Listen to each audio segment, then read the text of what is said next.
Getting more and more used to starting that up, I think. Let's get a game going. That's embarrassing. Whoa, whoops.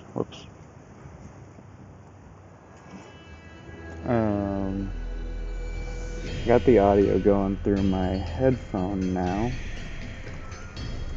So I'm interested to see if it sounds any better.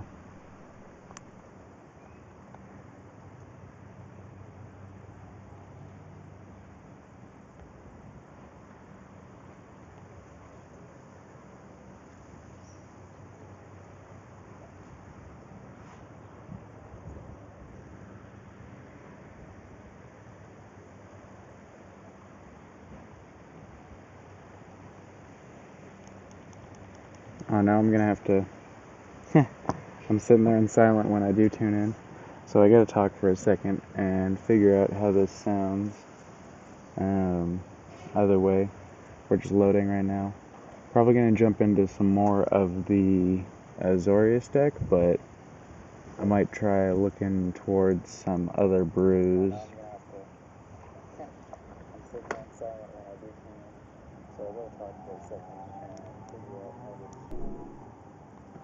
Okay, that audio sounds phenomenally better. Well, I'm embarrassed to have done as much as I did without simply changing the audio source.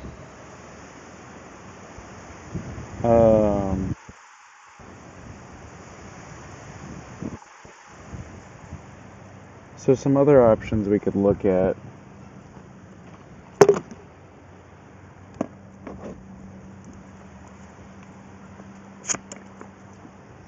I like having all the tools that mono white / sky blue gives us.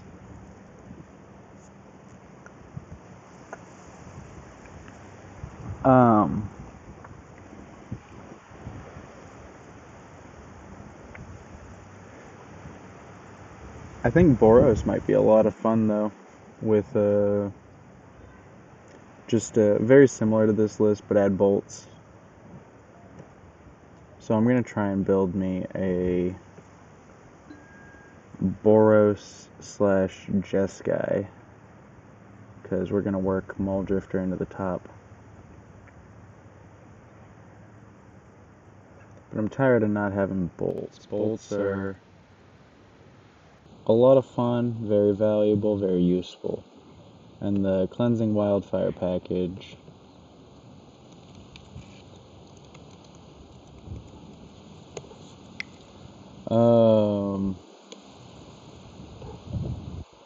the Cleansing Wildfire package makes it easy to get into blue later game. Like we can add the red-blue artifact land and the red-white artifact land and basically not worry about it. Throw a single island in there that we can tutor up if we're on red-white strictly, and go from there.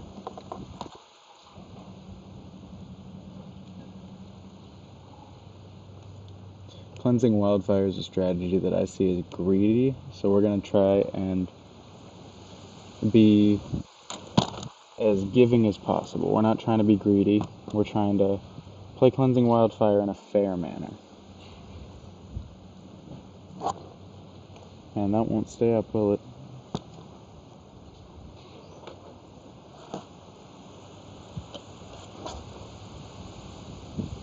There we go. Okay. So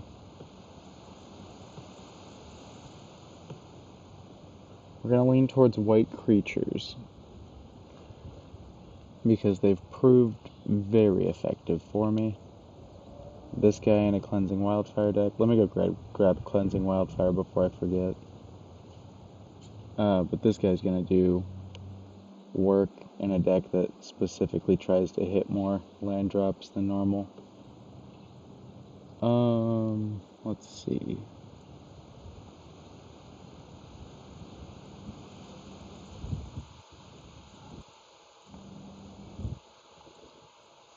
Since we've got Galvanic Blast, I definitely want the Raven Inspector for the incidental artifact. Pretty auto-include no matter what, but at the same time, it's even better here.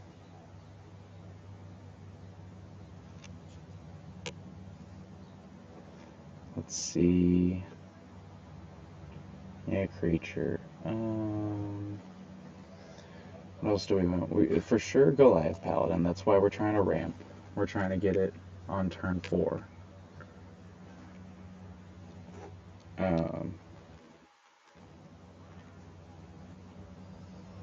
So, and I want, where are these guys? Militia Bugler. I like the Militia Bugler so much. He's got phenomenal body.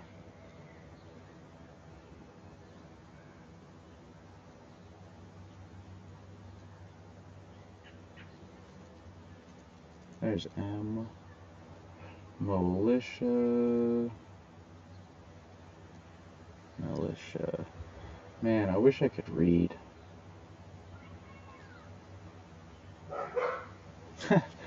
I just keep scrolling right back and forth right over them. Haha. Let's see. What else can we squeeze in here? In the air, we have ambush paratroopers so far.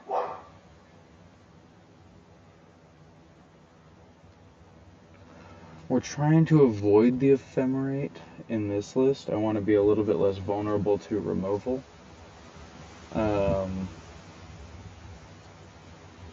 Like our guys are just good kind of situation. And to that end, I want to go with Guardian, I think.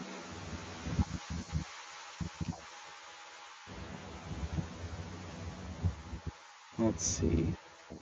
We need some more card draw. But we only have 4 card slots left. Roughly.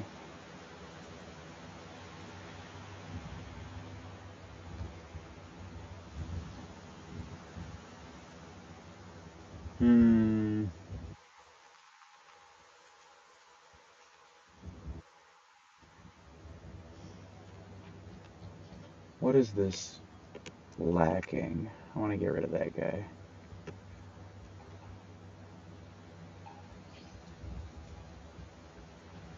This is lacking air control.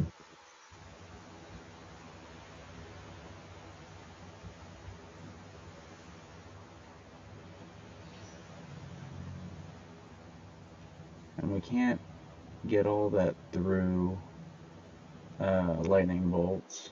We have to actually have some guys up there fighting for air superiority.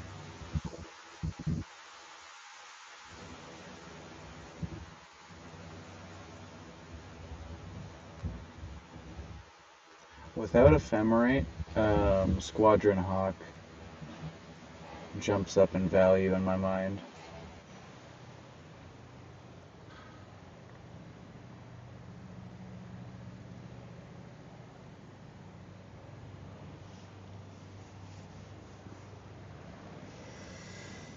What do we want here? Is this guy a soldier? Oh, he is a soldier. That's wild. These guys are all soldiers. This is almost soldier tribal. Huh. Funky. Oh, that sounds like fun, actually. I want to build that silly deck. Alright. Soldier tribal. I want to build soldier tribal. We got these guys. All of them. Absolutely all of them. And then we're going for...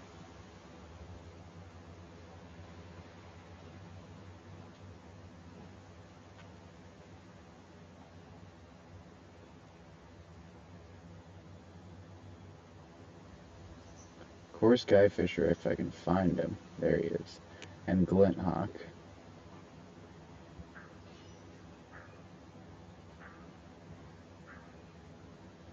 Once again, if I can find them. And we'll go with synthesizer. Ooh, swordsmith is 3, huh? Did not realize that. I thought swordsmith was 2.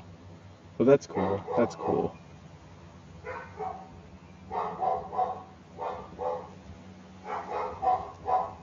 Does this form Mirrodin make a soldier creature or a warrior creature?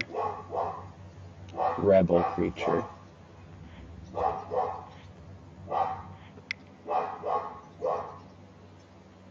This one makes a soldier.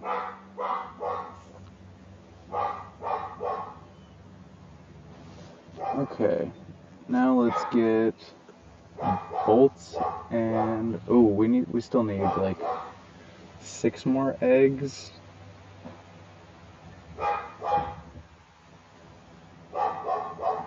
Oh, it's because we need colorless.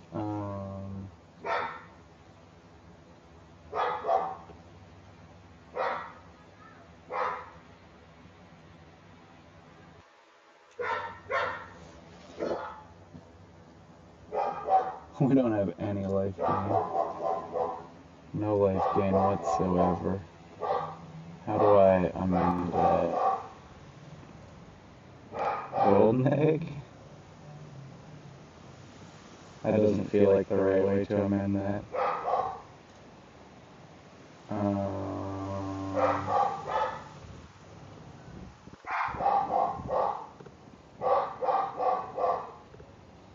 This deck is quickly getting bad. Let's see, 18 lands?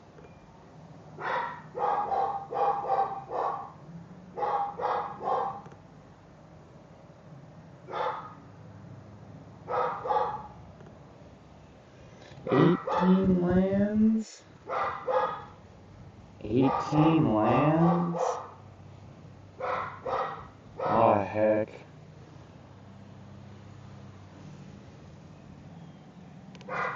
Let's go for it.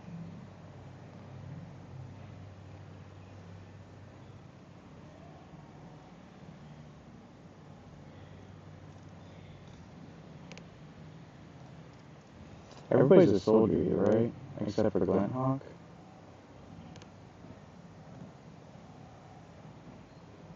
I'm gonna go wild.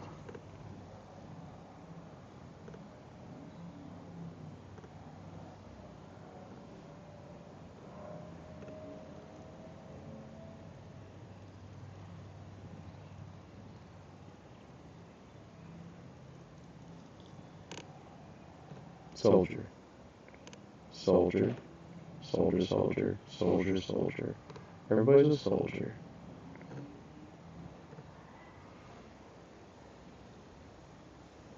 Let's get the lands back together. I still got creature checked. Let's see.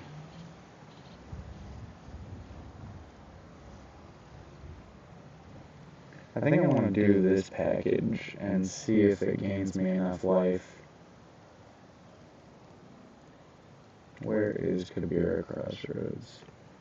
So 6 life gain lands with the Boros Garrison and let's say some Windscarred Crags.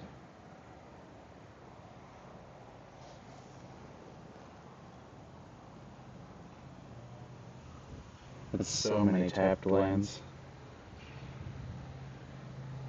Let's try it.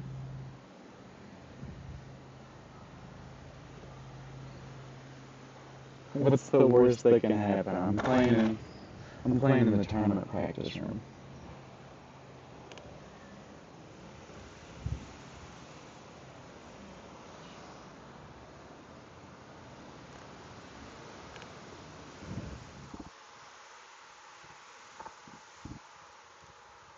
Let's go with the basics.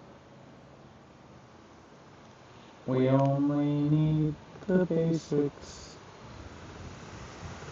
And the absolute basic here, right now. Oh right, I get to cut some of these. because I cut the glint hawks, I'm thinking about core sky fisher on through an inspector and experimental synthesizer. Maybe the occasional ancestor blade. So there's 12 targets right there. We can cut those down to 2 and up those 2 because there's real cards there. 2 extra cards there.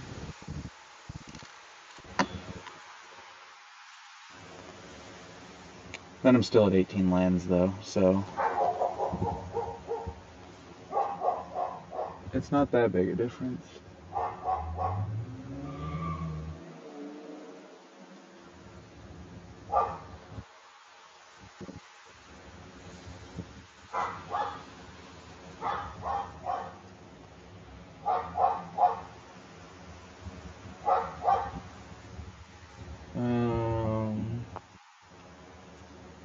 Is it really? Like, for real?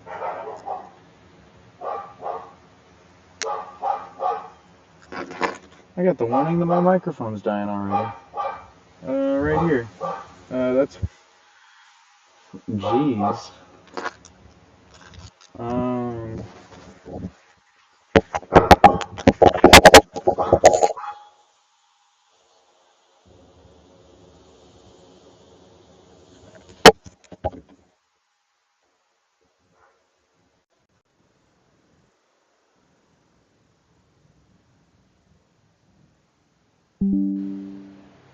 Well, hopefully that one's on.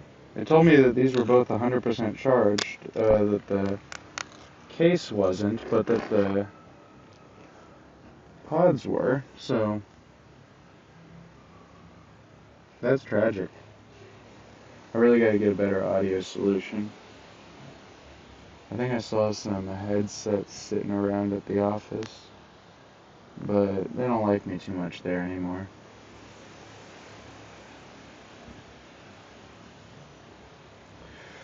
I want Lone Missionaries.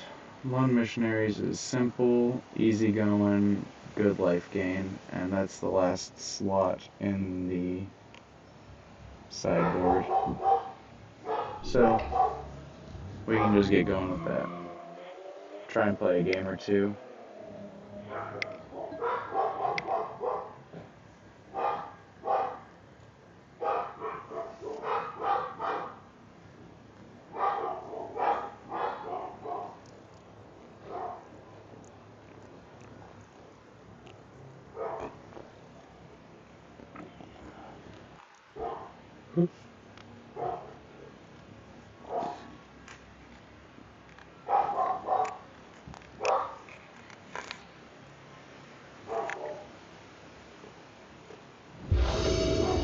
Man, that is loud in my ear.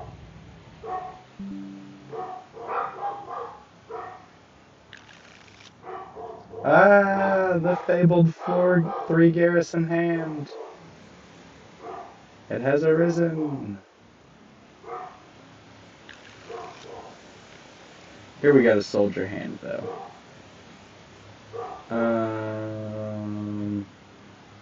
But I'm going to toss that one since he's a little bit harder to play. Ooh, that was wrong, too. I mean, unless I need Lightning Bolt. I'm going to assume that I might need Lightning Bolt.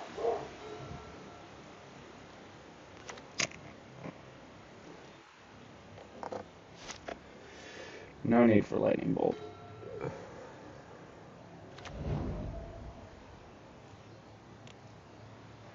But there's the power of Garrison. As long as he doesn't break it.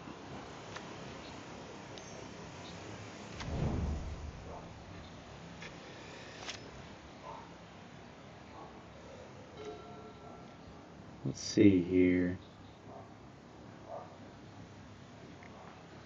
He's definitely got protection up for it. And I don't have 2 bolts.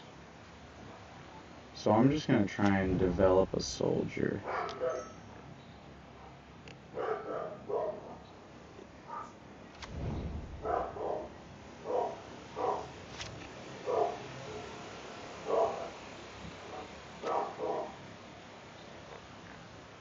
This list is pretty funny, I think. Not good or nothing. Funny.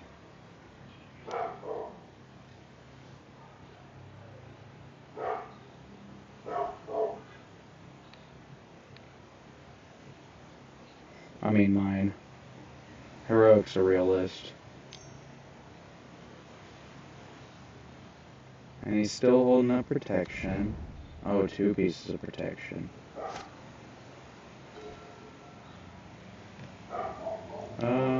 Yeah, I'm just gonna synth.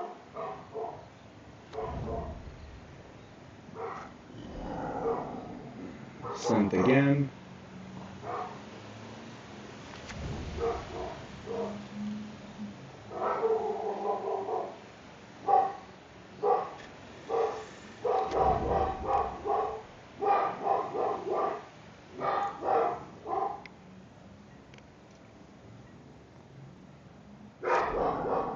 Too bad these guys are samurais.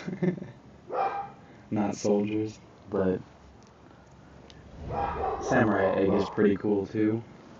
I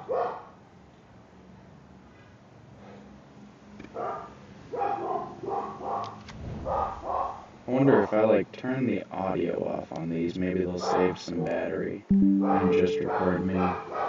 But if I just muted myself, that's gonna be hilarious.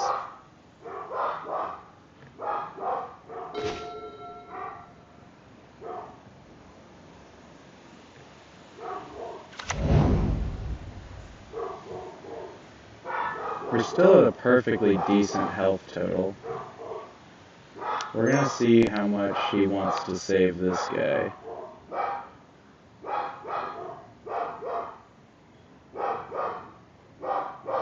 I mean, we have to kill that one eventually, so might as well get that bolt out of the way.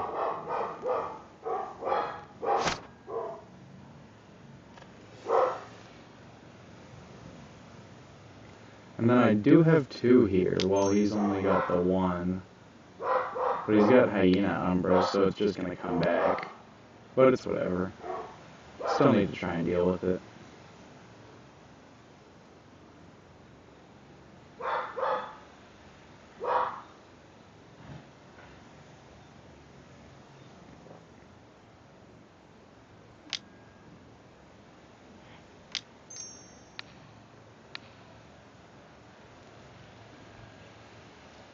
There we go. Hyena Umbra did it. Still indestructible now.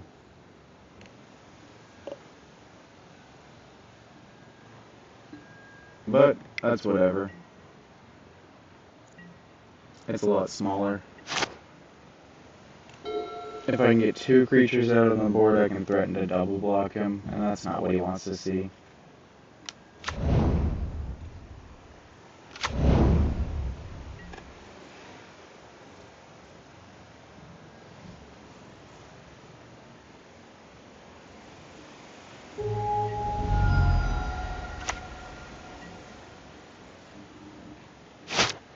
We've got so many tap lands. It's all tap lands.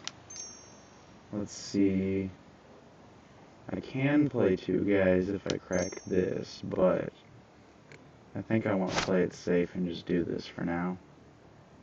Because he's just going to kill whatever I play. Yeah, so gaining 2 is pretty decent.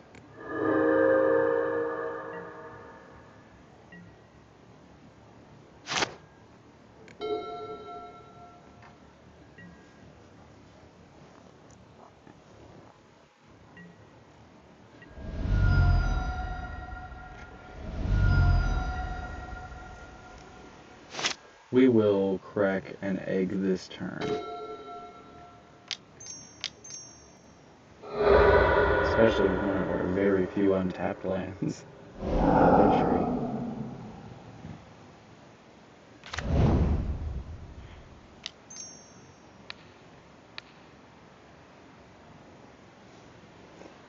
He's probably got a protection spell. And we don't have enough artifacts, because I'm an idiot. Oh.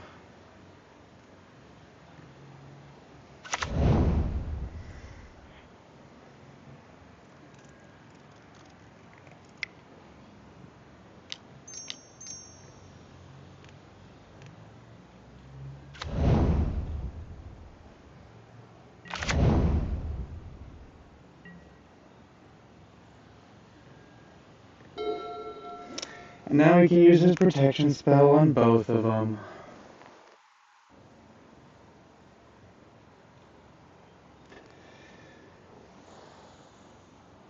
Because he definitely had the protection spell, like he just didn't have to use it because I'm an idiot.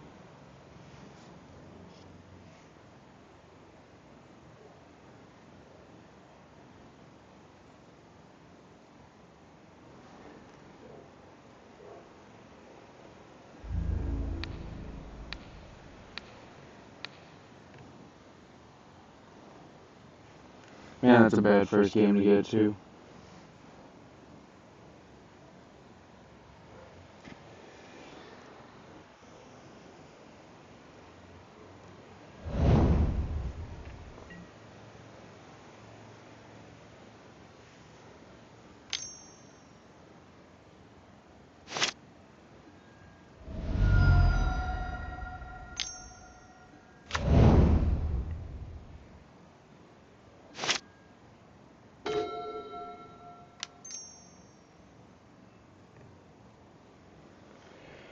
Let's see here.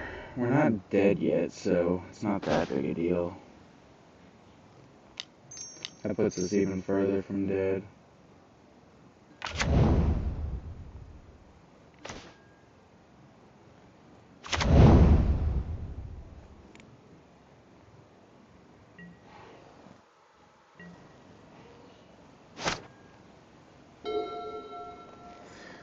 Oh boy, that's demoralizing.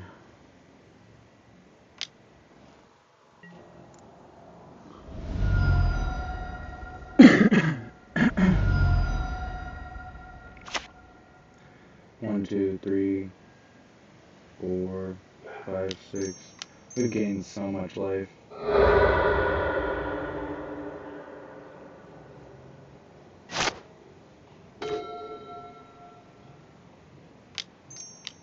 And we can just keep gaining life too.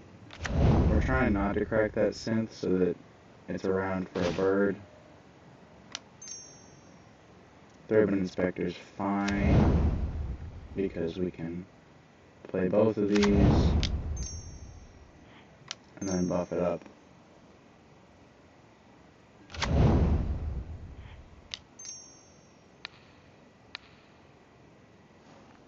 Because he's going to kill that one, so just make it slightly harder.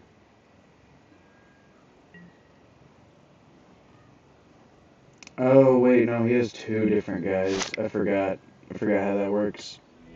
I need 3 guys now. Well, we have answers.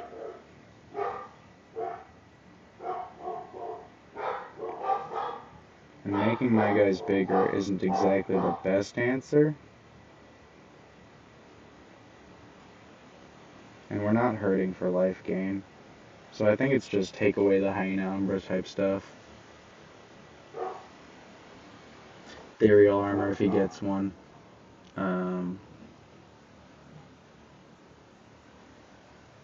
Just make his life harder. We're not hurting for life gain.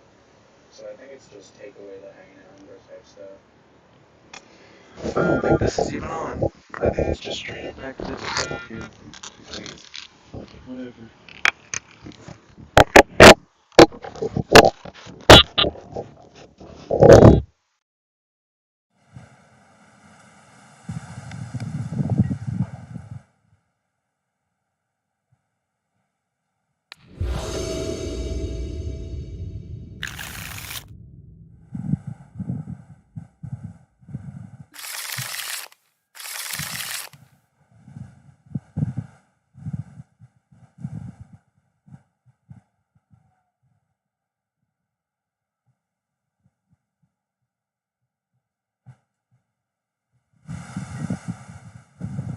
We're not playing the bolts for a minute anyway, so might as well not keep them. Keep the things that can actually come down, I guess.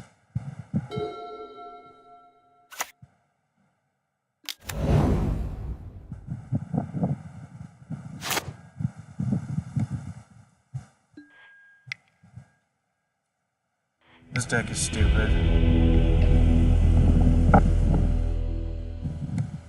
This deck is really stupid.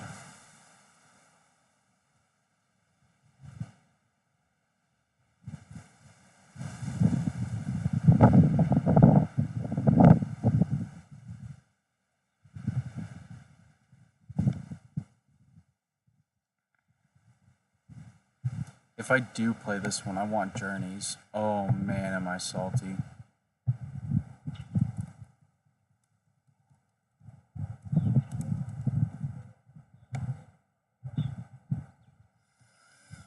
$32.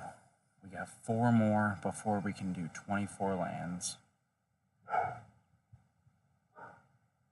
We have no life gain so far. I can put that not in the lands because we're going to have 8 tap lands in the Cleansing Wildfires. And Radiant Fountains are not good enough. So I need better life gain. How do I establish better life gain?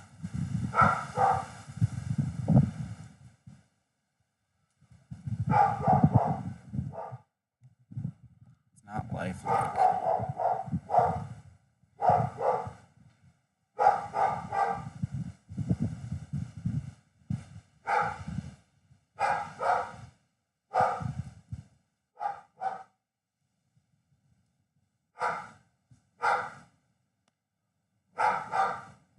Man, see, this is the frustrating beauty in this list. You get all of your life gain in the lands.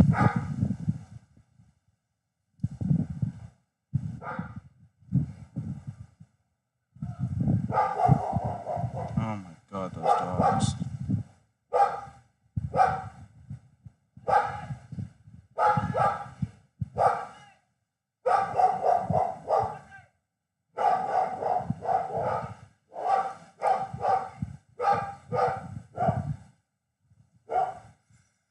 Frustrating beauty in this list is that the lands just work. We can afford exactly the 8 colorless lands right here because Ash Barrens don't really count. They help us find blue even.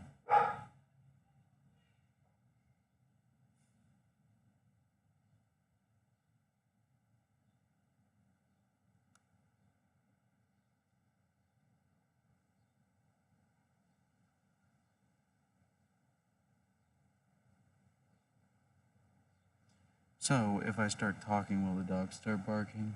Is it me? Is it really me that they're barking at this whole time?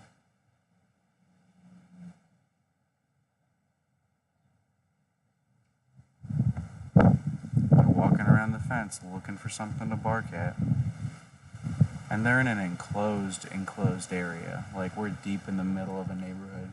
They just bark at everything. Oh, man.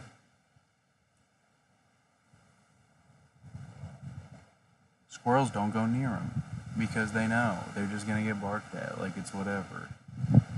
It's not the squirrels making them bark.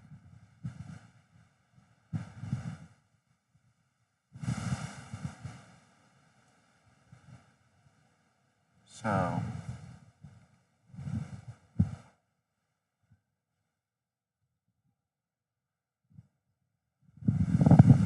problems I encounter with this list.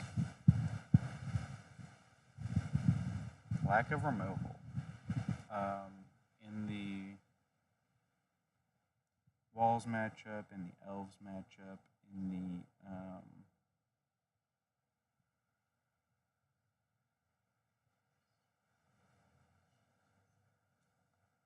Slivers matchup, but that one's unfair. They have too many cards that need removal.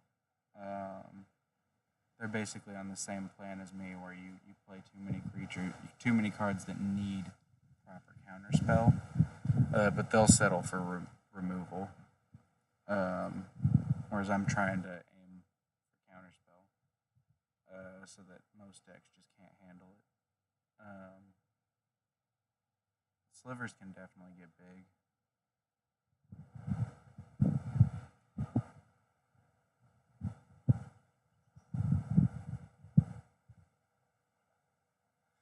See, I think these cards are like really, really old now. I've tried playing them kind of in the modern age, where you,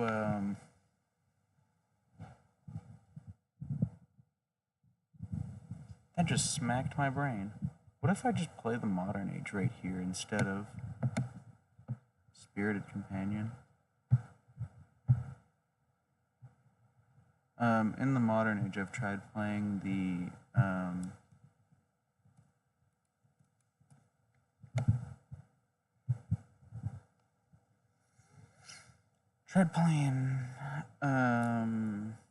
what do you call it?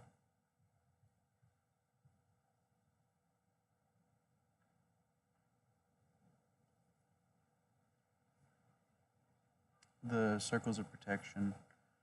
And the mana cost is just so encumbersome that you really can't do anything if they've got,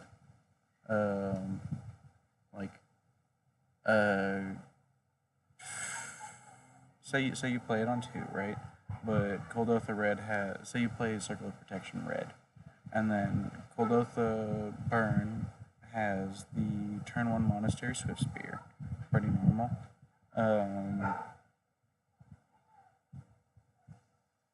Followed up by another, like, turn 2 creature, even something simple like that, like one of the guys that, grows with prowess or pings whenever they cast a spell. But worst case scenario is like Voldaren Epicure and Kuldotha Rebirth on 2. So sometimes you're dealing with 5 sources of damage immediately, and you can't pay a mana for each one of those sources because they diversify too well.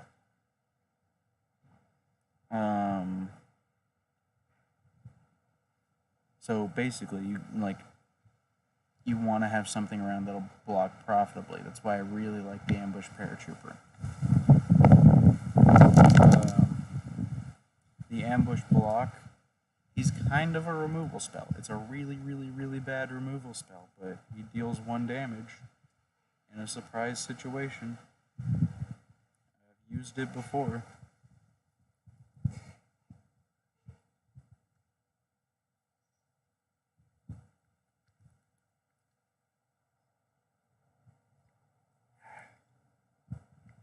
That was warm, so I wanted to get rid of it. Whew. Bad time. Oh.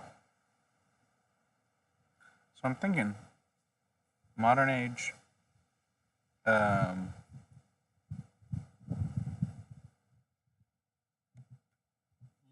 probably another island over a plains.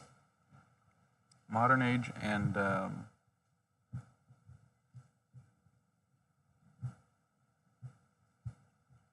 Battle Screech. I think, as much as I love Ambush Paratrooper, I want to try this out and see where this puts me.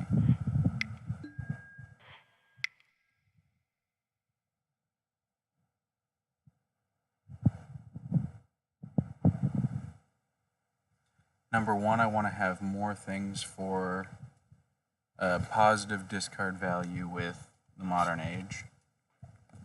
And then secondarily,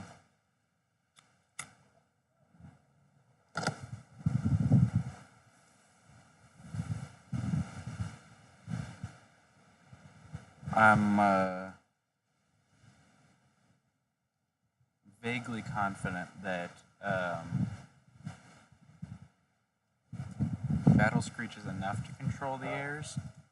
My problem last time I was playing Battle Screech, when I was strict mono white, was that it was too little too late against mono blue specifically, where they could just counterspell it on 4. If I discarded it to Raffine's and cast it out with like Thraben Inspector and Spirited Companion along with the Raffine's, they would counterspell that too. Even if it's just 2/1/1s, they'll counterspell it. Because 2/1/1s is basically 2 cards in the back.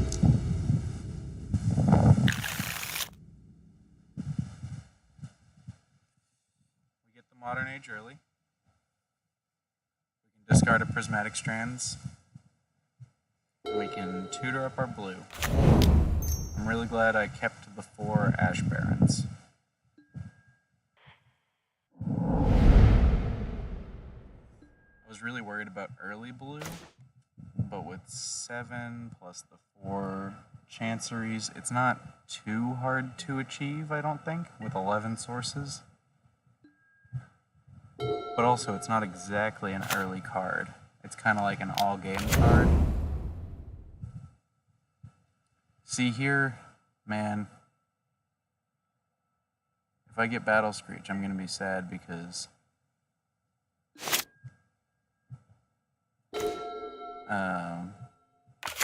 yeah, it's fine though. Hopefully it's fine, right? This card's not too slow.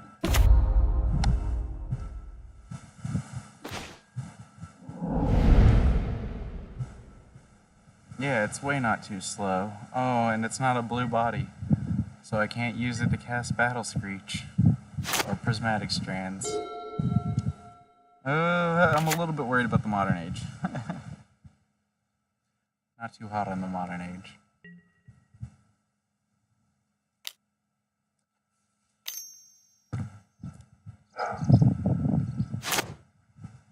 Yeah, and I get nothing. Absolutely nothing done so far. It's fine. I do have another valid discard card though, so at least I can pay for the Modern Age twice. Reasonable.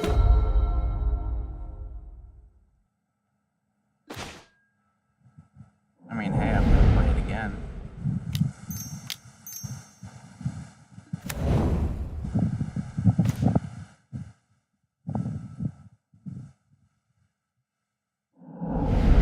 Let's just see what the cards do, right? Like, maybe it's a good card, maybe I'm just a fool.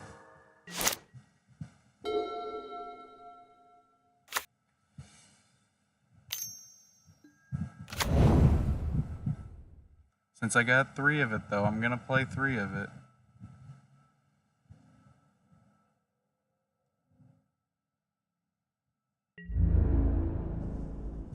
He's already got infinite counterspells, though. Oh, it's tragic. Like, even though I want to block the fairy, I'm going to have to block the ninja. And then his mutagenic growth, or, like, whatever.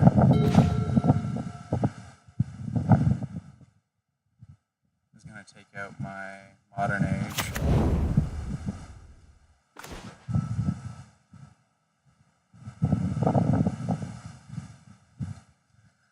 Let's see here. I want to play 2 cards, so I'm ditching the Ephemerate. I'm playing the Spell Stutter, I'm playing Spell Stutter Bait.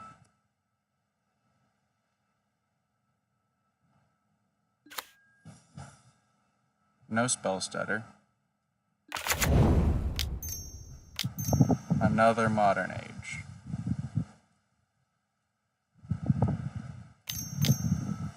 Spell Stutter.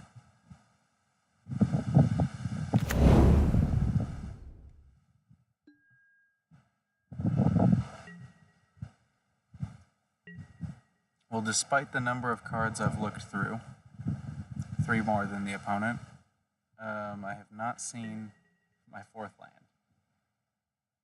This is why you play 24. Oh, I'm so tragic. I need to go back to 24.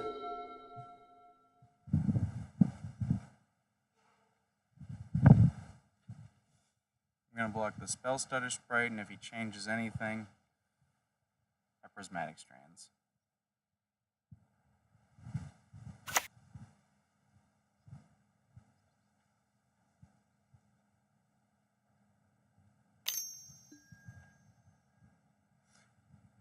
How could he see right through the Spell Stutter Bait?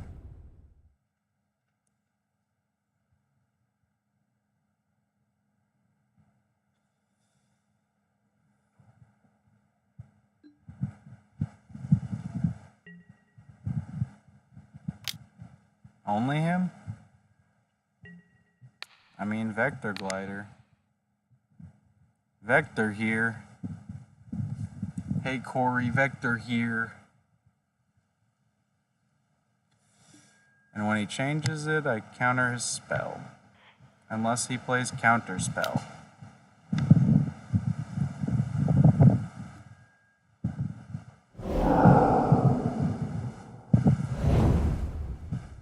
I was hoping he played counter spell.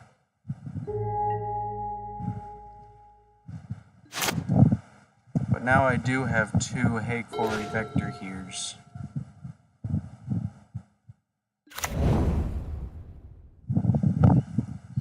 But like no mana. I shouldn't have played that one just yet.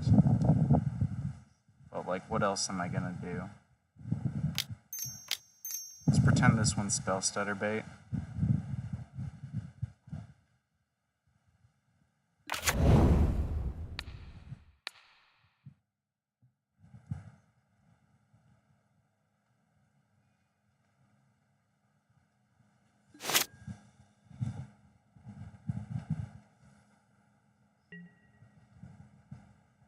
Hey Corey, Thraben Inspector here.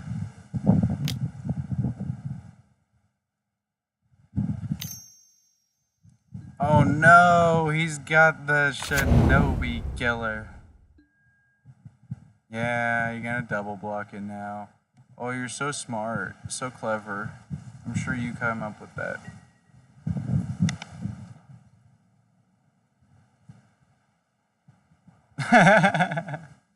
He's so scared.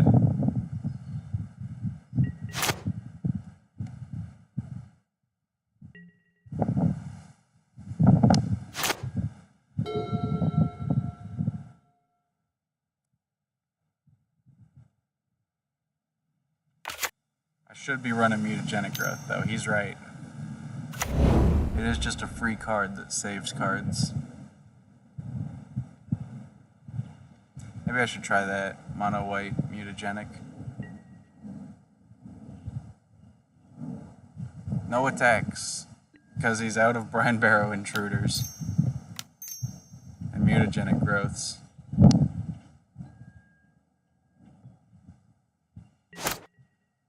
But he's definitely not out of counter spells.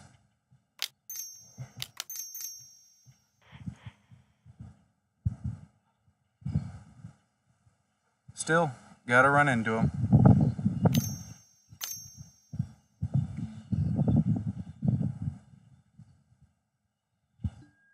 Yep.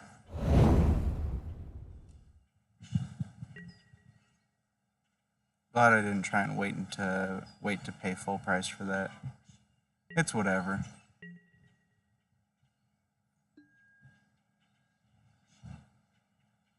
Now I've got a Hot Mic Ephemerate.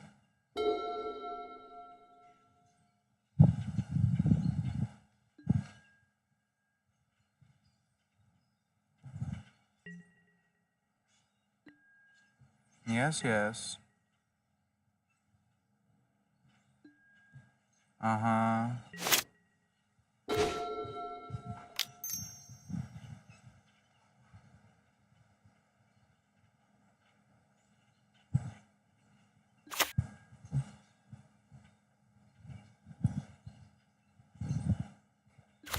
I can't play anything for blue anyway, so I'll just crack it on his turn. Well, theoretically I could get a land, and I do need those. So, just go ahead and crack it. Hey, have him scared of counterspell.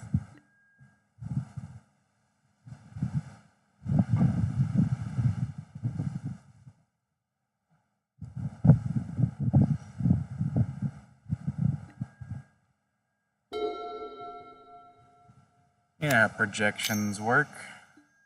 You see it on the opponent. You're gonna do it.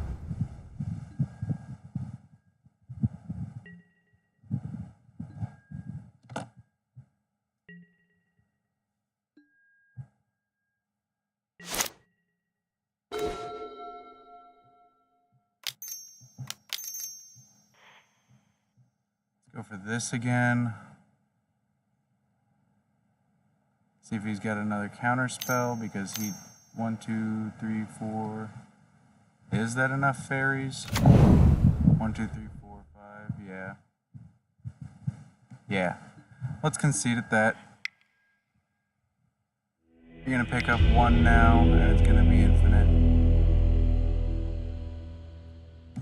Against fairies, Dawnbringer is decent. I'm gonna cut a couple Modern Ages and a Ephemerate, I think, because he's totally expecting it. Maybe 2 is the right number of Modern Age to run. Not a whole 4.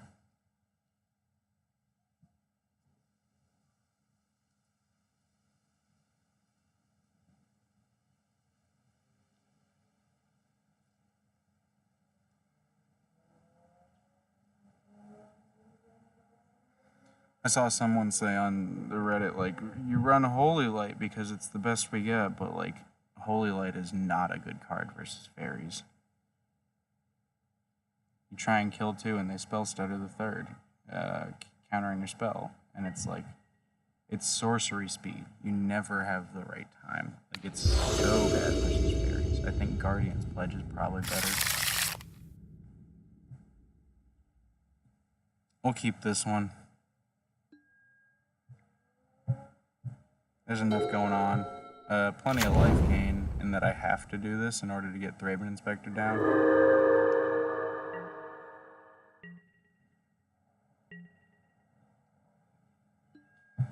And since they're tempo-based, life does matter. It's just not as much as, like, burn or whatever. Sometimes I like the play of take the turn 2, turn 1 fairy, just immediately take it. But I don't think I like that for Fairy Seer specifically. I think I just want to get the Chancery down. And then we can go with untapped lands from there. Including an Evoked Mulldrifter if we like really wanted. And they might tap out this early in the game, so getting up to 4 real early for Evoked Mulldrifter would be insane. I wouldn't even block with it because they'd probably try and kill it with Mutagenic Growth if they could. But ultimately, they just want to snap it.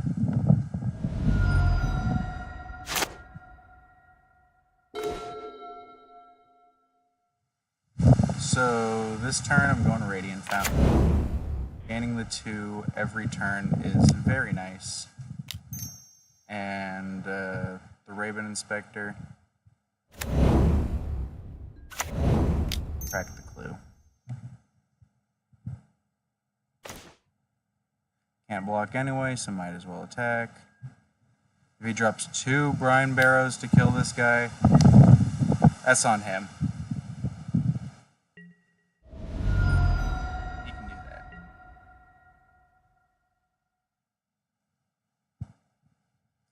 I just wanted some blood.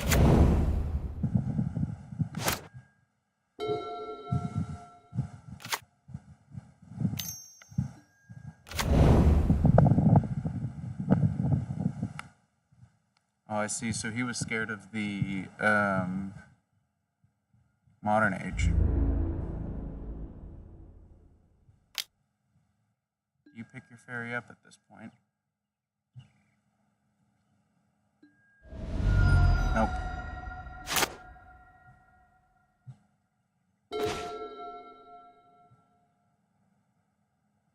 So that's obviously counterspell, but I'm still gonna try and take the Spell Stutter Sprite. Just the same.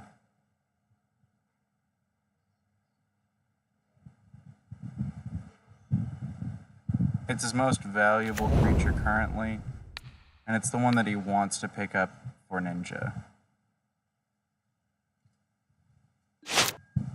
I can deal with the Fairy Seer getting picked up.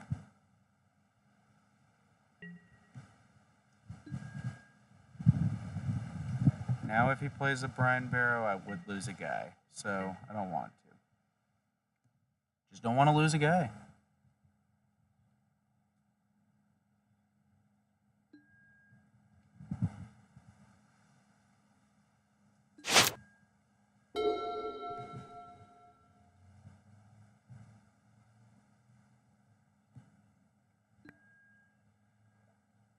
trying to keep him thinking we got something, so I paused there. Pause, or just keep clicking OK because I'm now paying total attention. He plays the ninja.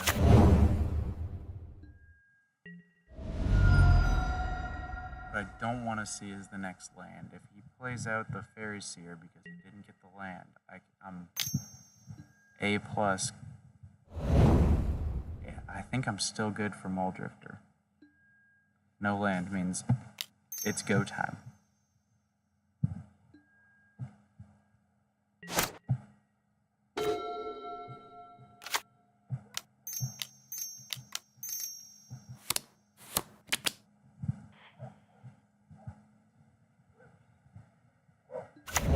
Mole Drifter Supremacy Party. Oh wow.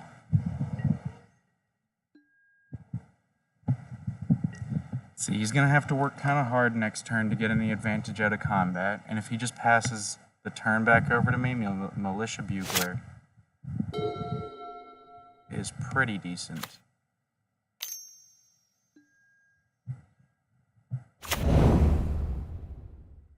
Reorganizing the top.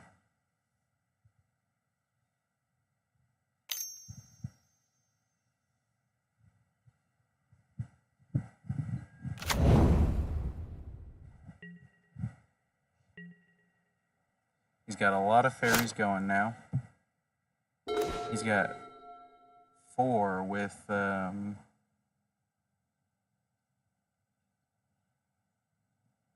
lady. What's interesting is he can't counter Battle Screech twice, so I can cast it the first time and then cast Dawnbringer when he counters it. 1, 2, 3, 1, 2, 3, 4. He counters it because that's devastating. Probably Spell Stutter Sprite, since he's got exactly the 4. And then I play another land and a white creature that can tap to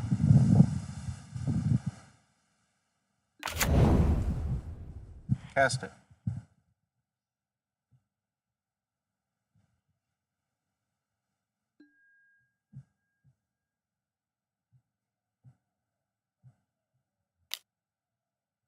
Now I get my 2 1/1s. But is that enough?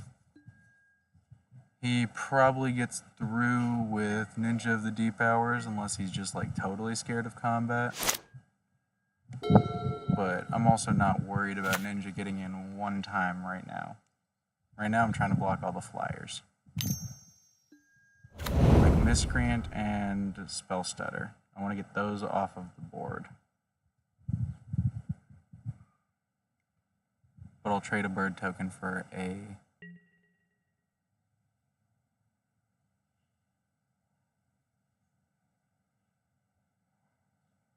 Actually, I'm going to put 2 birds in front of Spell Stutter and 1 Mole Drifter in front of Fairy Miscreant. Let him do what he will with that. If he's got the Drog Skull, he can't. He needs 2 of them to save his Spell Stutter. And like that, I'm just going to block here and here. Call it even.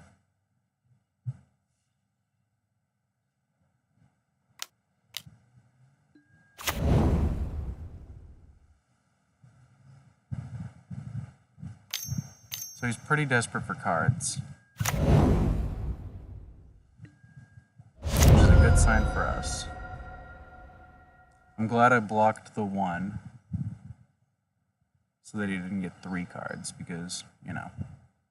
But he was not willing to attack with the Spell Stutter Sprite, which should have been a big sign.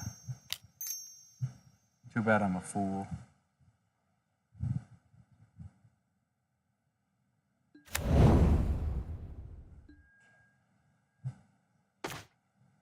Mole Drifter for sure. And then I think I just Play two guys.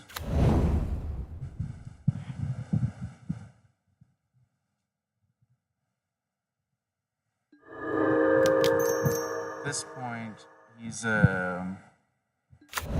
very far behind on the board state. I can use the Thrabins to start attacking in now. But I'm just going to hold off.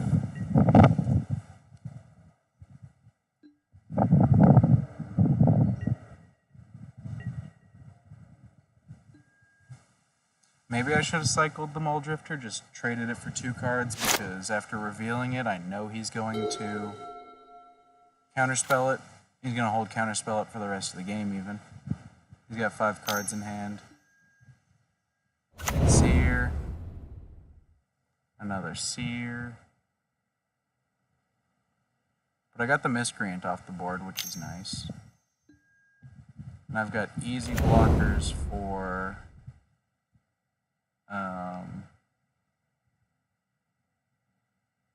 the ninjas.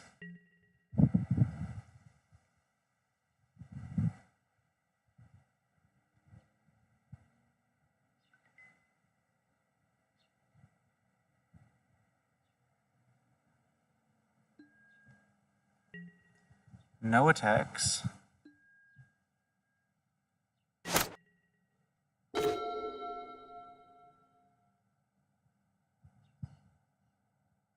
One, two, three, 4, 5, 6, 7.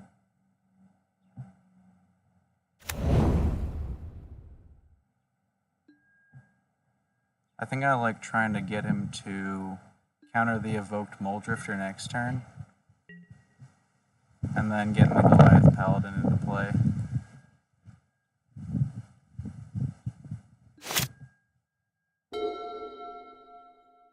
Maybe I can get him to counterspell the strands this turn.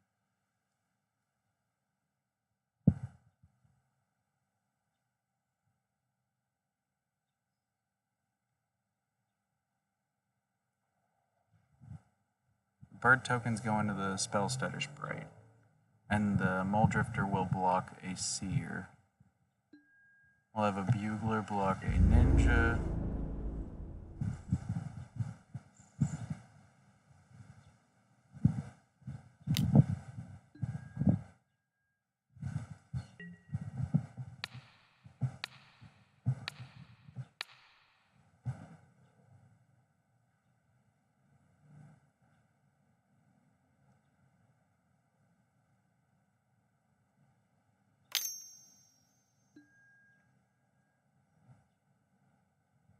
Gonna let him play that.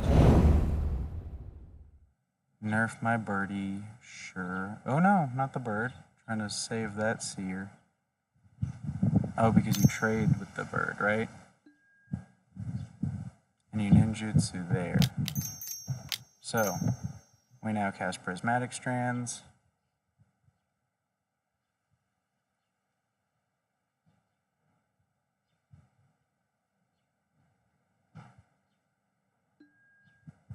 Preventing all blue damage.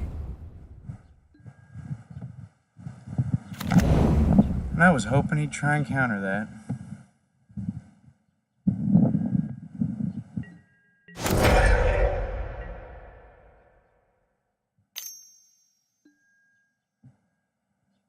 Bear's here again. Man, this guy's playing wide.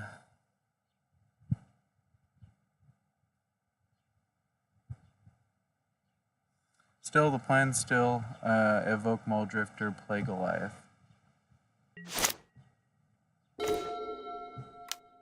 He's most likely going to counter this.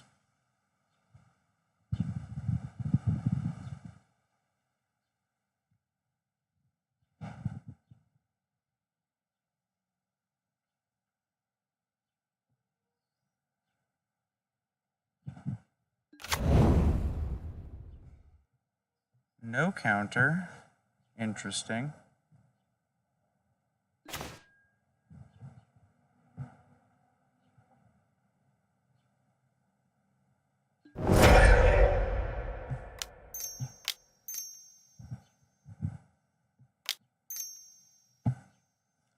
Play out this one.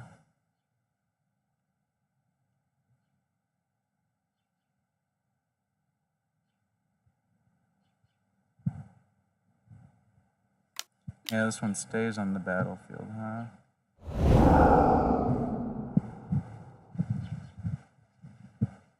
Oh, interesting. Interesting. I gotcha. Well, you can do that again. Guess not. Okay. I see you.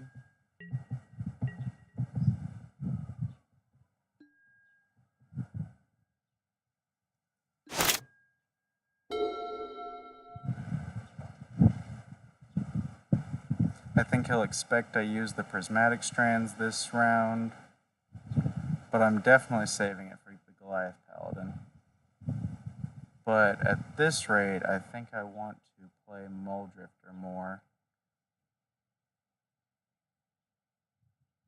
What's the chances that the top card, the one he just drew, is Counterspell? It was Fairy Seer. Very good sign for me.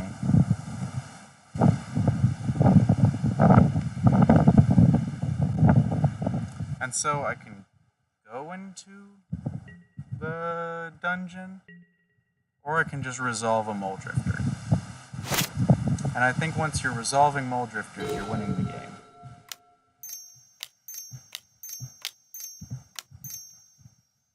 That's 6. Especially with the opponent being flyers.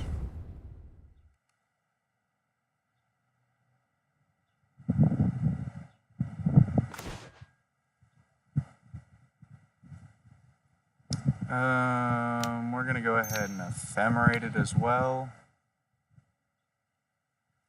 Just because we can.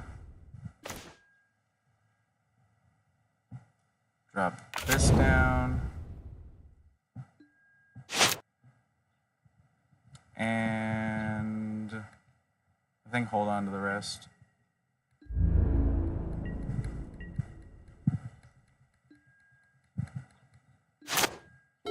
I really miss Ambush Paratrooper.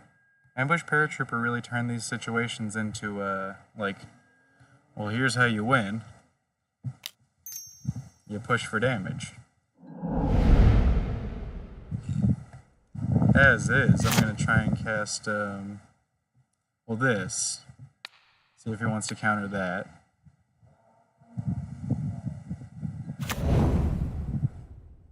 He doesn't.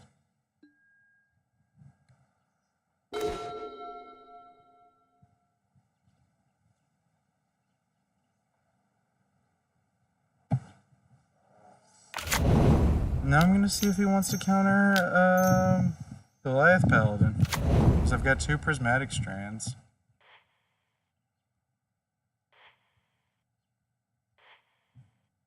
Like, he's just not getting through that. Yeah, there we go. That did it.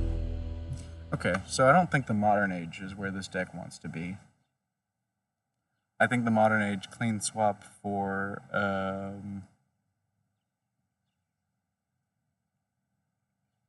Ambush Paratrooper might be good.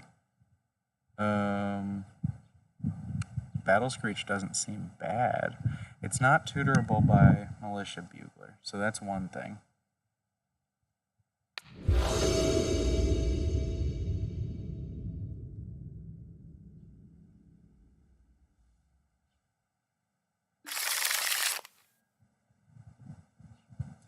We can keep this, right?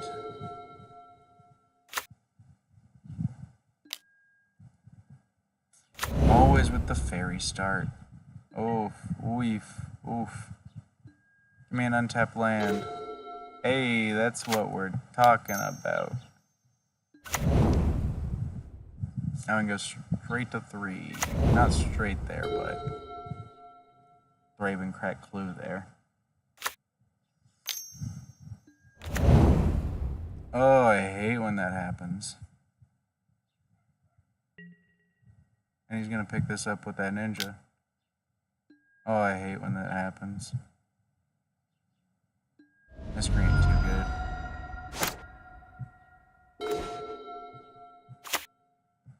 Might should have played the Kabira there, but it's also whatever.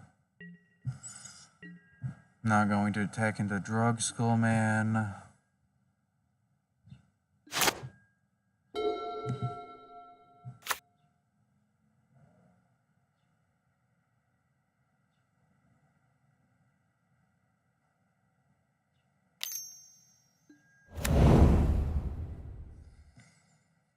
This is why you want ambush paratrooper, man. A single ambush paratrooper would just be like devastating to him.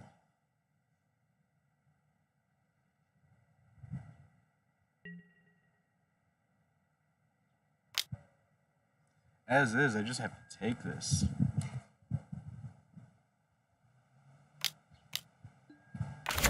Yeah, and he can do whatever he wants. Ooh. And then my flying 2-1 is going to block a 2-2 on the ground. Unless I see a bugler. 1-2 bugler. Nope. Just have to play this guy, and it doesn't do nothing. Man, that's a shame.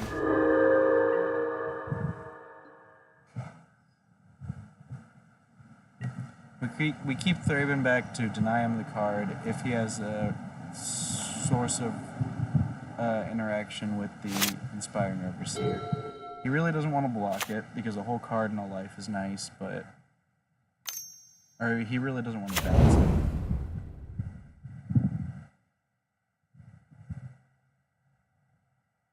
Man, I want Gut Shot just for Fairy Miscreant. Where is Gut Shot?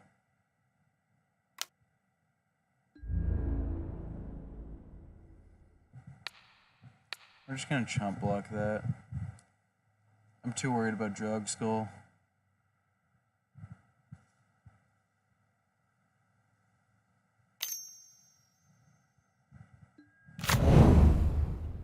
Should have blocked the Miscreant too. I'm such an idiot. That's what I wanted to do. Didn't think about it. He's gonna play the other Miscreant. I can see. That's cool. I'm going back to a better way.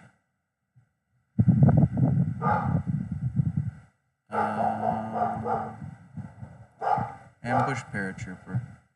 And instead of Battle Screech, I'm gonna go with Squadron Hawk.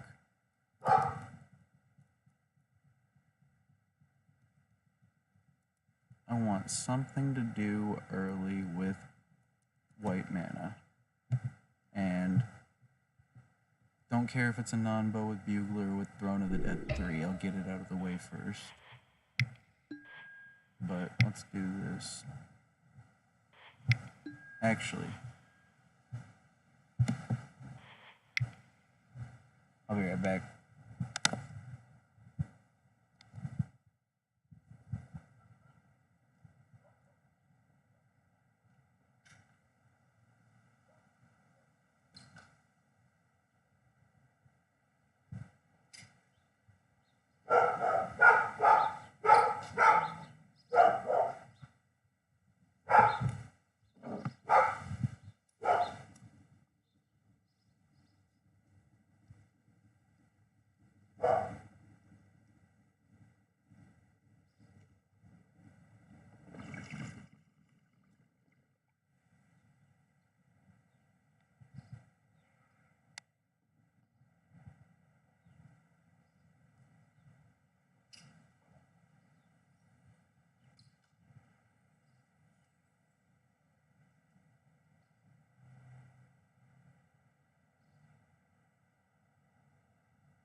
Let's see.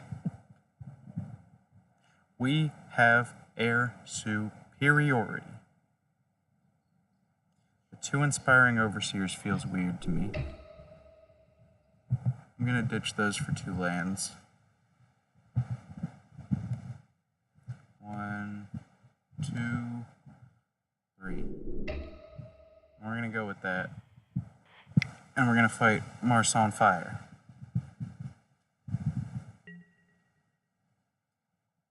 Head to head.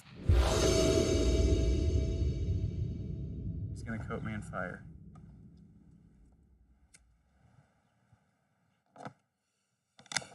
Watch live now.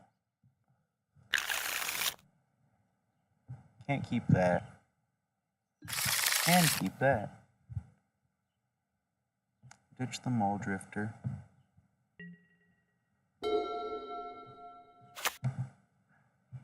I like mulliganing in Squadron Hawk decks a lot more than not, because this first Squadron Hawk matters a lot. So much that I'm afraid he's going to lose focus me or spell snare me. But just the same, I gotta go for it.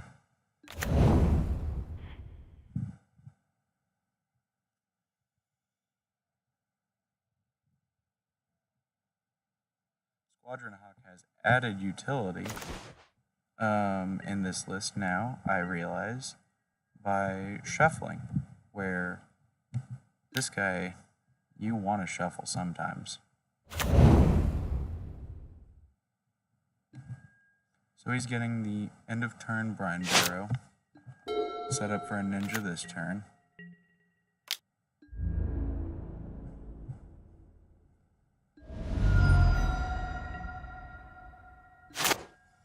No ninja.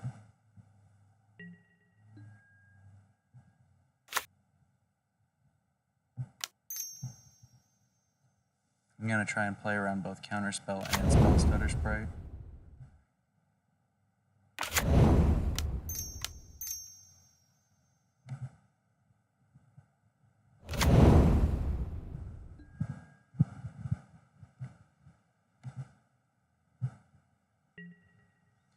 And yeah, Spell Stutter Sprite once again. Can't end a turn it if I have a blocker.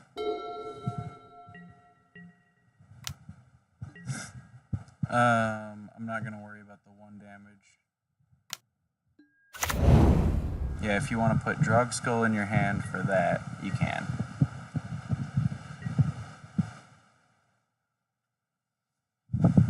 But now I know he has Drog Skull in hand. Brine Barrow. I don't know why I keep calling it Drog Skull.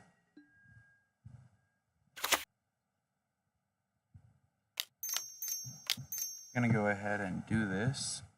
And Thraben Inspector is what I'm looking for here.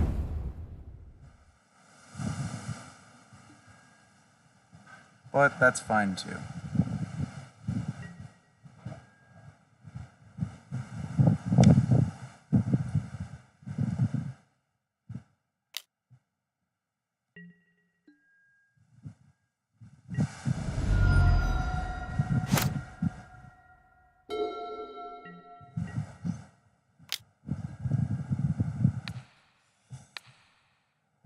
If he has mutagenic, he has mutagenic.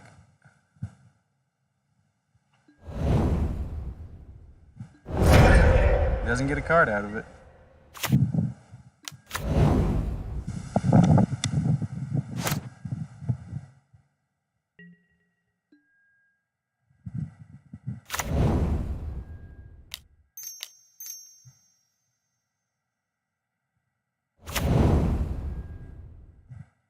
Yes, shuffle. Oh, nice. Just like I said, accidentally put those guys on the bottom of my library, put them right back.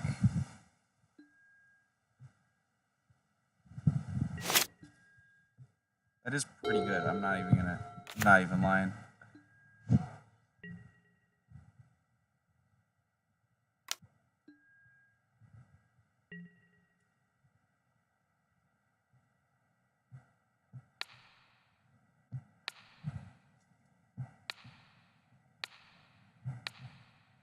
only Drug Skull or Brine Barrow one guy.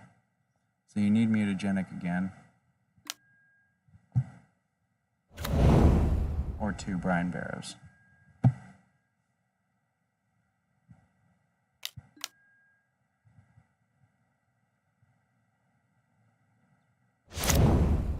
Snap is decent too, but I'm forcing him to use his resources. I should have, while he was tapped for Snap, cast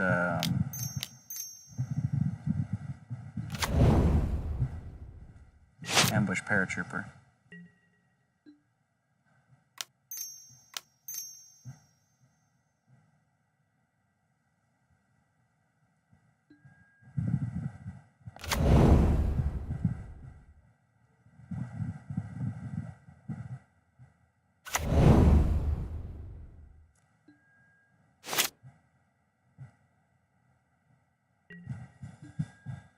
He's not ready for Mole Drifter. I mean, maybe he is. He might have a counter spell. He did discard one after all. That tells me pretty strongly he's got a couple.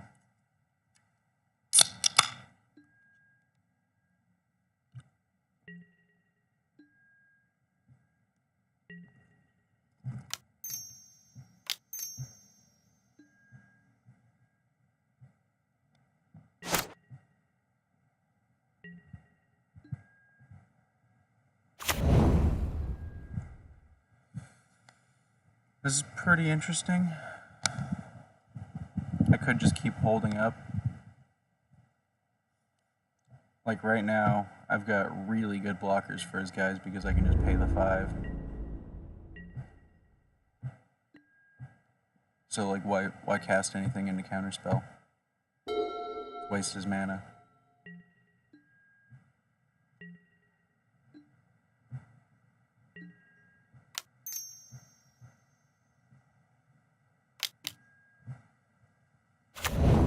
There's spell stutter for 2.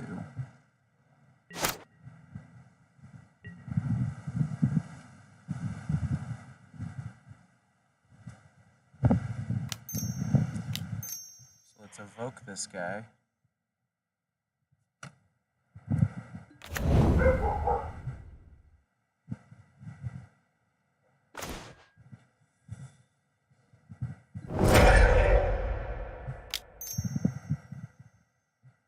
We only get the Raven Inspector, but at the same time we also get Prismatic Strands.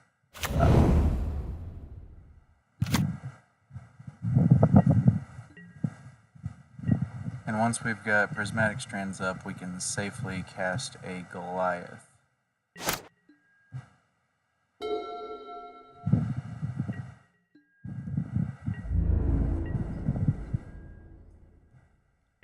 No biting yet.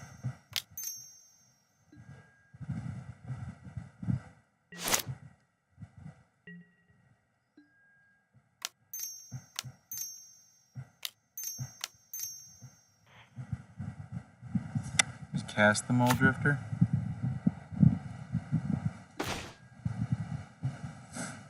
And ambush again.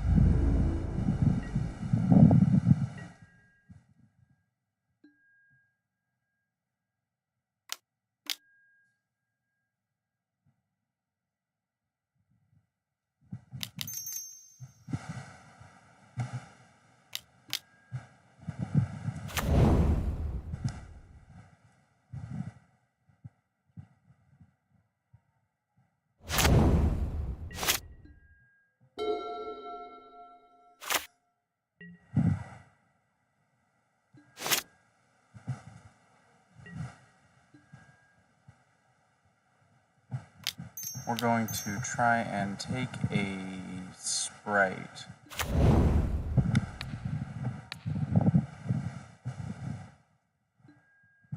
And then end of turn we're going to cast 2 Ambush Paratroopers.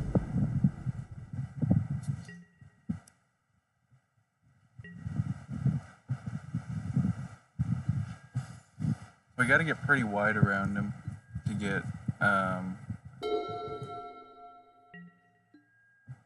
real value out of the paratroopers. But the Squadron Hawks are doing phenomenal. I couldn't ask for more.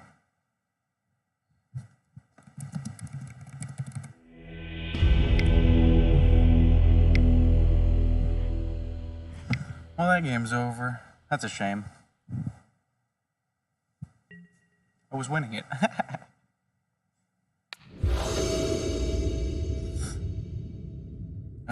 Easy mulligan?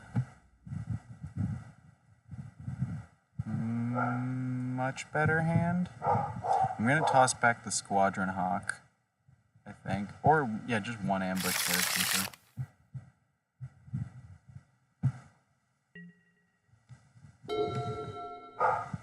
I don't like having two Squadron Hawks, though. Another blue player. Azorius this time.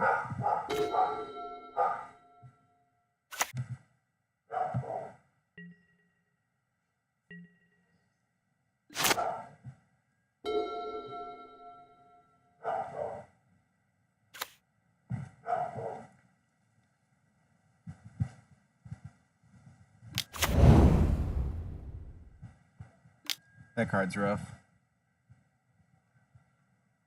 This is going to be a relic match. But we can just start going over it.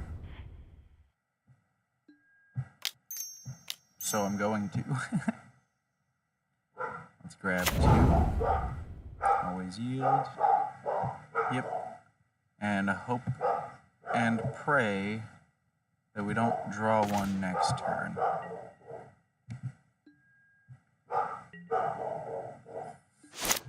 %, hopes and prayers.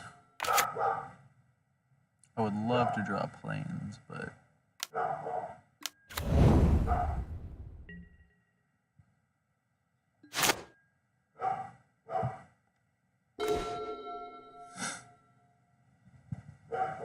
so we're angling towards the Mulldrifter Ephemerate Surprise. And we'll be able to pull it off next turn.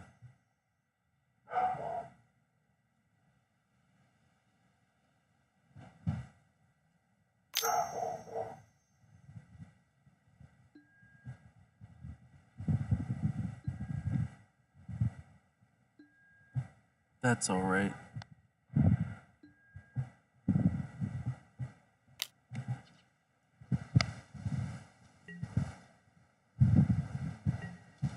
I haven't shown him blue yet, so he doesn't know it's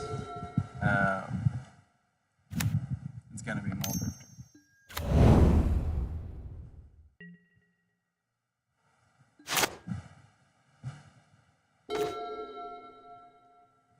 But it is gonna be Mulldrifter.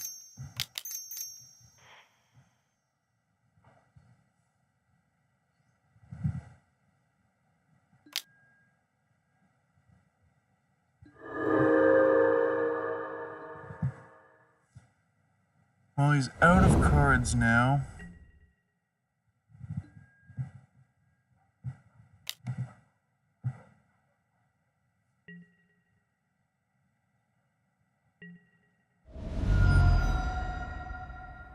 There's no way I draw into the initiative.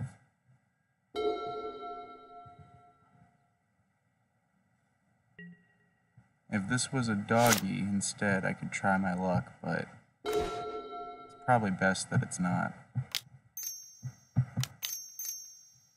Second verse, same as the first.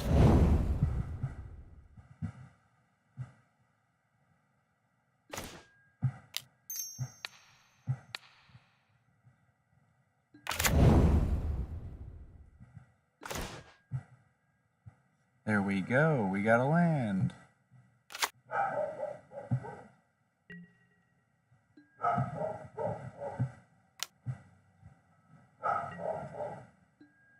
It's funny, Mulldrifter Ephemerate is a lot like the Modern Age in that you don't get the body for attacking purposes for 2 turns.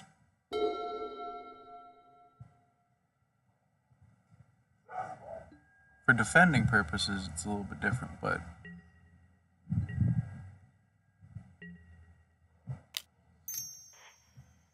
another white. sure.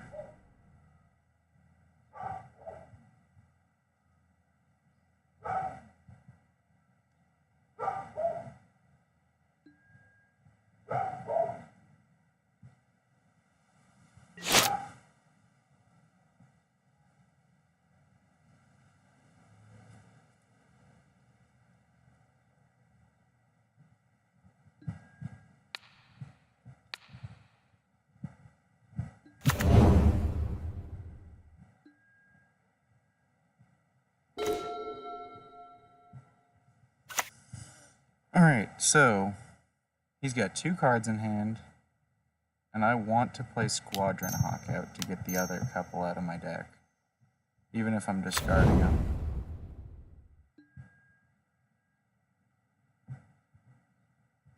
There's just one. We're going to be journeying.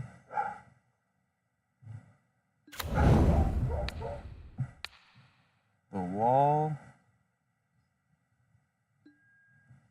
And casting an ambush paratrooper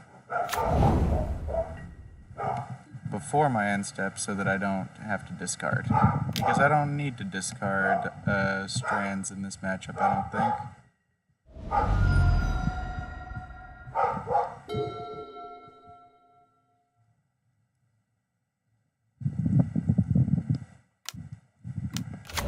Maybe he's just got Dawnbringer and he's not scared. Another Sunscape is, you know, another Sunscape. We'll start by taking that away.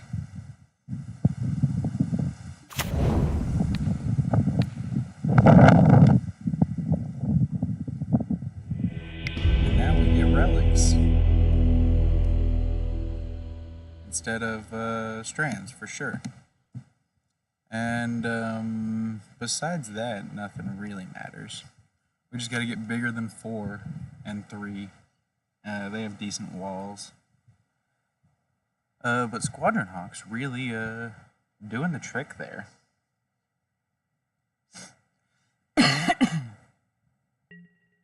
Getting out 2 or 3, 4, and then establishing the paratrooper really amps up the value that he can dish out. Now that's not a keepable hand. As much as I want it with relic, we got a relic this hand. So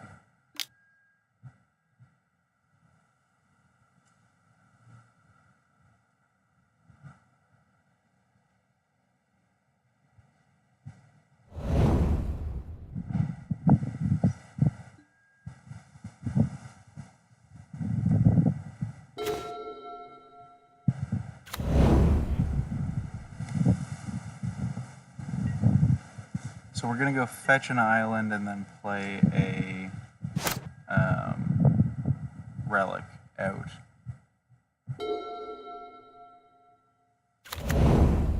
But I'm glad we can fetch the island early. Especially with this Moldrifter Ephemerate staring at me. We won the last game on the back of that. There's no question about it.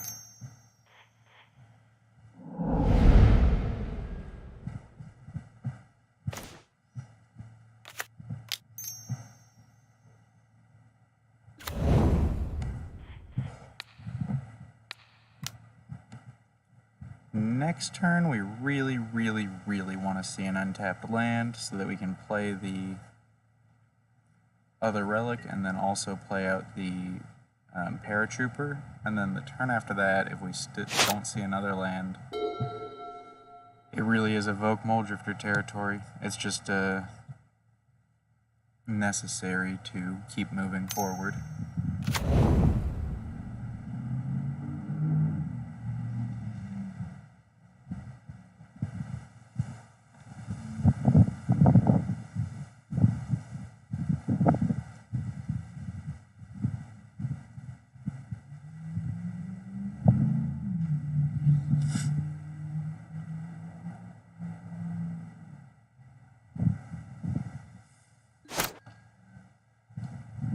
Boy. Hey, there we go. Alright. So now we tap that. And we play another one.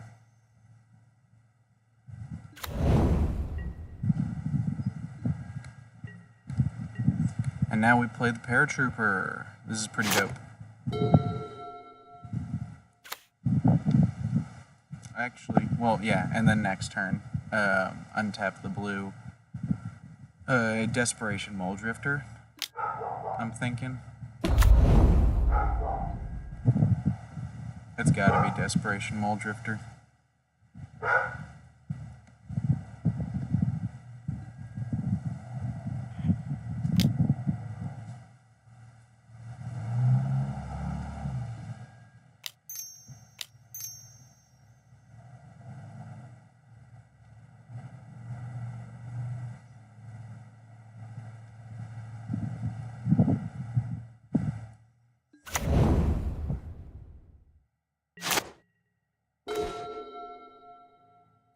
Yep, just have to. Oh, it hurts having the ephemerates in hand, but revoke soul anyway. It's cool. Remove soul. I gotcha.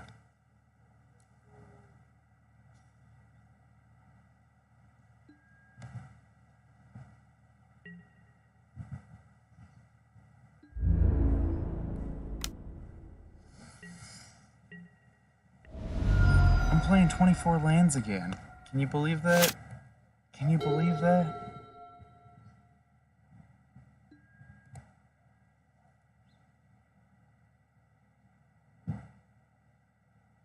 Land. He's just taunting me.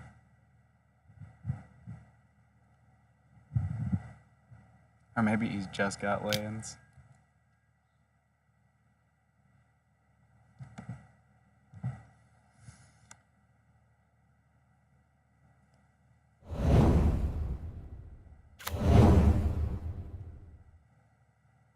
Ooh, Texas moon high in the sky.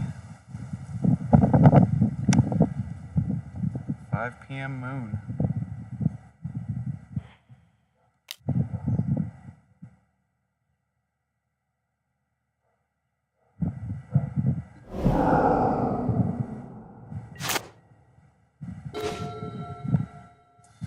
Oh, this is bad.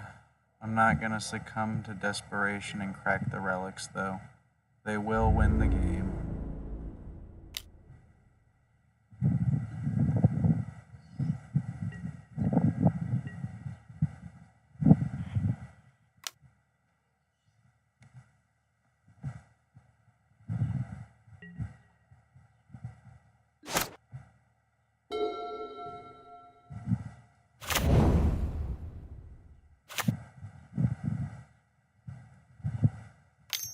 Maybe I should have brought in the Dawnbringers. That guy is a very valid target for a while.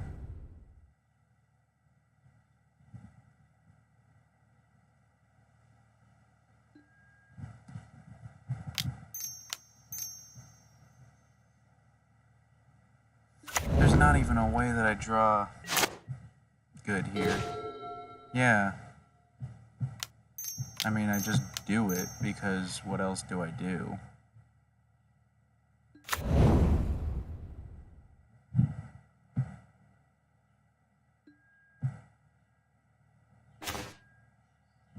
And of course I get 2 planes.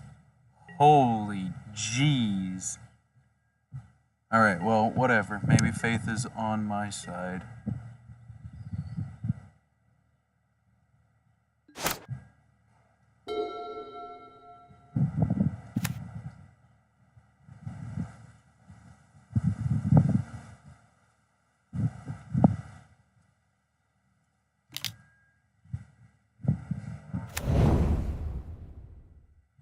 There's no way, though. Absolutely no way.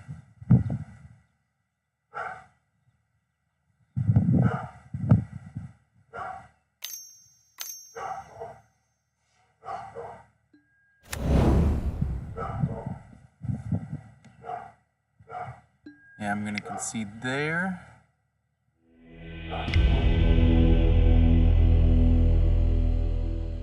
And we're gonna bring in the Dawnbringers. I think they'll be a little bit better than the Goliath Paladins, and probably the Bugler.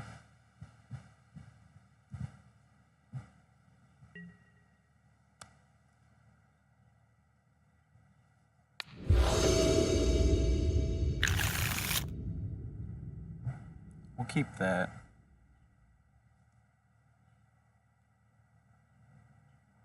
That's absolutely decent.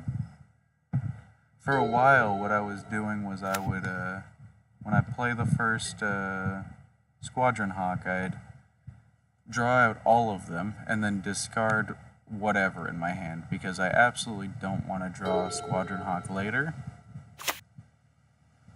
But theoretically, the body is valuable. It's just not great, but I hate drawing it at a later date or before. Like right now would be a bad time. And next turn. But I'm gonna go on the Squadron Hawk plan.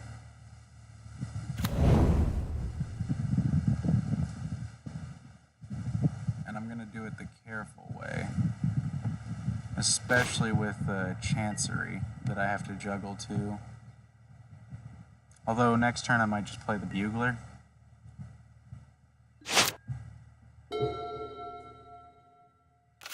Get something real on the battlefield, but the wall would be a bad end for that.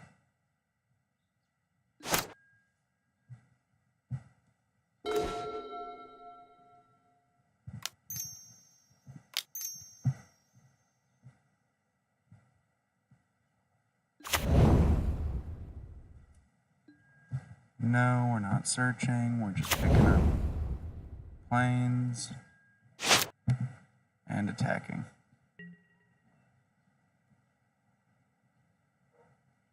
And then hopefully we don't draw it next turn. And then we'll be able to play them all, or at least play the last one.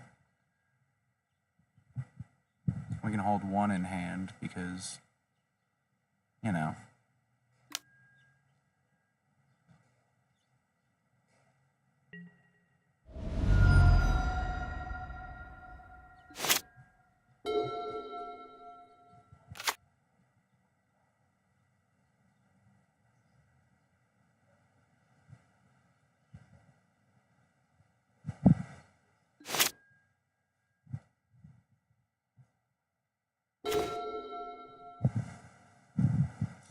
That's nice.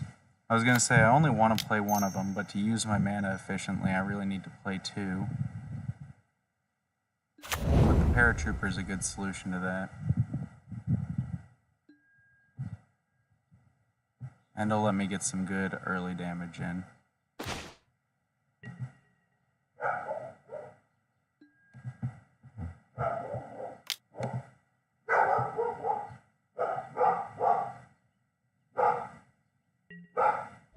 I played a planes.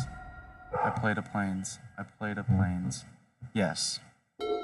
Because I had 4 mana on turn 4. Plays planes, yes. Okay. Oh.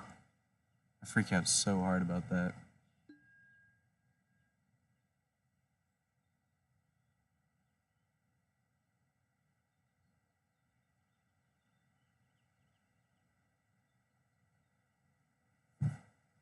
It is now his end step.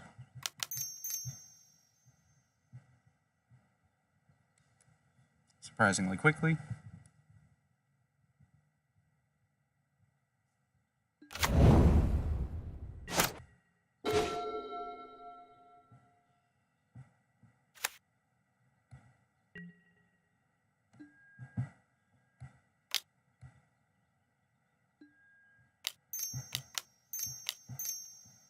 Just go ahead and pay that. Get the damage in.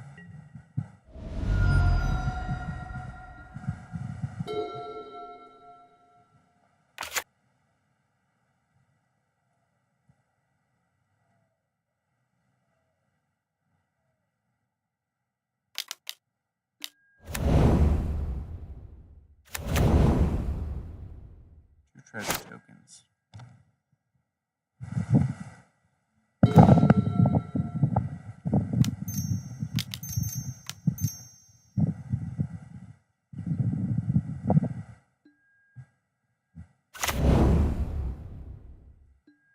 Hopefully he can't just combo me out next turn. Does that guy have flying? No.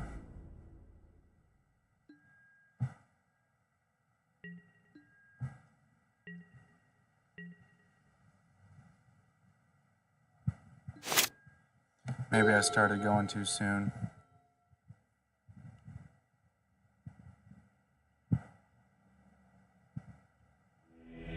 Hey, it worked though. This guy is funny good. Like, all I did was pay 2 mana over 10 mana over 2 turns.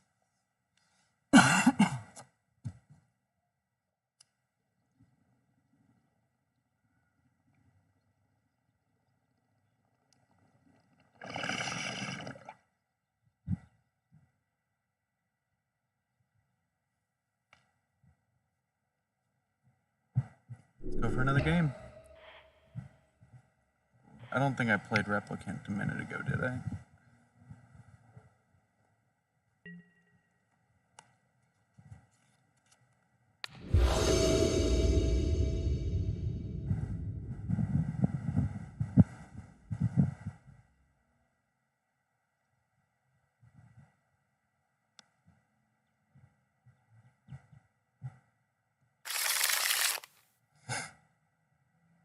Easy keep. I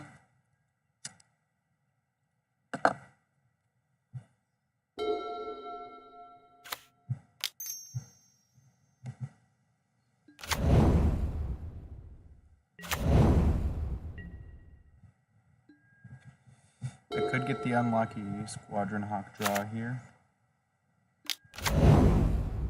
Oh no! My worst flightmare. I can get all 3 here though. The beauty of Thraben Inspector. And also Springleaf Drum. Springleaf is also very good with Squadron Hawk.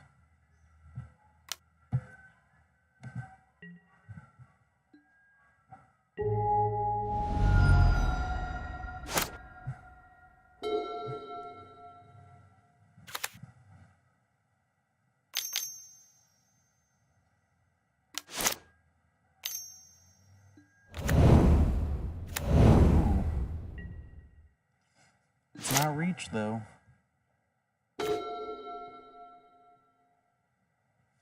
But my bugler doesn't stand very tall next to it, that's for sure.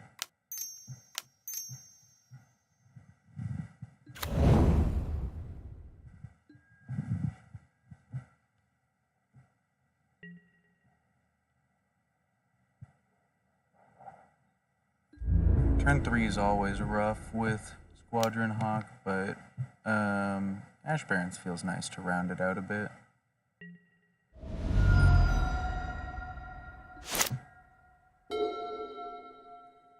And we're really close to getting Goliath Paladin online.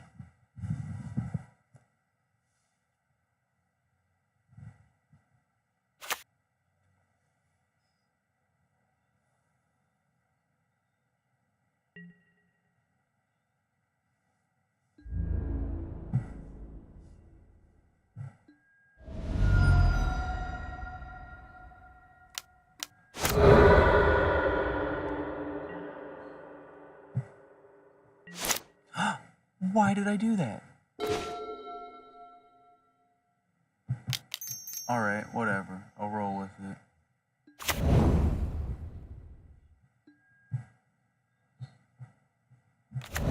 But he's got land destruction. He just took out my island. I didn't even notice.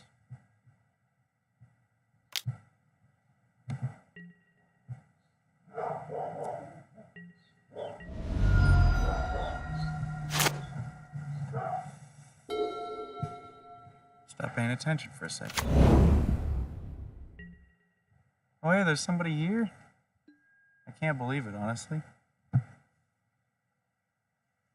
No, they left.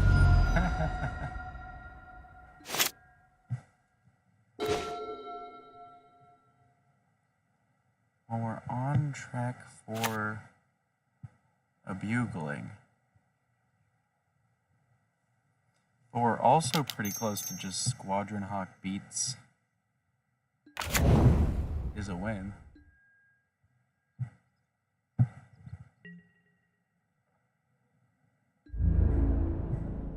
We can't let him destroy this Chancery.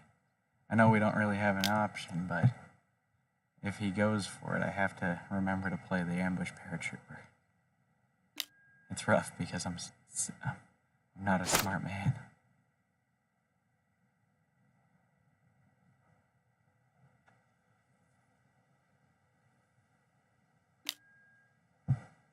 Okay.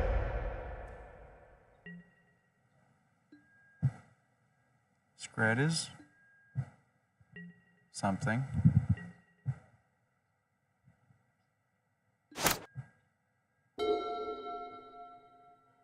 I really like Jewel Thief. That's a beautiful card.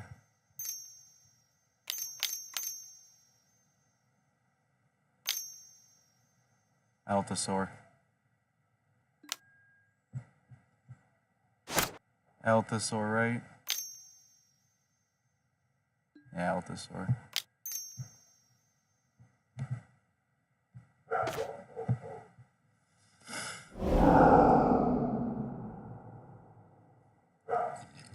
And Acid Moss. Oh. This guy's just living it.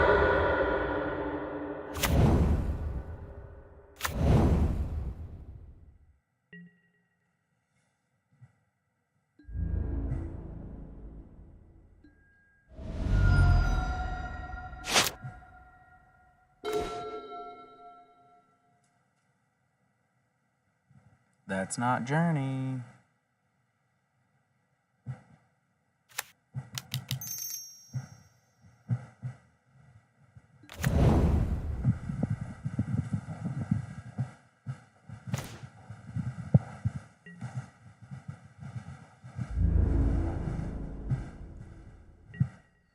I can get 5 in front of it, so I can take it out if he attacks with it. And if he just keeps it back as a blocker, I guess I'm not too scared for the time being.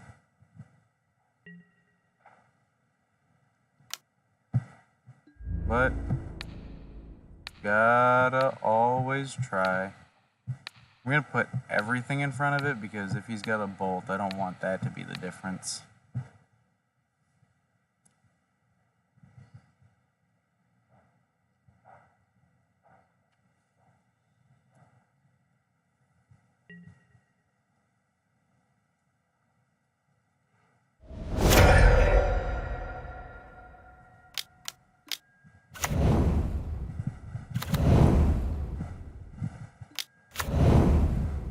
Alright, so we got him.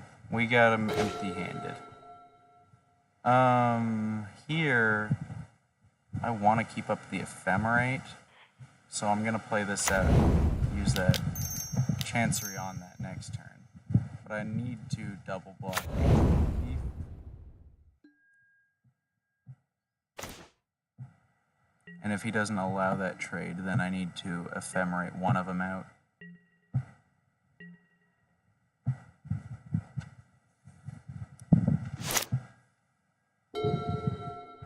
He's only got one card, though. Oh, it's a good one.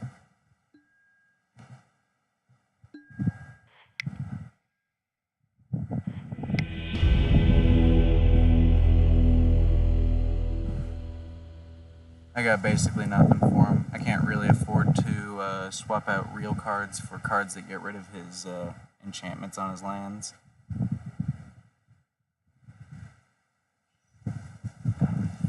Although ephemerating a Dawnbringer might be pretty effective. As is, though, I want all the bodies in the air.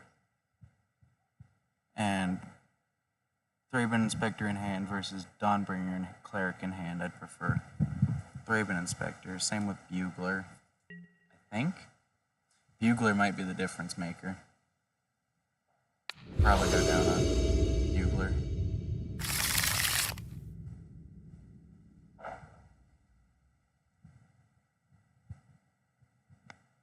We got the journey for the Altasaur now. So he's not getting that one by me.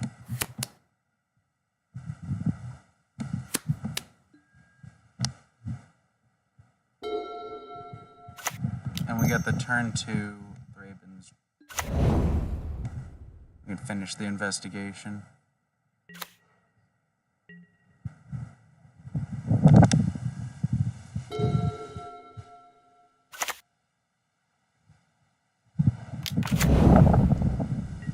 We're going to take his guy, though, instead.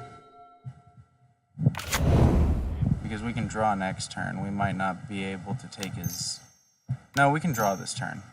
I'm not worried about that guy. I'm only worried about Altasaur. He can pop these lands. He's probably going to try and save his land destruction for...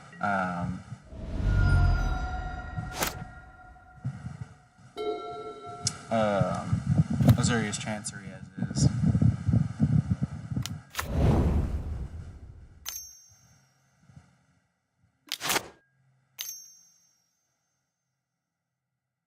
See, that there's evil.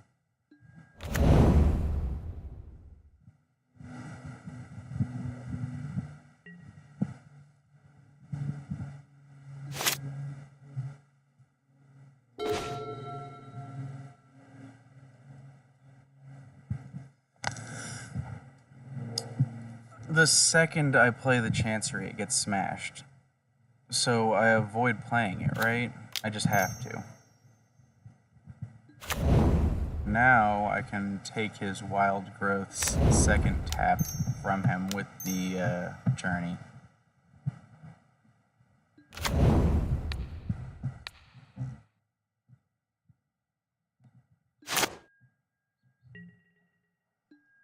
Really hate doing that though, because I need the Journey for the Altasaur.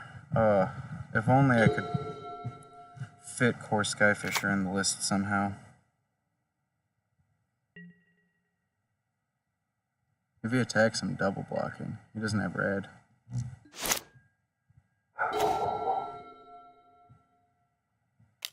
And yeah, as guessed, he's saving his land destruction for Chanceries.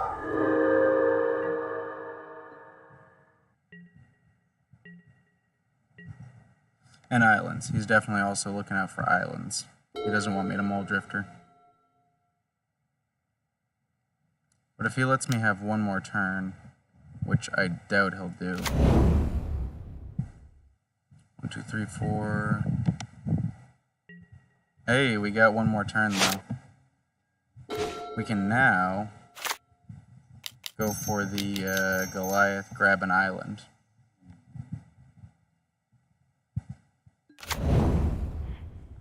Always yield. Always yield.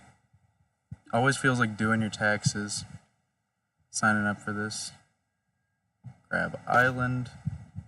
Don't mess that up. No valid attackers. I just see what he's got.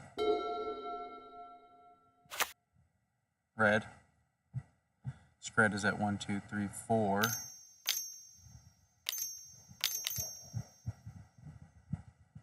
Altasaur is decent. Boarding party is scary. I will chump block the boarding party, I think. I just can't afford to lose my Goliath Paladin, right? Sure I can. Because I'm playing Mole Drifter next turn. I can't afford anything, I think. I'm gonna forge up these guys. So that's decent. And then we're going to get onto the board with Mole Drifter.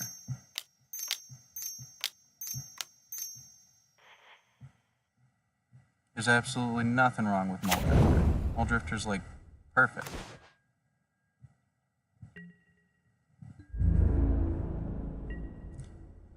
We can still even line up the blocks for the Altasaur. But if he attacks all out trying to get the Monarchy, like with all of his guys, then we let him have it, we don't block. You get the board wipe. The boarding party.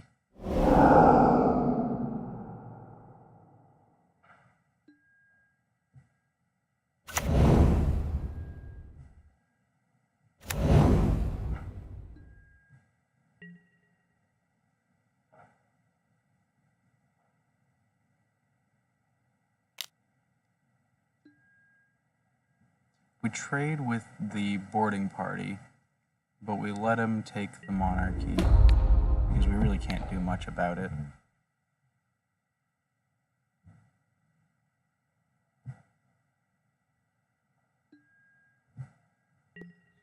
So yeah, you get a basic land. And then hopefully next turn I can hold up Prismatic Strands after taking with Mole Drifter. I mean, it's barely a hopefully, it's super easy at this point of the game.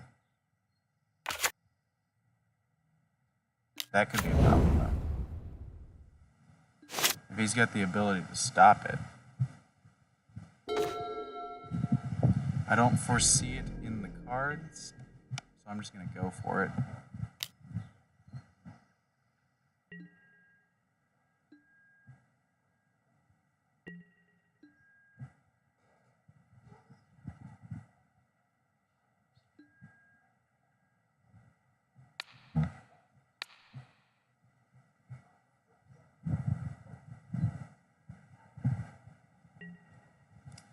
And so we have mana for a few Squadron Hawks. We're going to play the Ash Barrens out as an untapped colorless source. So we're going to play one. Yeah. We could play them all and discard Prismatic Strands like that, but I'd prefer to just play it safe. And yes, we are grabbing this one. We could have grabbed them all. I guess Kabira Crossroad or Chancery to keep hand at capacity. But I want to get both sides of the casting. Like if he attacks with, well, for some silly reason I thought my creatures were about to untap.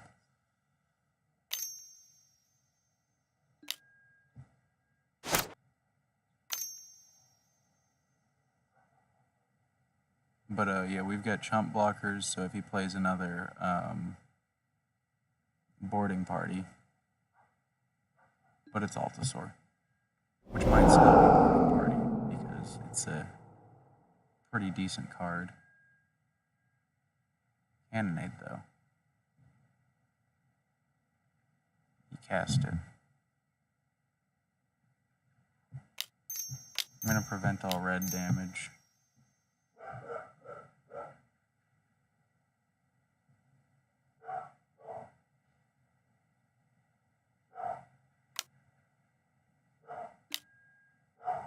Yeah, if he casts that one, I just say green now.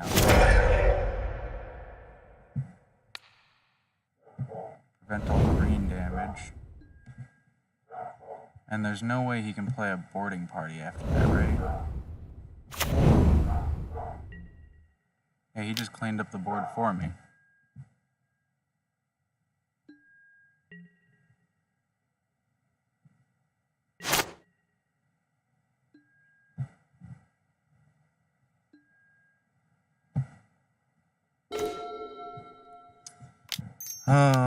We're going with the Squadron Hawk,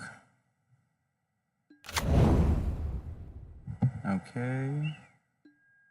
No. Squadron Hawk.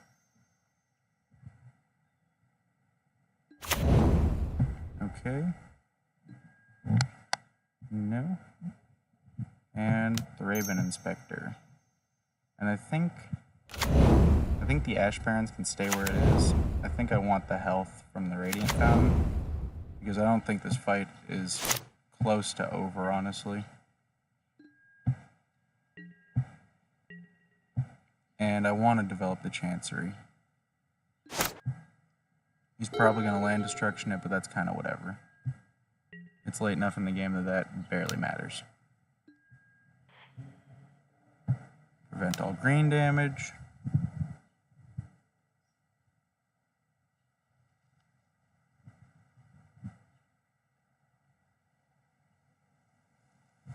I can't believe I got him to cast 2 fiery cannonades.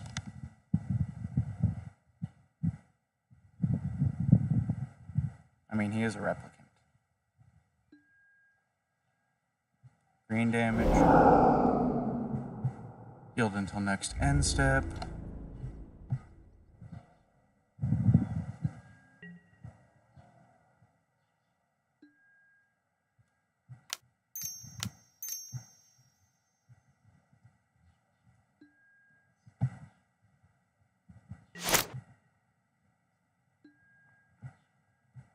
A Throne of the Dead 3. I think Paladin. Just get us further in the dungeon.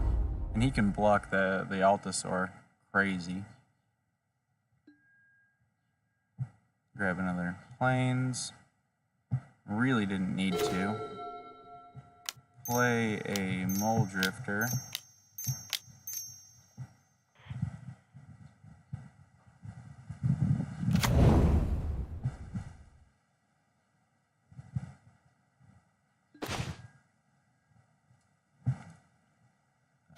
Radiant Fountain. And then we're planning on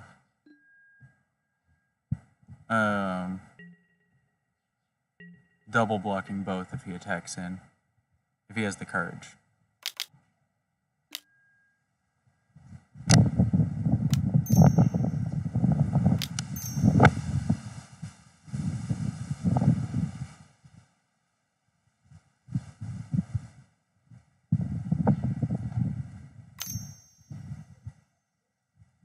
Do you have another one? Oh, he screds the Mole Drifter.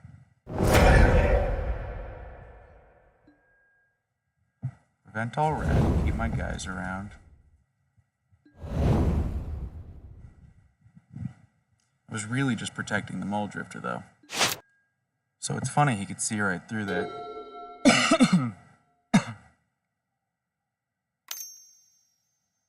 Still, though, he has to lose one of his guys to attack in. So I doubt he's going to.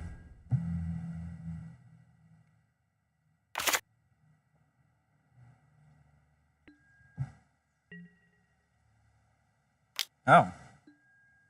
Alright.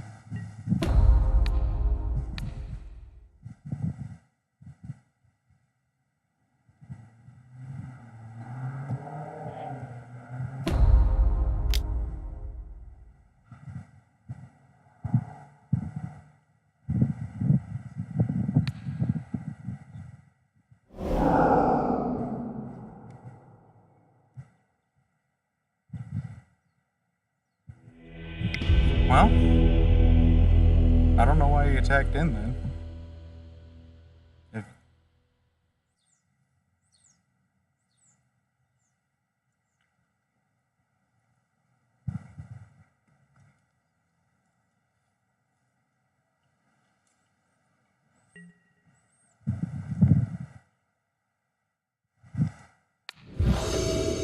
That's funny. I just caught myself adjusting my hat, and I don't remember doing that. Off of this hand.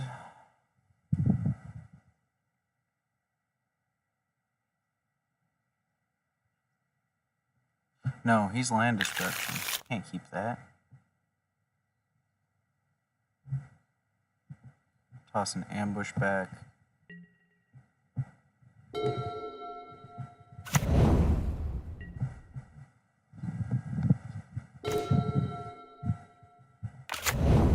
That would be nice to play turn 2, but I'm gonna try and wait a lot longer.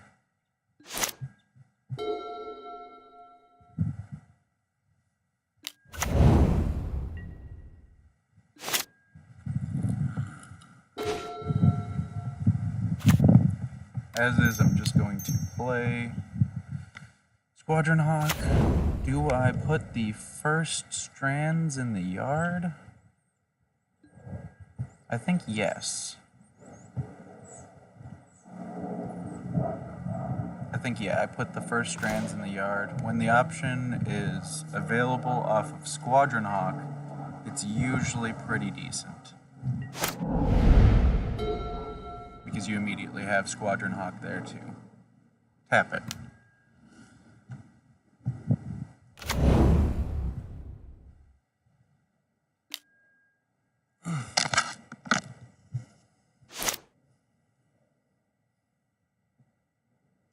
Glad the sun's finally calmed down.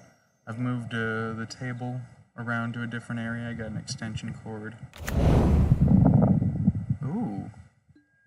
He's really going deep on that. The one land hand.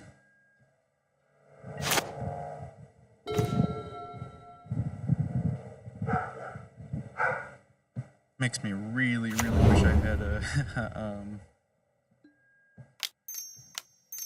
land destruction spell to take advantage.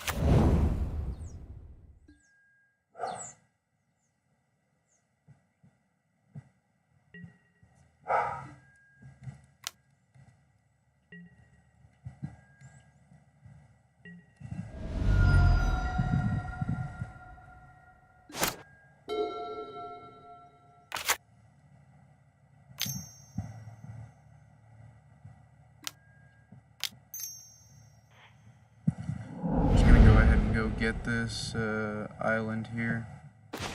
Make him second guess blowing up a land if he's lining up to do that. But it's probably Altasaur.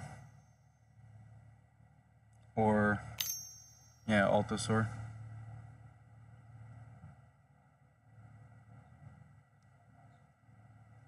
Which I'm not ready for, really. If I see an ephemerate off the top, though, I could be pretty decently set up for it. Boarding party is not as scary.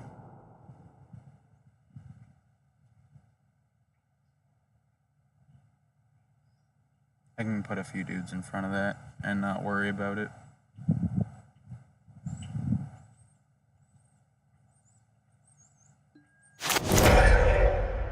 Ooh.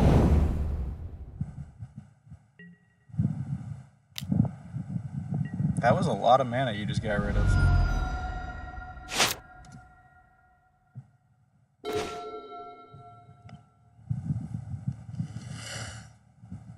That's wild. I was not expecting him going that deep, honestly. Let's set up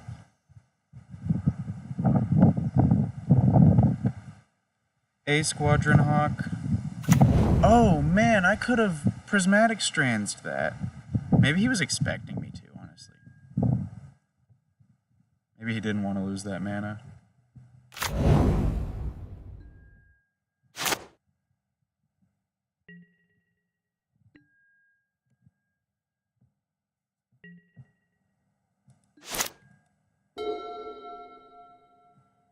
But I can totally take another boarding party hit. Worry free.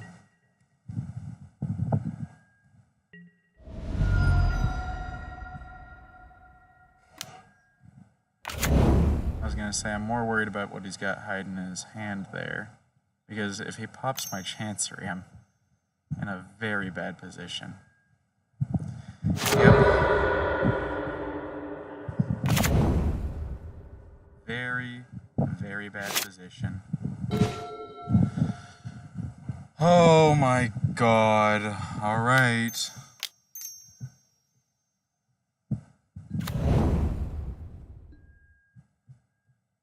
I really do have to start chump blocking.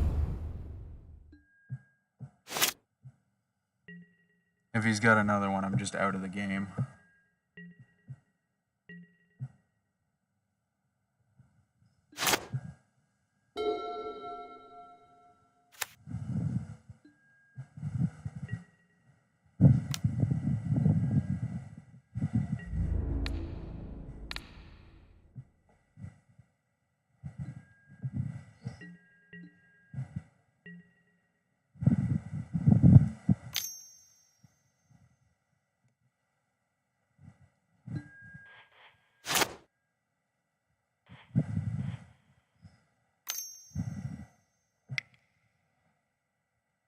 It's cool. I don't need to see it.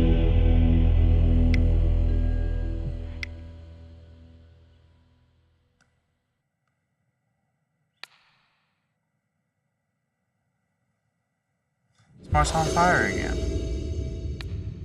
Back with some more mono blue, I think.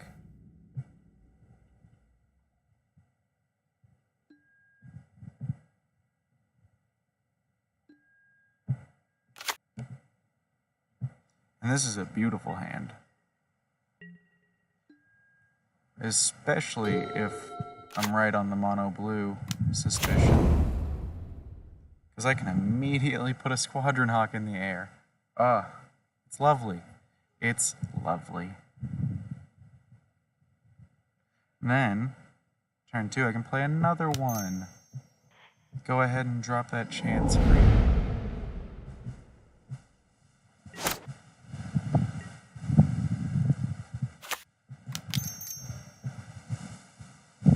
Yes! It is a good card. Yes. Go grab Squadron Hawks. 2 of them. I do not want to waste one of these bodies. Not in this matchup. I'm even okay with drawing it, honestly, next turn. Will chump.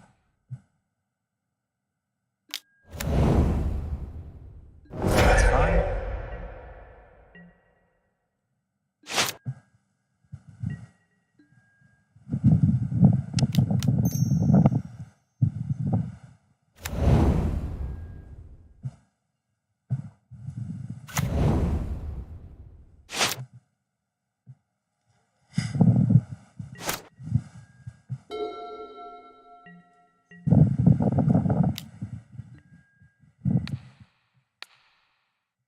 Once again, on the ferry.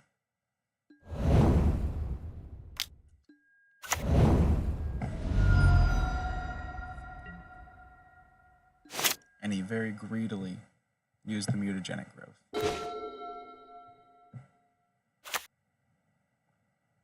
Now we can go get the other Squadron Hawk. Yes. Yes. Okay. And the ambush paratrooper in play. And then when we put these guys in front of his guys and he does a whole bunch of work.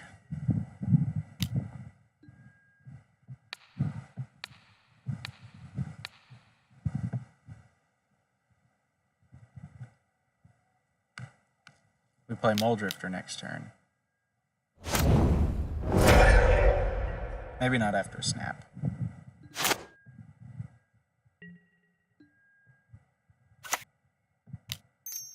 However, I like Bugler a good bit.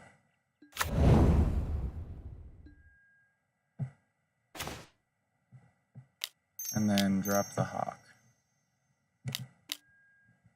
Yep. Yep. And he's got the Brine Barrow Intruder in hand, but that doesn't do much versus the Bugler.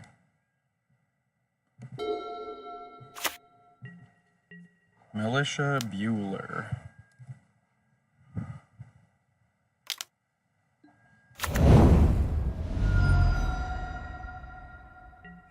Now he'll once again be able to counter CMC 2 spells.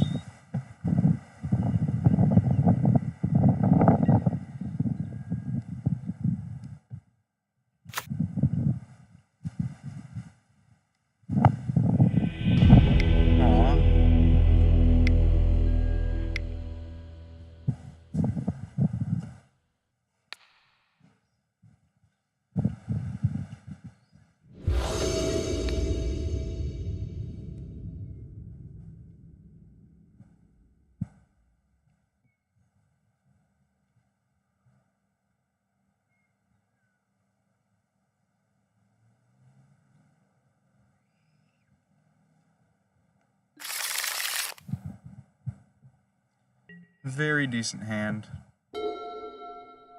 I like the turn 1 Thraben, turn 2 cycle the Ash Barons. I haven't fought Burn in a while. I'm gonna hold on to the Chancery.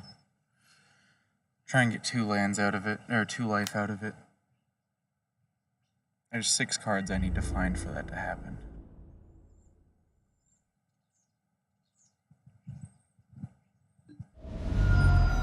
Six cards I can find that can make that happen, I should say.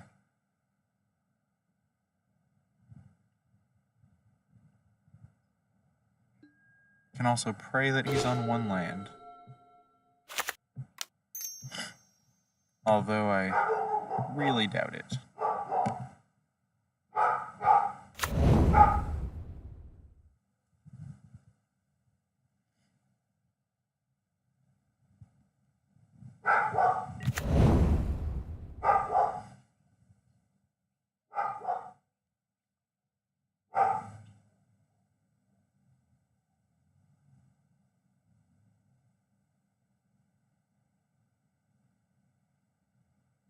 What if I cut the Ash Barons out, ran 4 Chancery, 4 Tranquil Cove, 4 Radiant Fountain?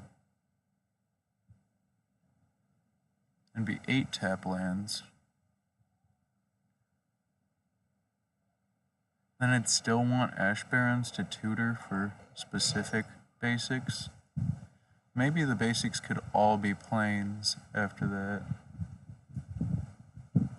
No, because then my only blue sources are tapped. Most of them are. As is.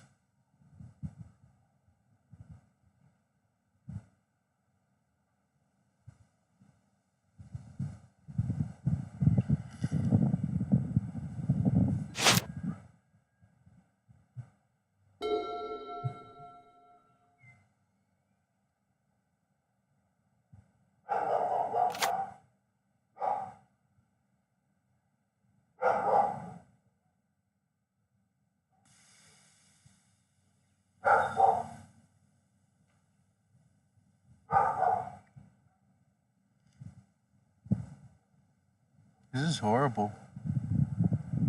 Why are you playing so slow, man? You got 5 cards there, 2 mana. Swift Spear in play, like how hard can it be?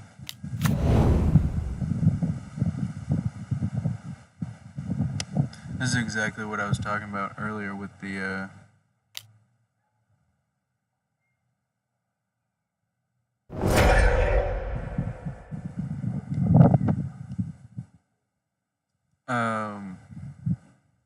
Circle of Protection Red wouldn't even do anything here. Like, absolutely nothing. Comically little. It would take up all my mana.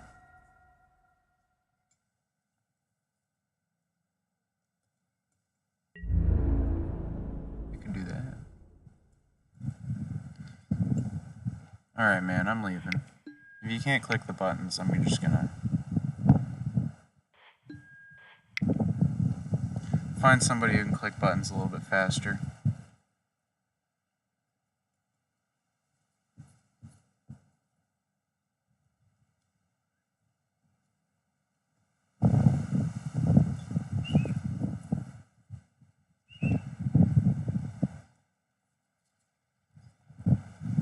I don't care if there's a philosophy to burn and that you can't rush because you're not going to use all 20 minutes.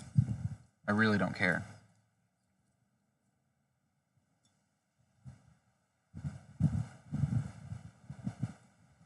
And that's a matchup I want to play too. I got the Prismatic Strands. I'm missing the Overseers, but I've got the sideboard Dawnbringers for use with Ephemerate.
This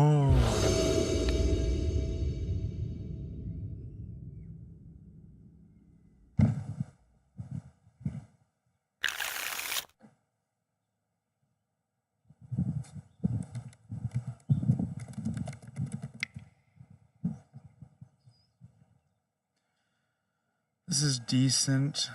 I think I start with the Squadron Hawk over the Inspector, pick up with Chancery, because I want to skip from turn 2 to turn 4.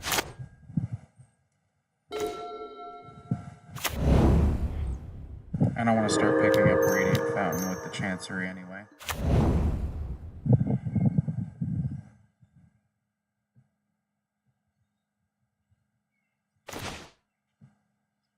I'm gonna put in the next match I start up, streaming, please play quickly. Like,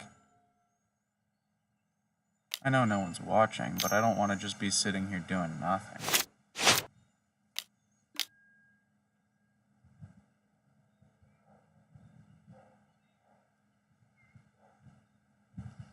So we gotta be worried about board wipes here.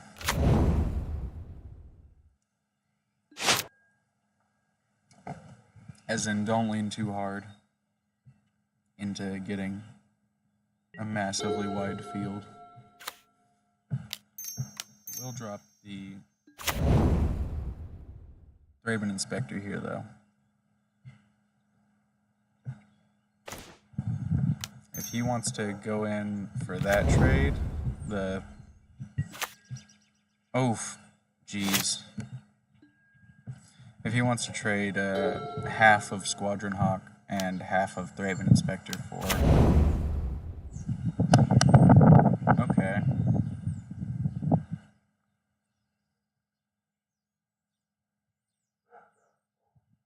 That was turn 3, so that was Swamp Llanowar Visionary? No.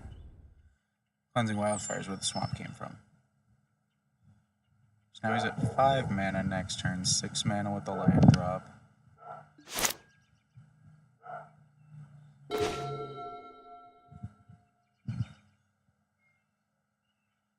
And we want to keep hiding Ephemerate, I think. Or we want to keep hiding the Chancery, I think, because we really need to get to the upper end of lands. And to that effect, I'm going to not play into the board anymore and just take this guy out. It's probably a bad move.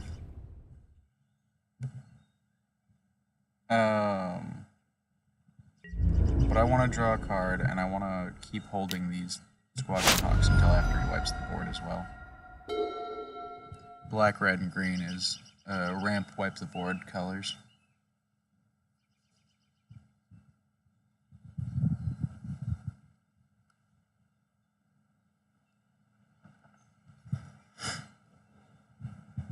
Switched over to a metal chair when I rotated the table, but not for any good reason.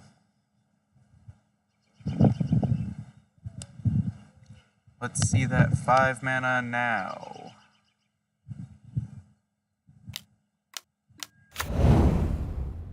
Three. And land? Oh, if he misses a land drop, I'm gonna be singing praise. It would never happen, though. He's gonna Cleansing Wildfire even. I swear I was predicting it right before it happened.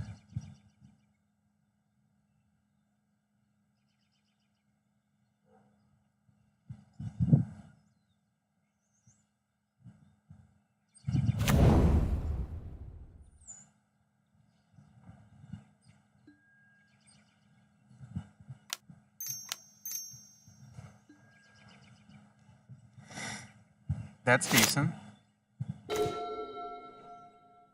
Also decent. I think I want to invest in a 2/3.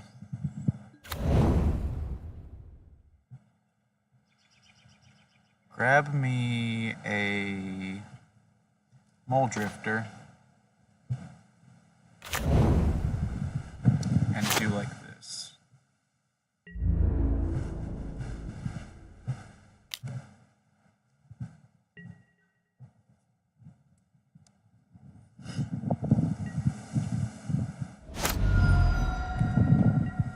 We're on the 1 zone for the minute, for the time being.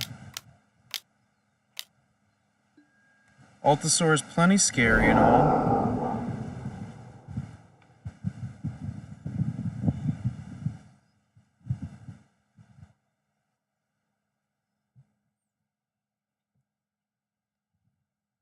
And he got a bolt, which he's going to use there. But I've got the counter for that. So, we save our guy, at the very least.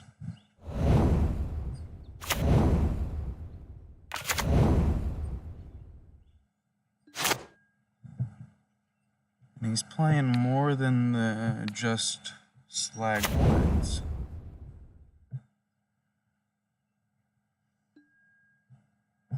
Grab another bugler.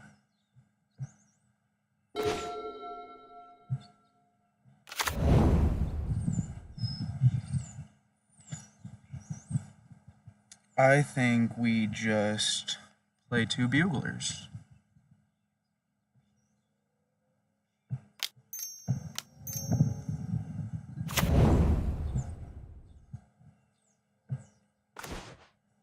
Actually, yeah, I'm on the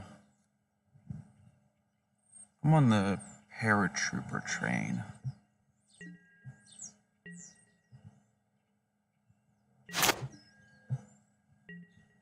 And still very willing to block. That's why I'm keeping Ephemerate up.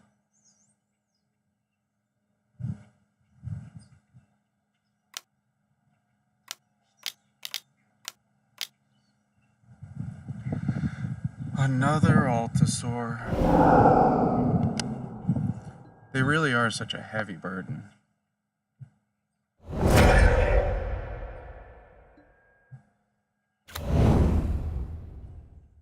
Do you attack with this one now?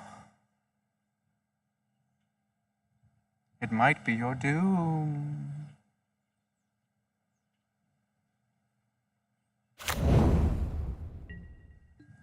I think I'd probably just let it through, even.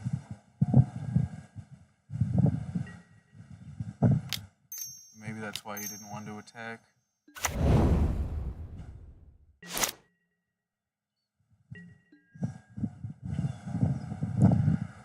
Conveniently, though, we get a journey.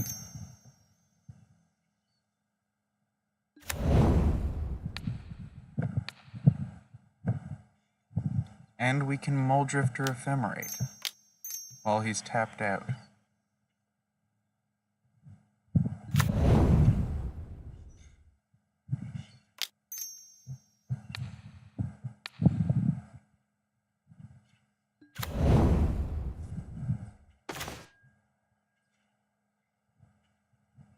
And we got our 7th land.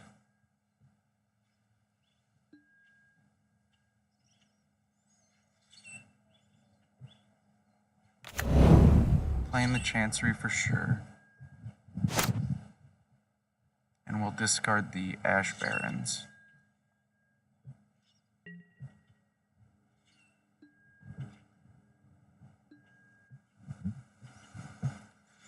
Oh, I always hate when the end step and the cleanup step aren't the same.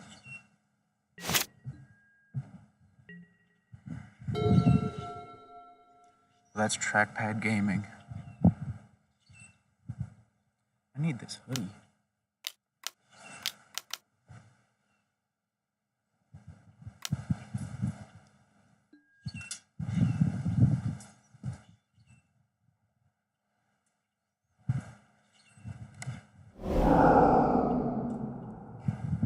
Oh, that is spicy.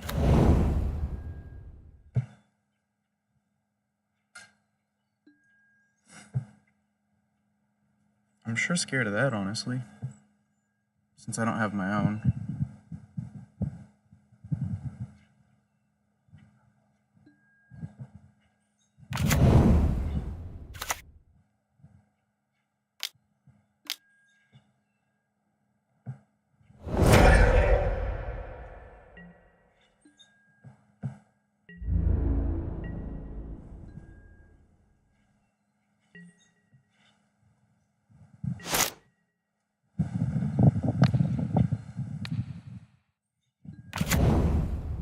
got all 6 cards out of Mole Drifter. Not looking like it's gonna do much, though. Though we can Bugler and buff. If that sounds anything near to much to you. Where are our prismatic strands?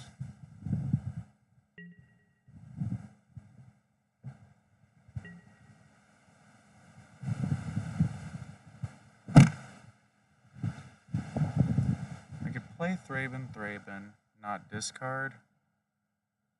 But I want to buff my guys. It's so hard to do the math on the fly. I'm not even sure if it's worth it. I played a land that turn, right? Yeah, Radiant Fountain.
Oh, boy.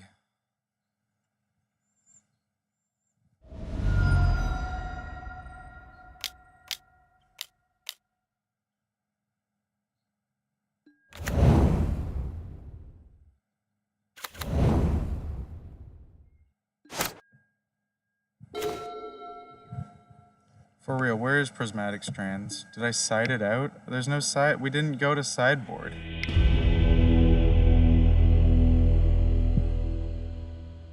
It's still right there in the deck. Just dug through. I wish I looked.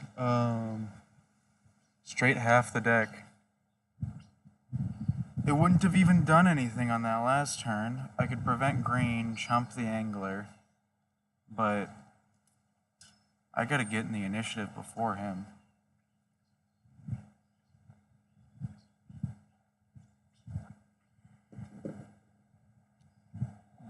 And I'm sure it'd take a while to come down because he had to. Well, no, he got it off the dinosaur.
I'm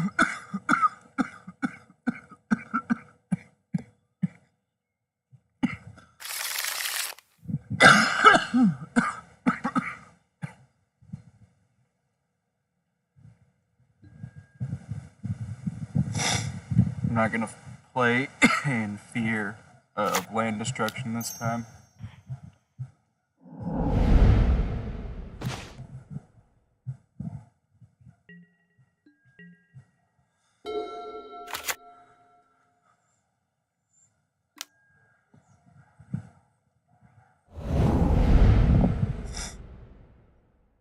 Is that what he wanted to take? I'm sure. That's like my only spell. Maybe he was checking for journeys?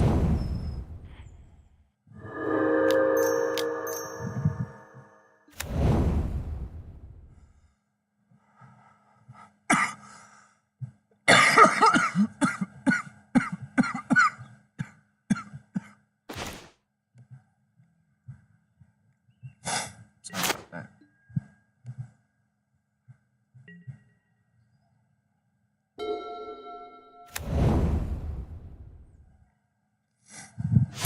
What was he looking for turn 1?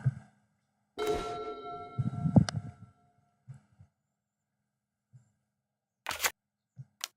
mean, he knows my whole hand, so this one isn't great in that I just told him one more card.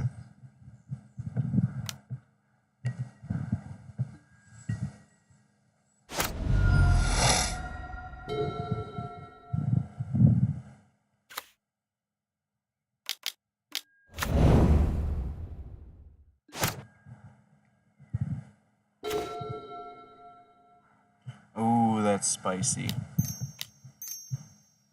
Oh, I should have played the Bugler, jeez. I was so committed to Squadron Hawk this turn that I didn't stop to think. But he's definitely afraid of dropping one early because of my flyers.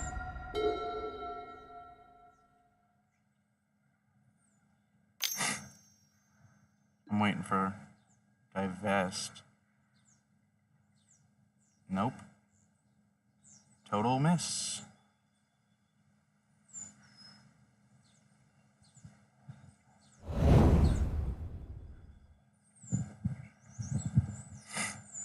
The question is, do I play the Goliath Paladin first or the Mole Drifter first?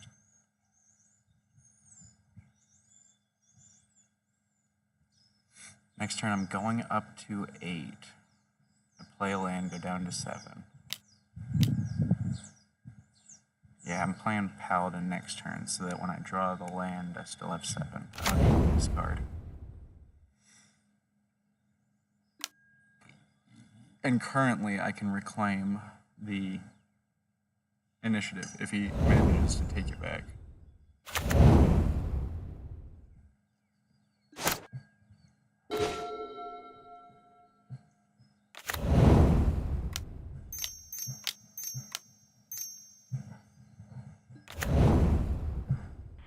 Signing up for a phone plan. X here, X here, X here. Grab an island, plains. Swing with vigilance. Hold back chump blockers just in case.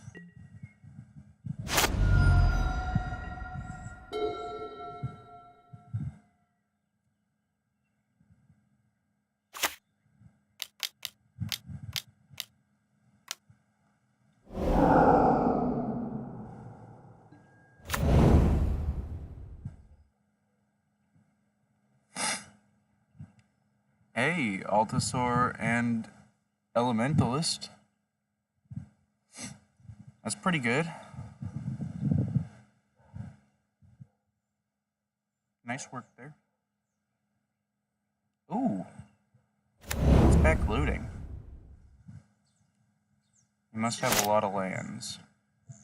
We're gonna go with Forge on the Paladin.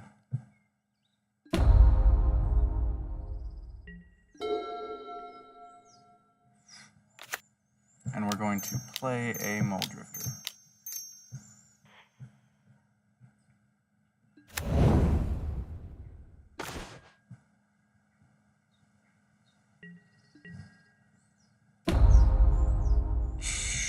Do I discard the prismatic strands?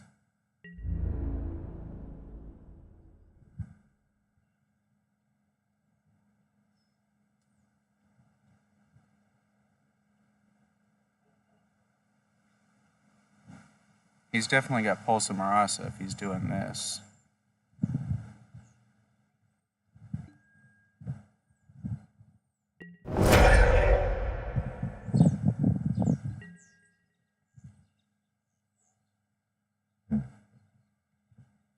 I think I do discard it because I'm so ahead.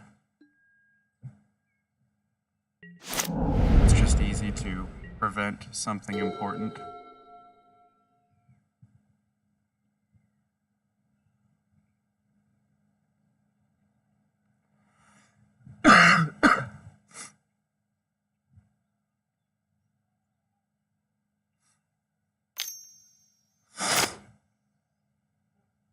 If he's playing Altasaur in red, he's definitely playing the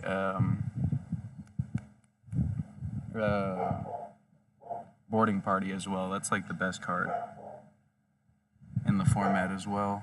Honestly, Naya might be pretty fun for 8 initiative guys and then the 8 cascaders. That's a lot of power.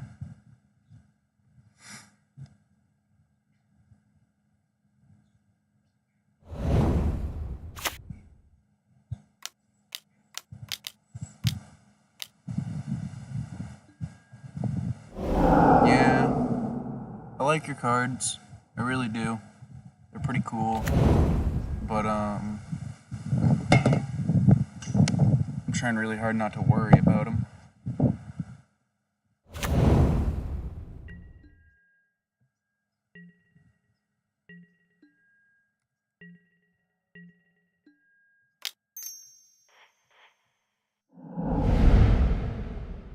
Strands is such a good card.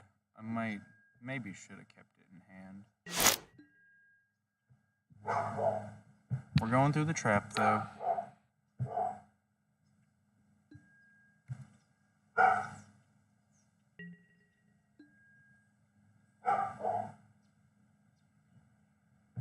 Let's see what we get from Bugler.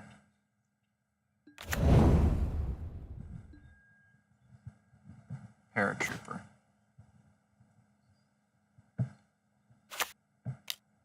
We play a Squadron Hawk. No.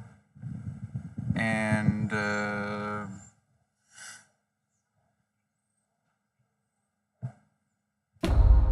he really has to block this, and he can't double block it with the Altasaur. Elsewise, I kill one.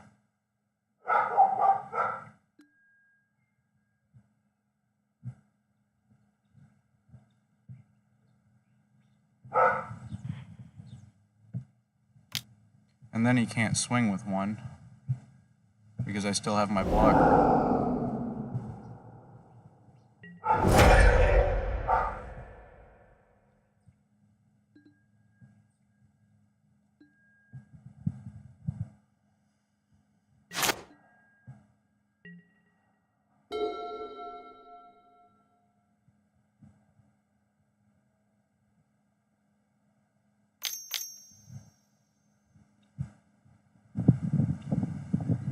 Although, I was scared for a second. For a Cannonade? Cannonade would do quite a bit here to prevent me from, preventing him from taking the initiative.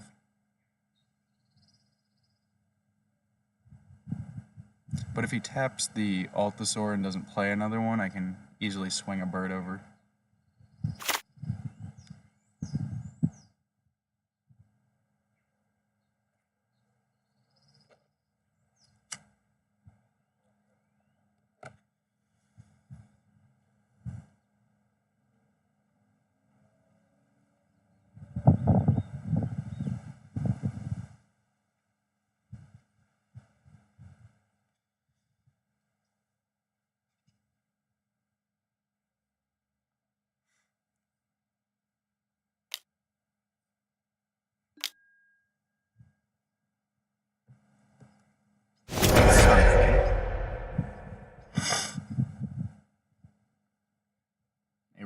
is.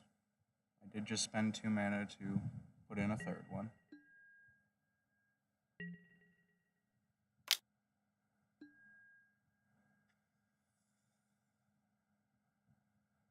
I mean, I block like that, right?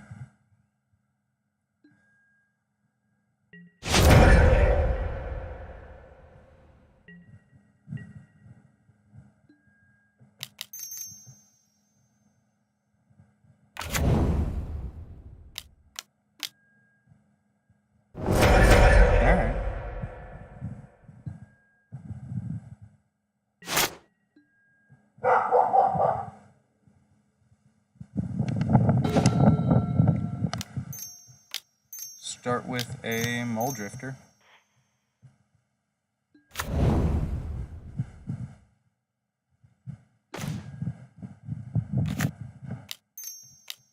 Toss out a Squadron Hawk and hold up Ephemerate. Wow. This is golden.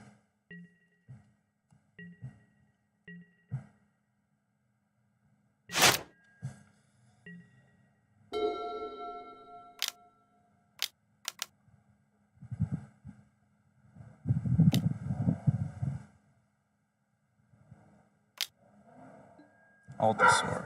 Alright. We get Visionary.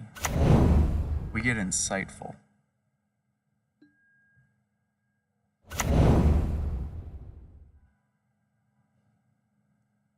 The Trample is scary, but we're ahead enough, right? We're moving to the Throne of the Dead 3. We just need to get a suitably big guy. Bugler becomes a 5/7, 5/6. I mean, that trades perfectly. He tapped out, so I'm gonna cycle.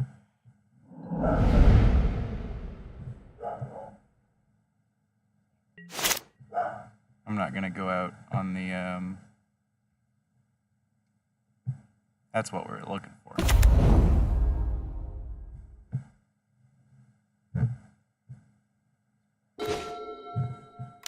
We can play a Bugler. Grab another Paratrooper. Play another Bugler. Grab another Paratrooper.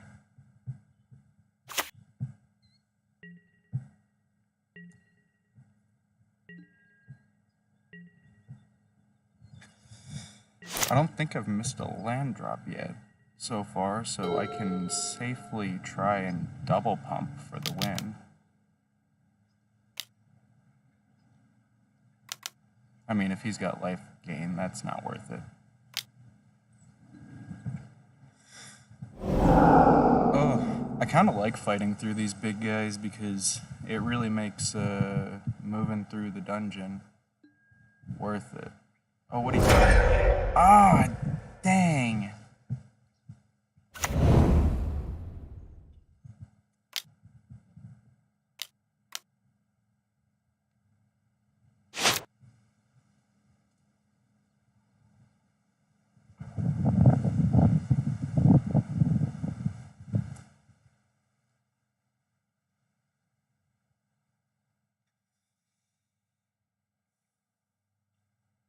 That was really bad. Really, really dumb.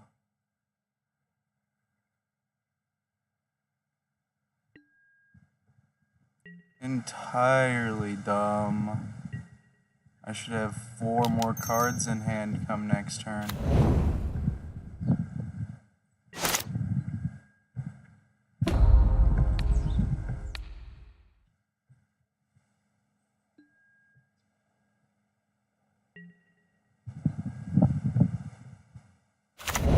I'm not gonna worry about double pumping.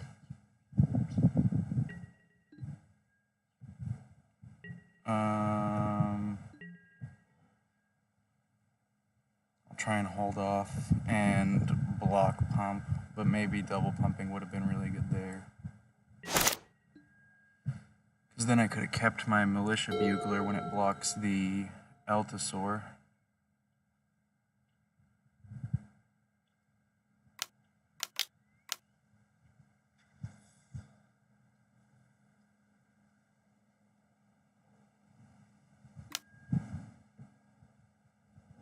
That's not too scary.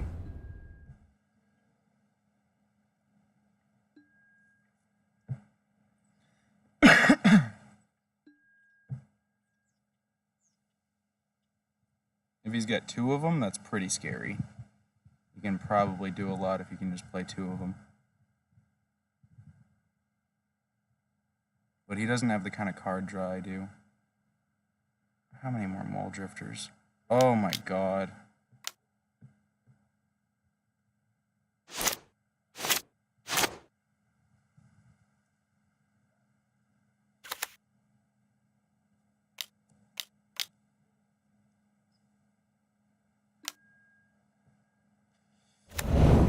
What's he get back?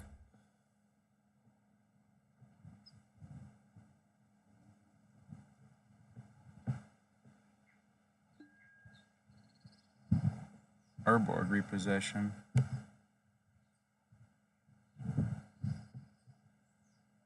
Okay. He's gonna get an Altasaur back. Oh man.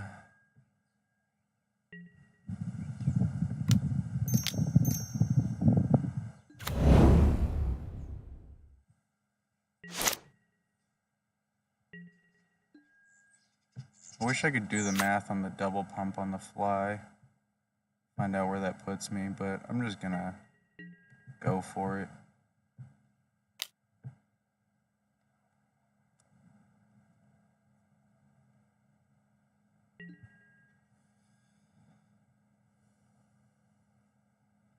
He is most likely getting trample damage through next turn.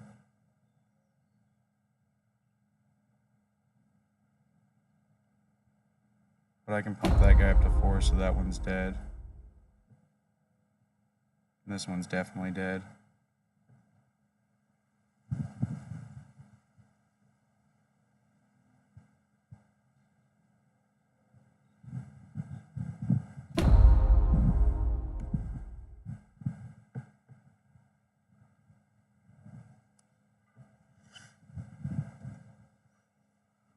It's actually the order I want to block him in, even.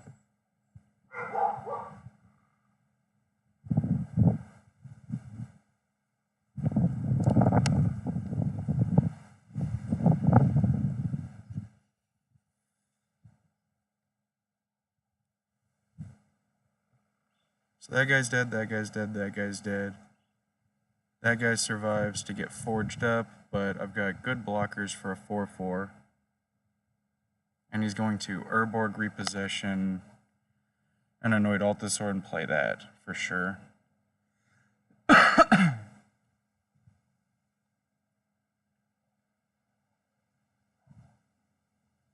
glad we're ahead on time. But man, is this going slow.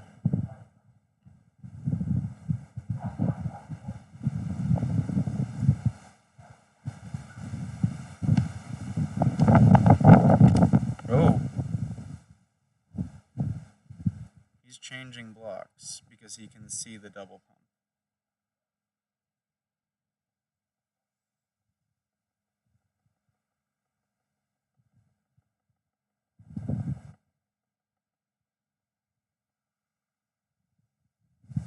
And he wants to keep one Altasaur around.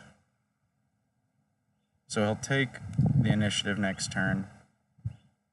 Oh, but I'm taking the initiative and trapping him. I think he's dead. Yeah. I think Militia Bugler got the game. He can't Urborg Repossession to heal, because that's 3 mana. Move that guy around.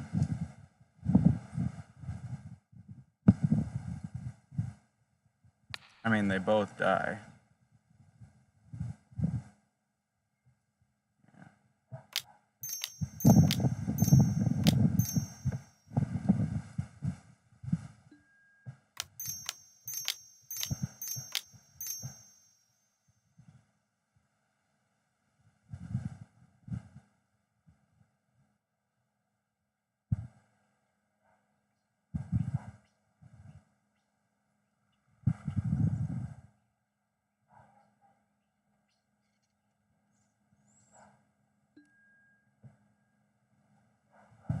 We get in for 9 damage and then hit him for 5. Yep. Yep.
Beautiful hand.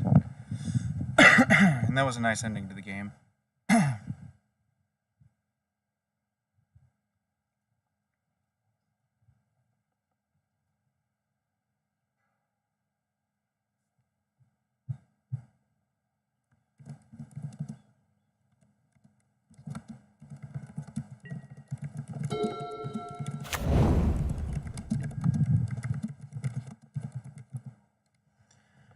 I can't bring myself to do that.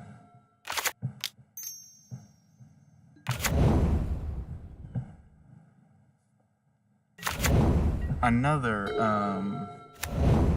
not insubstantial factor about Squadron Hawk is he moves cards around in your deck so much so that when I do this and I go grab all 3 of these, there are fewer cards in my deck that aren't lands now. So, it's kind of like increasing the chances of hitting a land next turn.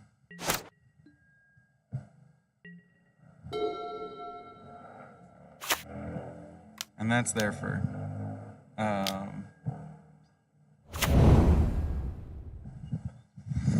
an early board wipe.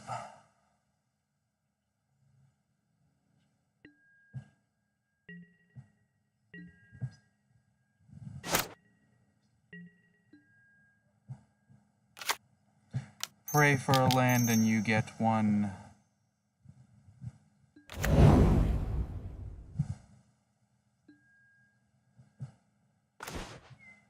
We got another paratrooper.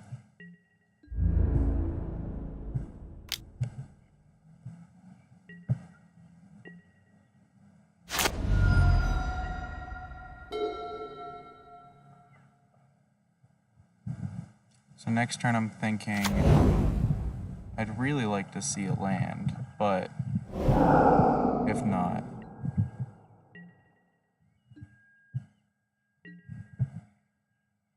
he Vajuka bogs the prismatic strands out of the yard. And no land isn't the end of the world, but I'd really like to see one.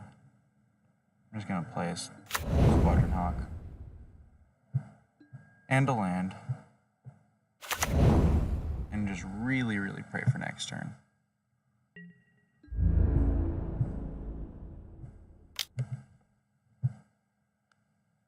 We've got paratroopers for days, and we've got one journey to get rid of a tricky dinosaur that wants to stand in our way. He's at 1, 2, 3, 4, 5. He's going up to 6 next turn. And he's thinking about, does he block that, I guess.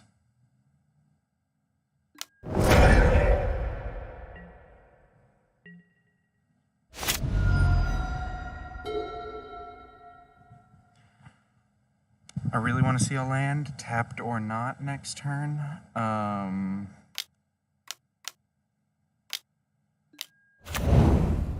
5 for Avenging Hunter.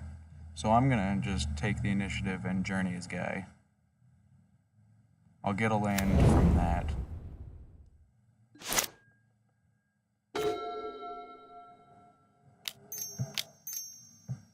Make it harder for him to take it back.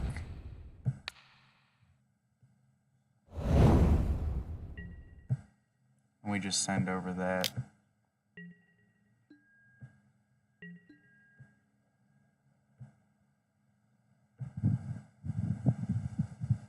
Go get an island. Yeah, we don't have one of those yet, so that's pretty good. And we're trying to get some paratroopers into play.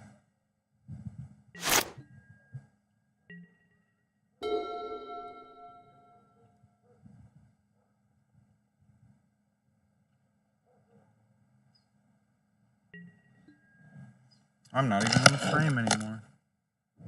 That's funny.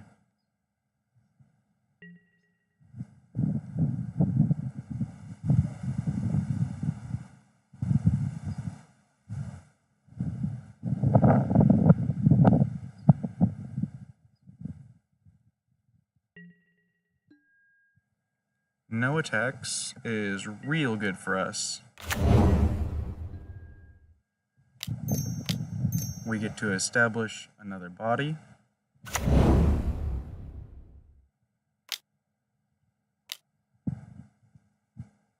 It looks like, yeah, he's wiping the board. That's fair. This is one of my favorite triggers in the match, and I'm so glad I get to do it here.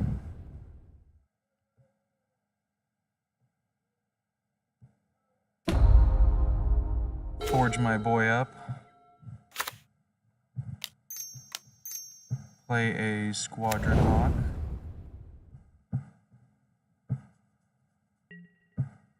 And keep holding the line. That turns off Chainer's Edict. This guy's immune to Lightning Bolt now.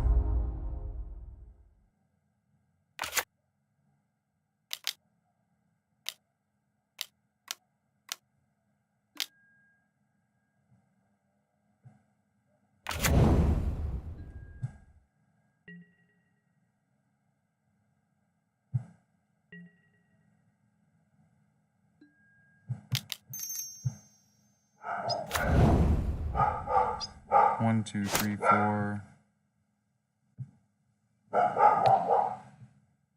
1, 2, 3, 4, 5. If we get an untapped land here, we don't.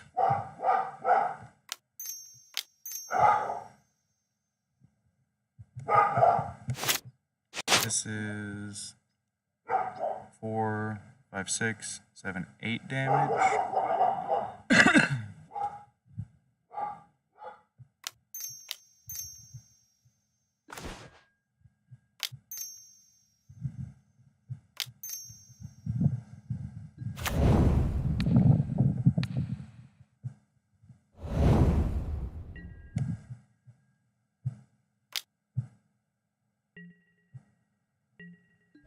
I'm gonna play the Raven Inspector out as a minimal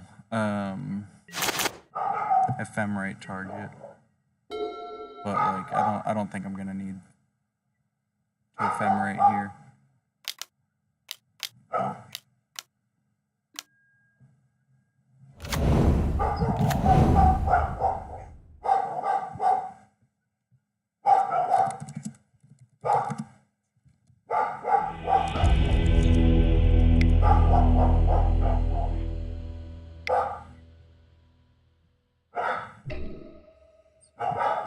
I gotta run to the restroom. I'll be right back.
Oof. My mom came home, so spending a second there.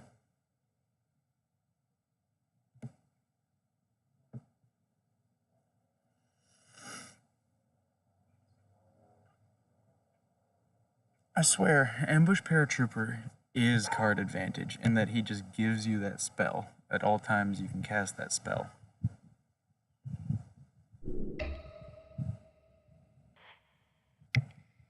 We're gonna play against the Beans Man.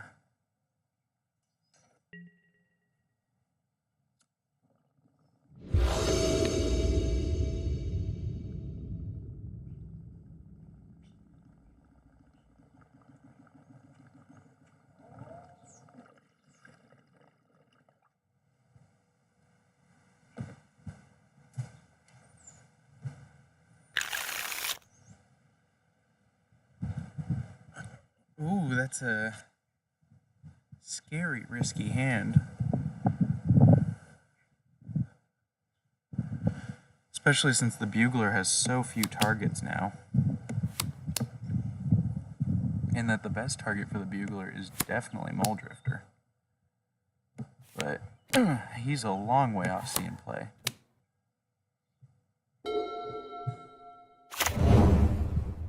We only need to see a land in the next 2 turns, though, in order to start taking off. That's even better. Go get us a planes. Do I want 2 planes? Yeah. And pick up the Kabir Crossroads. And then next turn we can jump in on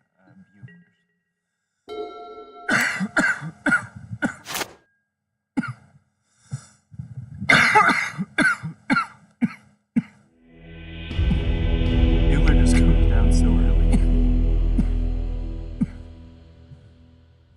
I don't want to play against the guy that says only tier decks. This is definitely not a list that he's going to recognize if that's what he's looking for.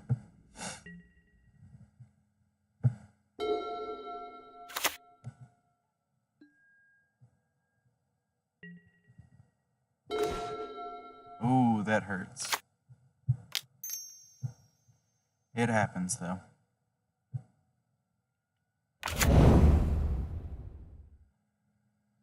What would really hurt is if we draw another one.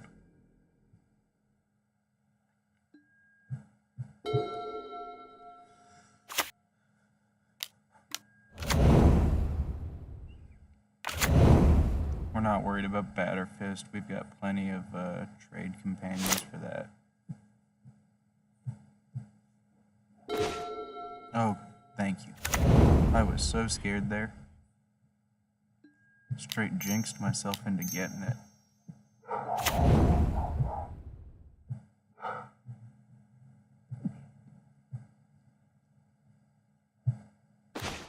Grab the other two and pretend he doesn't notice my weakness.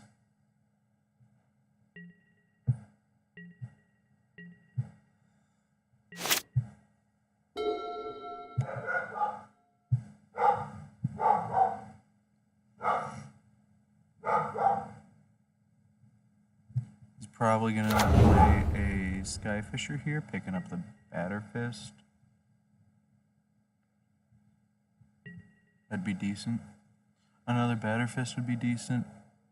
Glint Hawk Hold Up Bolt would be nice.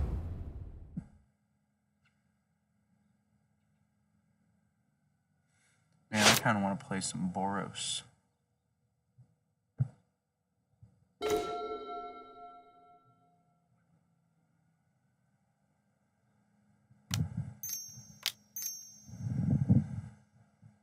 We're going to pick up the Radiant Fountain and discard the Chancery. Or discard the, oh no, we can't. Ha ha ha ha. Silly me. Gotta use the first strands.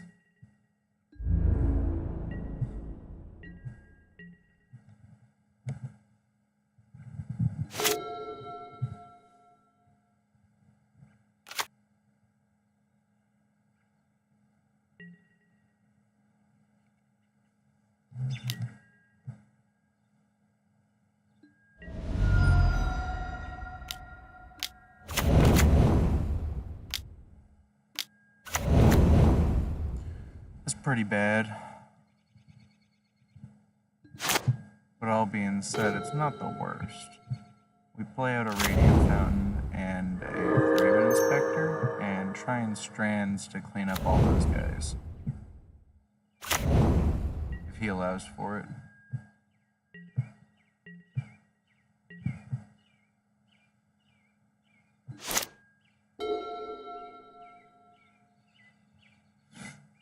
I'm thinking he's probably going to pick up the equipment.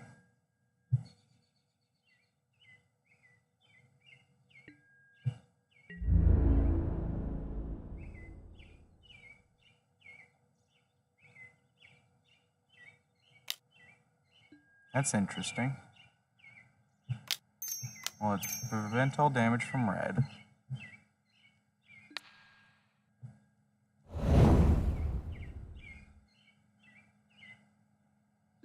And then let's line up the blockers.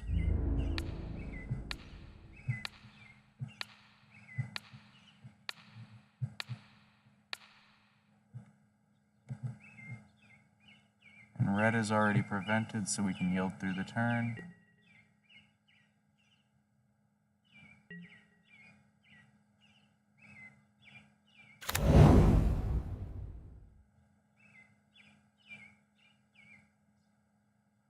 It's interesting that he really didn't want to trade. But I don't think he realizes he's in a way better position than I am currently. It sounded like a drum.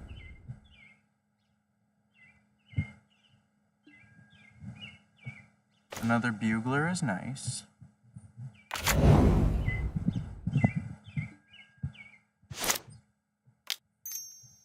Raven Inspector also comes down. And I don't really have to fear, okay. So we want, okay. Well, I want to play some Boros. Let's get Boros going. I was jealous. He looked to be having more fun than me.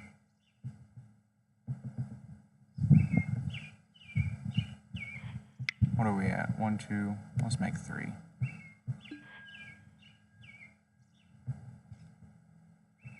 Koth and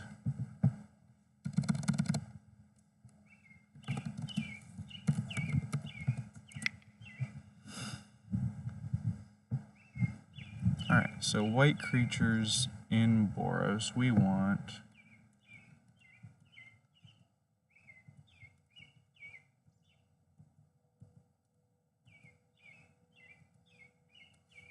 of course Skyfisher.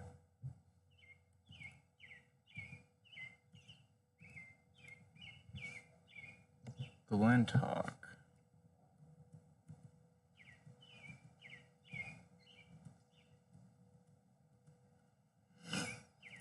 Who wears the batter fist well? Who has like a nice high toughness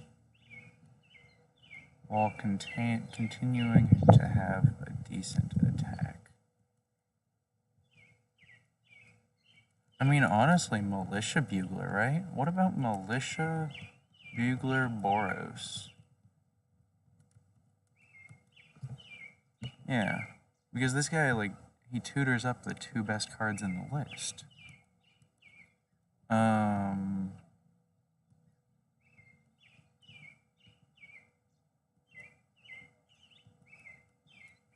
That should do it, right?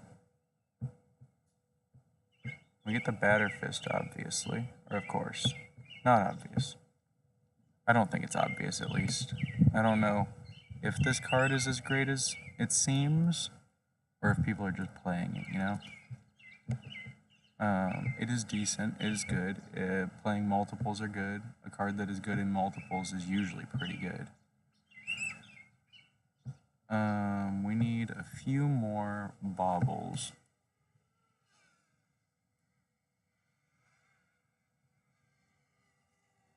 That is a little RC drone. That's so cool.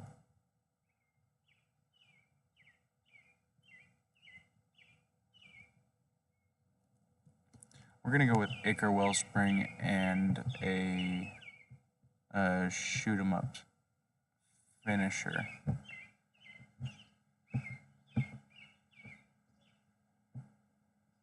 And by that, we need Galvanic Blast and Lightning Bolt.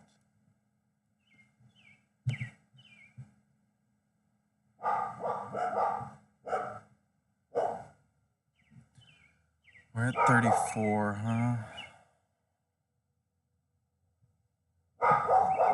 What else do I want? What am I missing? I don't have any life gain.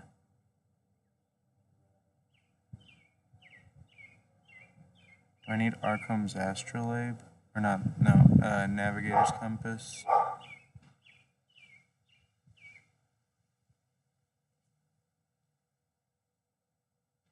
Navigators is a good amount of life on the fly.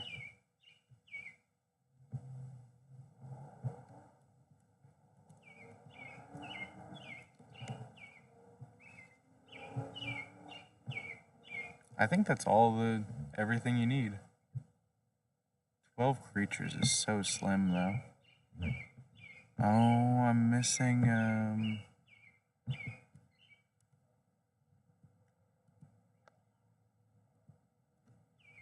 Monastery Swifty.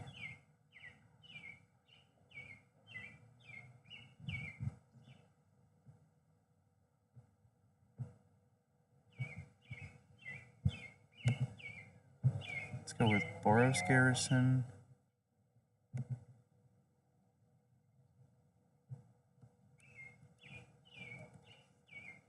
What lands do we want? We have 12 artifacts for Galvanic Blast to start with, and we want to pump that up to somewhere around 20, 24.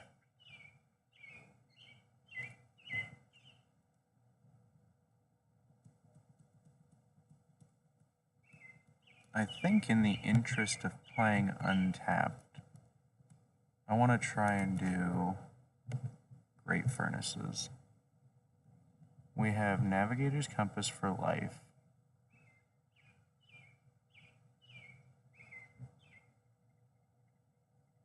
Oh, I wish this was a pauper card. Let's see.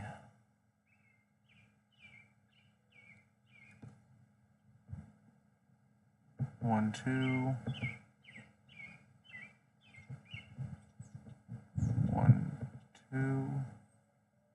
1, 2. Am I happy with that? Not really. Am I gonna try and play it? Yeah.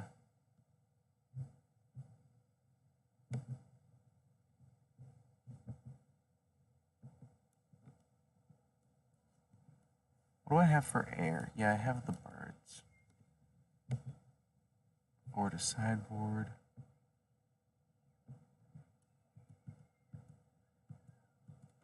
We need relics, and we want... I think Dawnbringer's good enough.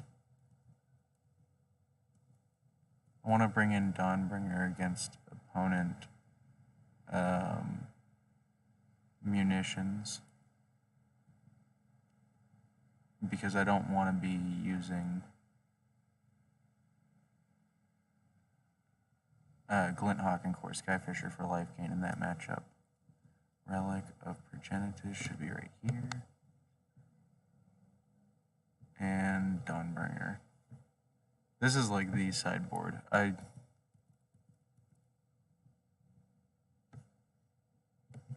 If I'm not playing this sideboard, I'm basically not playing. This is why I can't play blue.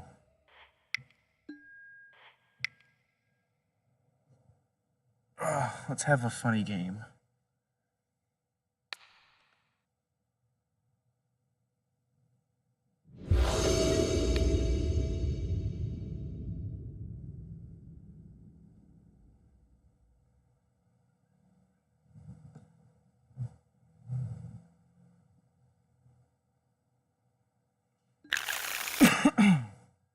Aren't we just playing this guy?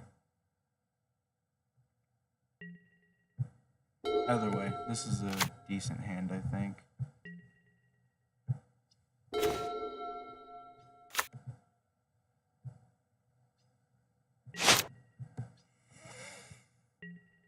I'm going to have to discard, though, which is frustrating, but I don't have to discard.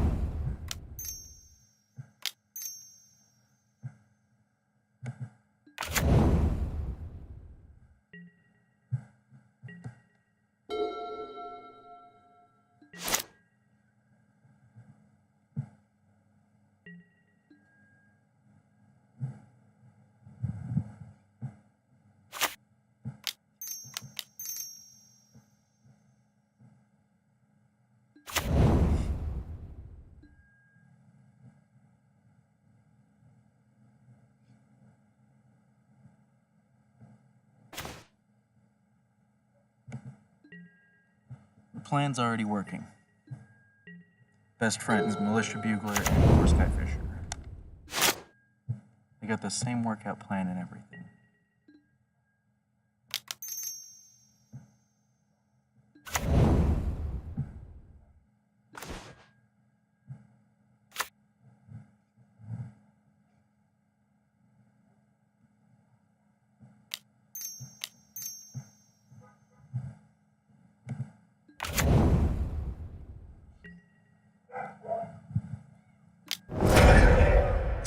Dang. Rude.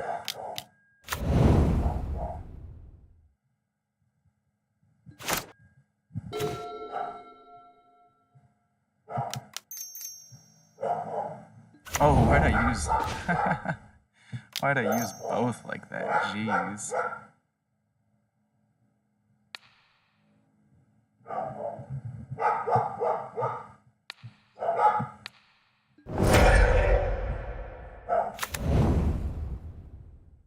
I really wanted to play a Glint Hawk there.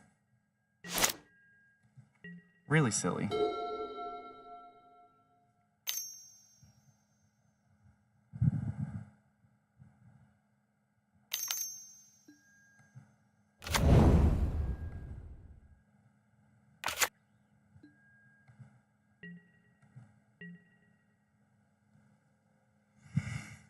We have 8, 9, 10, 11, 12, 13, 14, 15 right now. We do want to start saving it, I think. So this turn I'm going to Glint Hawk and Core Sky Fisher.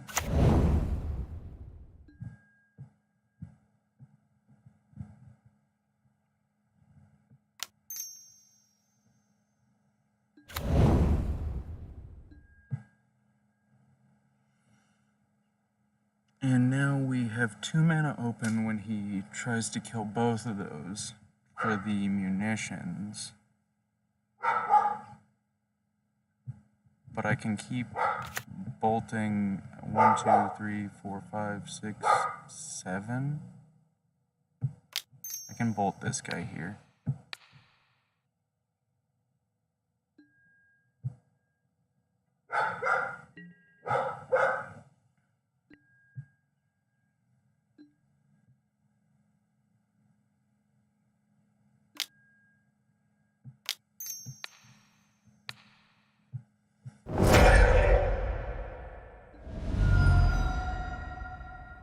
Horus is just so good.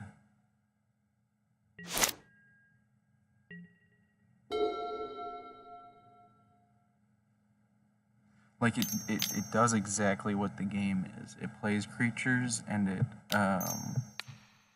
deals damage. You can get it down to being...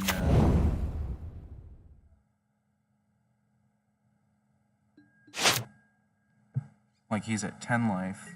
I start playing these out.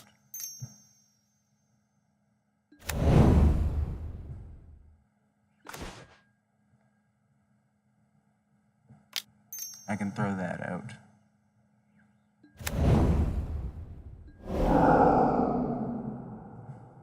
I can play that out, and this as well.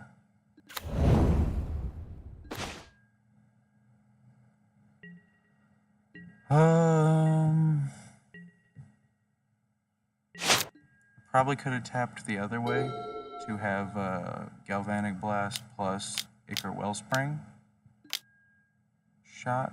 I'm also not worried about taking 6 here.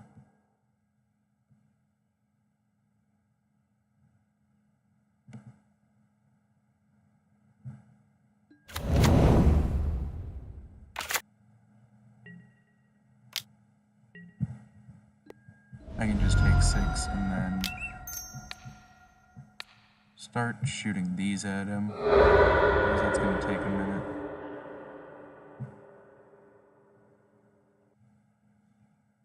But now I'll cycle that, because I also don't want to run out of artifacts at the same time.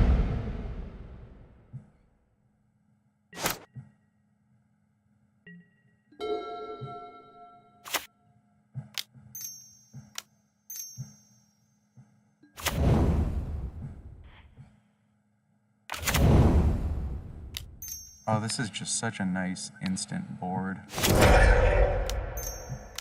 And if I get a Core Skyfisher here, I can just keep it developing.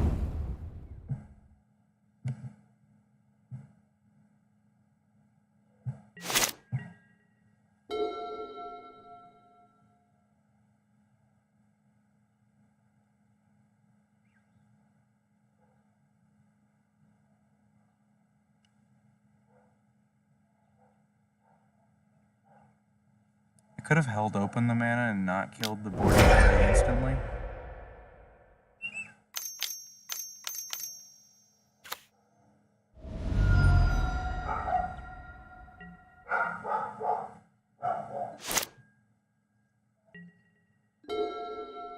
Not even that, though, will annoy me. Let's see what synthesizer brings. Swift Spear is nice. Galvanic Blast.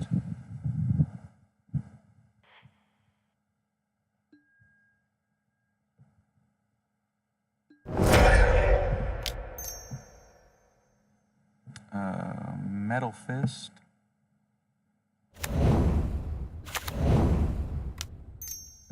Equip it for fast damage now. Then land, pick up the Ash Barrens, holding open 2 mana to Cannonade. Start firing the ship's cannons. Who's the pirate deck now? Whoop, whoop.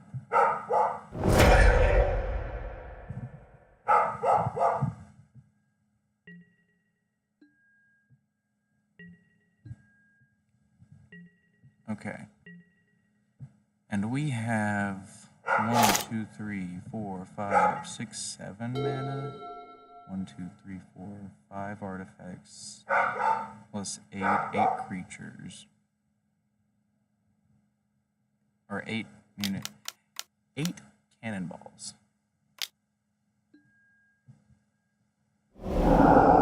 It's not a card I really wanted to see. But at the same time, I can put a rebel in front of it and then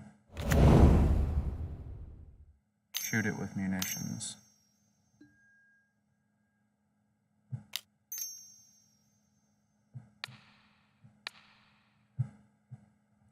That's a shame.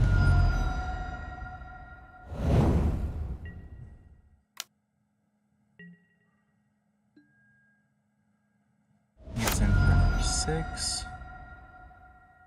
We draw not much, but we're going to do that. Reveal a land. And we're gonna start shooting this.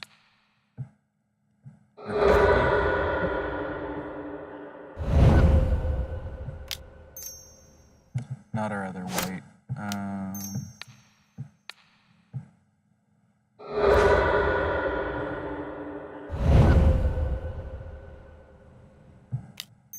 But we will ditch that land there. Will we? Yeah.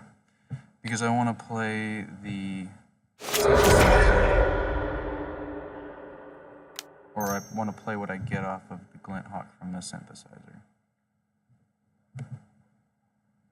No, I want to play the synthesizer and then Glint Hawk because I've got Swift Spear. See what's here. Another Swift Spear, which is decent. We pick up the Batter Fist.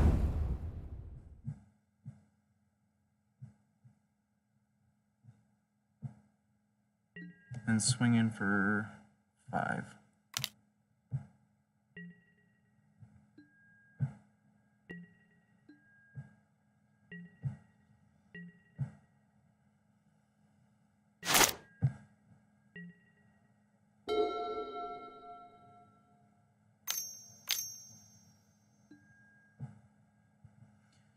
He's going fish.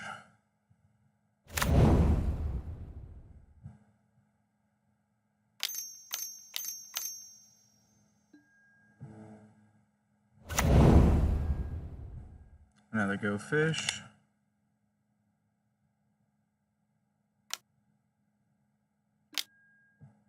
Oh, I was so scared of Dragon's Breath.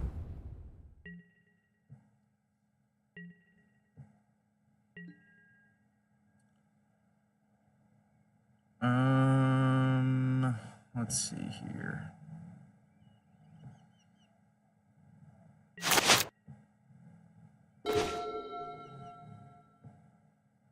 I should have lethal. I just have to go for it.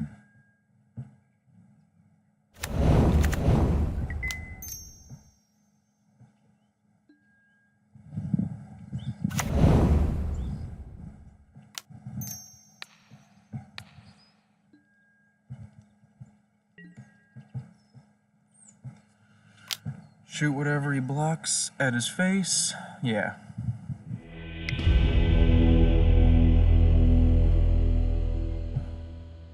No sideboard.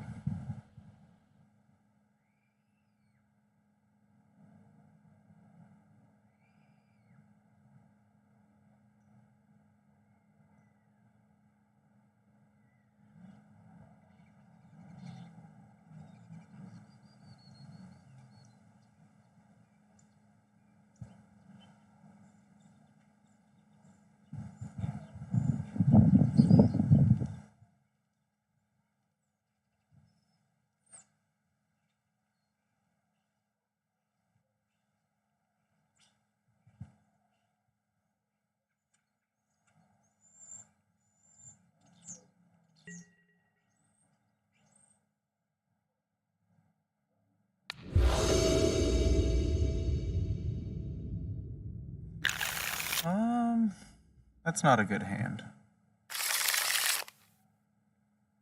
It's a decent hand.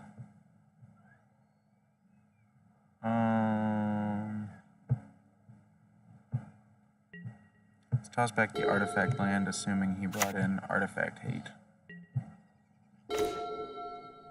Which we might should have done.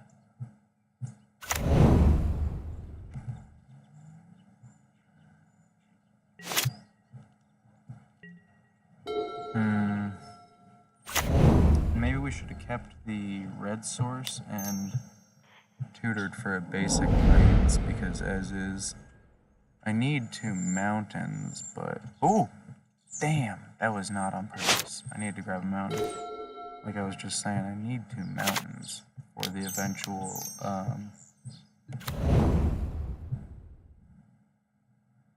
synthesizer shenanigans. But there's a second red source.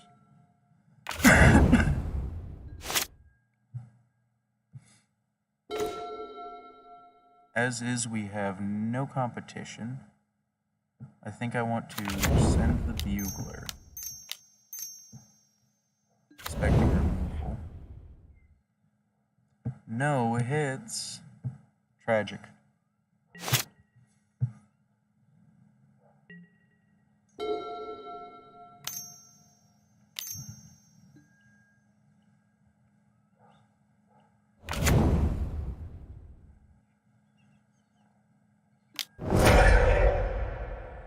Tragic.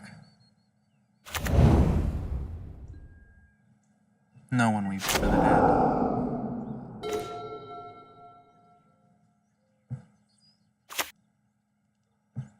Alright, so Swift Spear.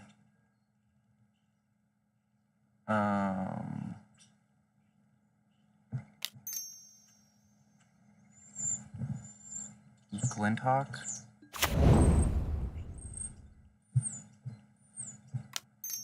Wellspring.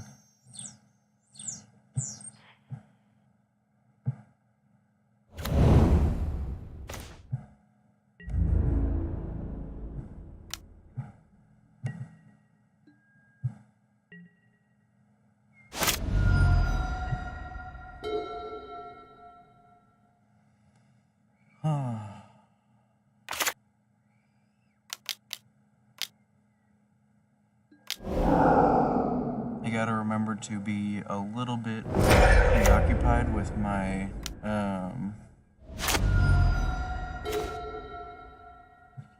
synthesizers being ready at 3 mana.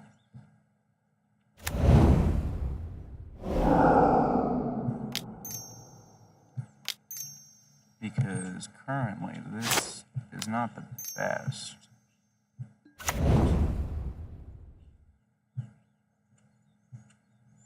But I really want to find a balance.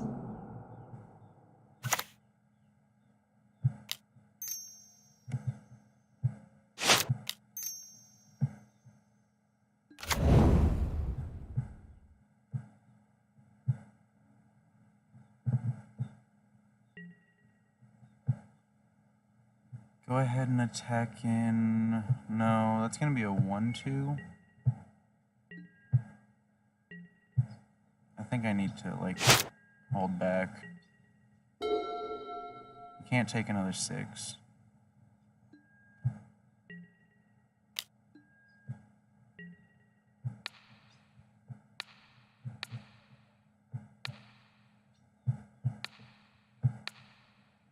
So now he needs 2 removal spells.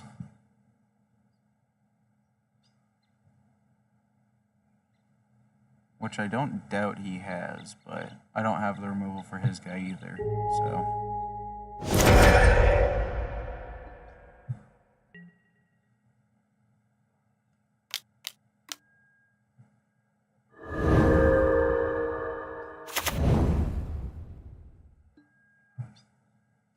It's so funny. I love Bajuka Bug, don't get me wrong.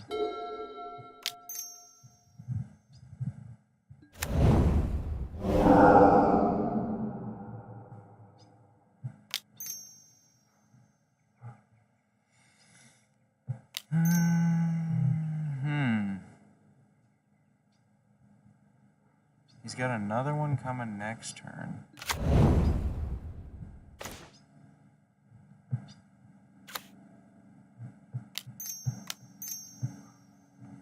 I can try and stand in the way of it.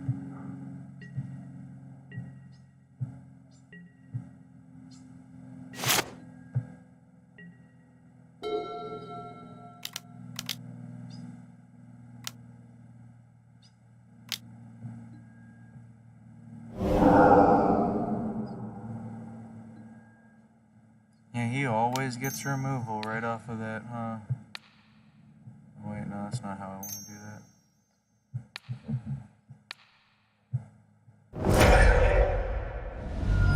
He gets another 6 in.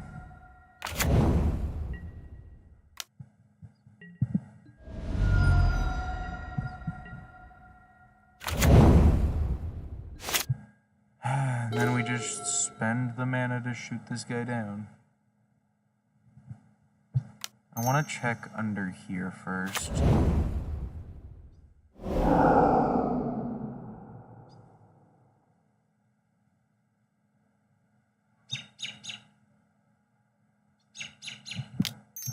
I mean, I have to play that.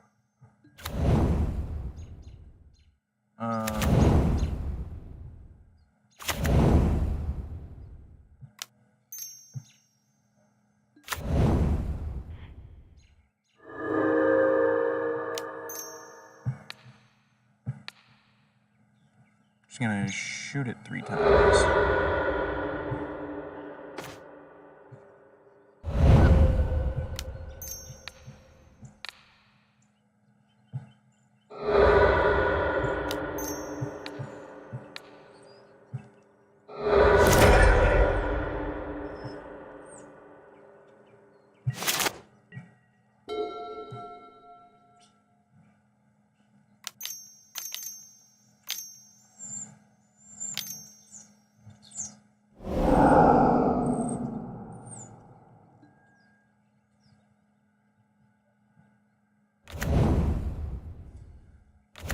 Block this one if he doesn't have a removal spell, and then I'm gonna shoot it with a lightning bolt.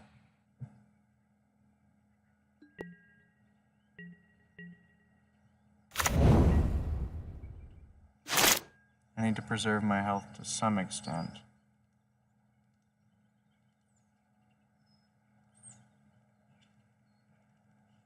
And I need to get a board together. He's definitely got Gurmag Anglers coming down very soon. So just bolt that. Play that out.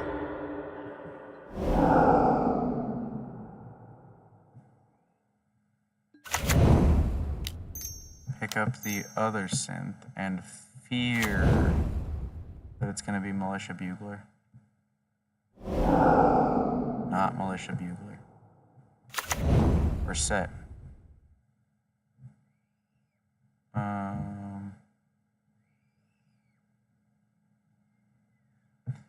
Just pick up a planes. I don't think it matters too much.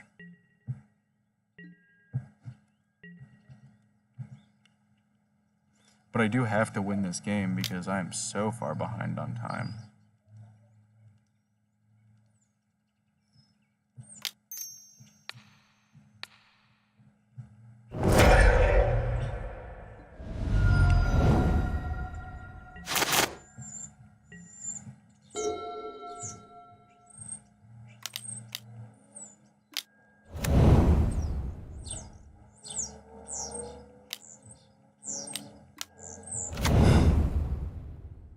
Alright, so now we're trying to build reasonable boards and not just 6-3s.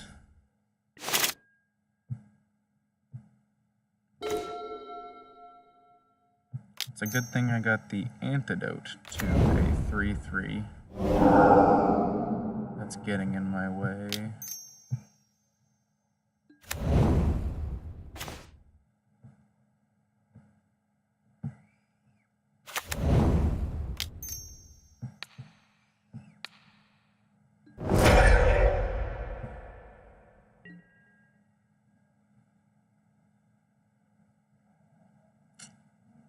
Man, I wish I didn't click attack because I don't want to lose the samurai token. I was thinking I was willing to trade, but I'm not really.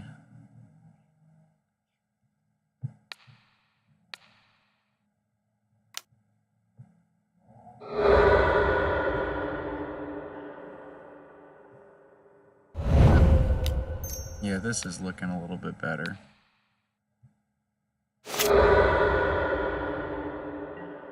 And I'll save Glinthawk for next turn, because I don't want to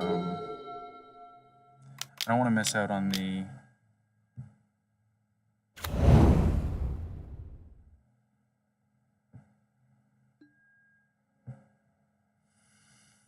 That's really annoying.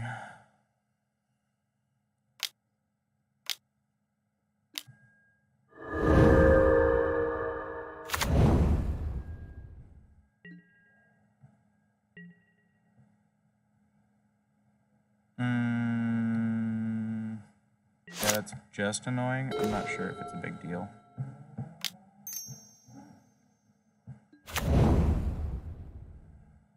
We can start trying to go wide now.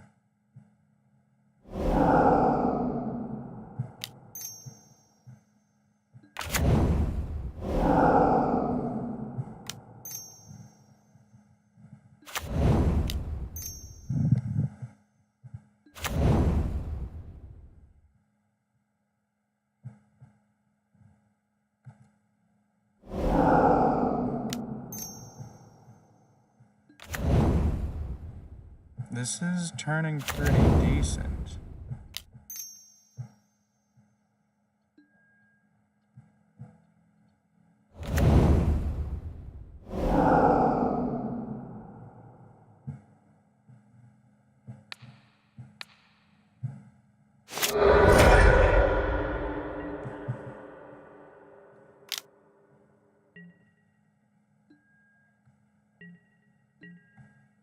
That's the 6 damage from,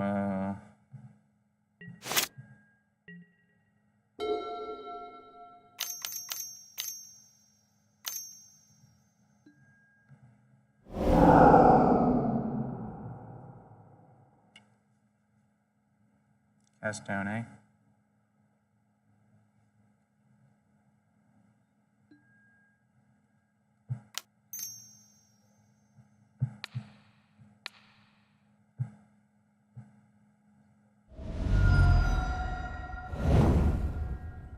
Don't know why he shot the samurai.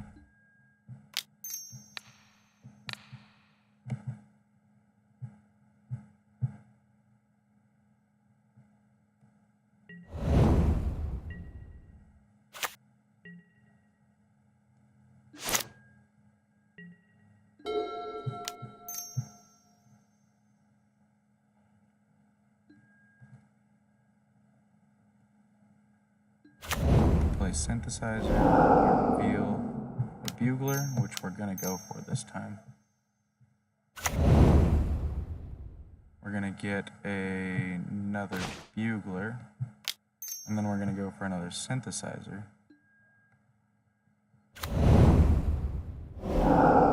Get a compass and play the compass.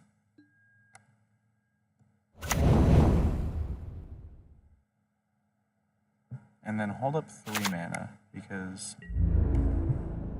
I want to do the most with what I've got. So if he comes close to wiping the board, I want to fling the guys I've got.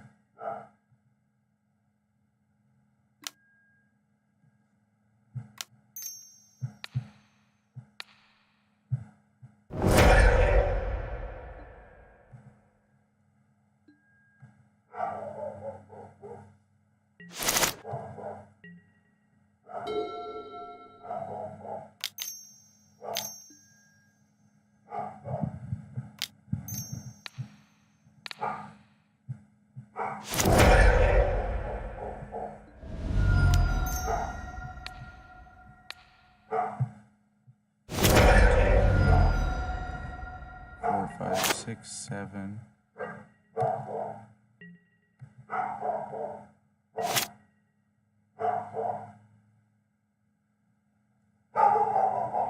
was checking his graveyard for some kind of like knot of the bone or something that he was gonna juke me with, but just plain old got him. So after a long time playing Azorius, that's the deck we end up on.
Oh, geez. These dogs are getting rough.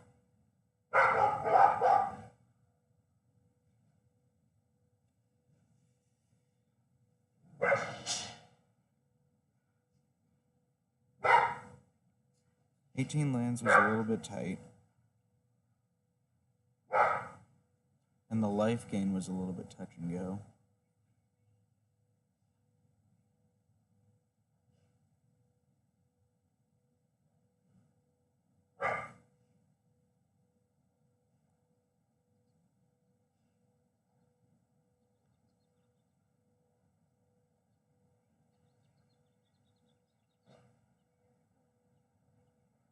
This guy's beautiful right now.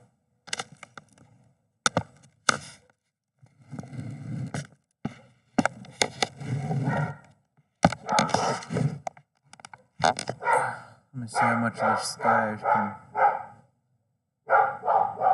turn into mushmouth all of a sudden. Let me see how much of this sky I can show you.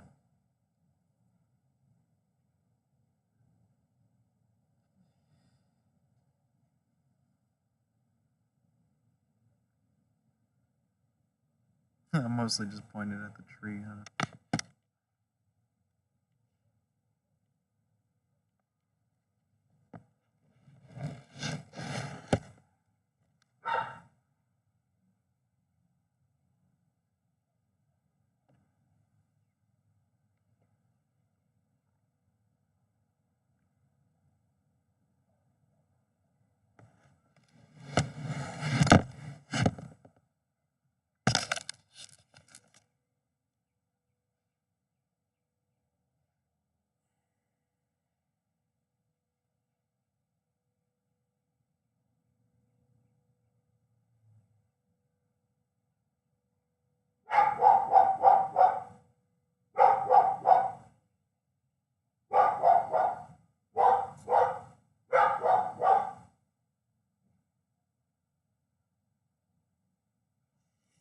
I like Batterfist a lot. Batterfist is a very good card. Militia Bugler getting Glenhawk, Skyfisher, and Monastery Swiftspear is very nice. Especially because Monastery Swiftspear being the 1 mana.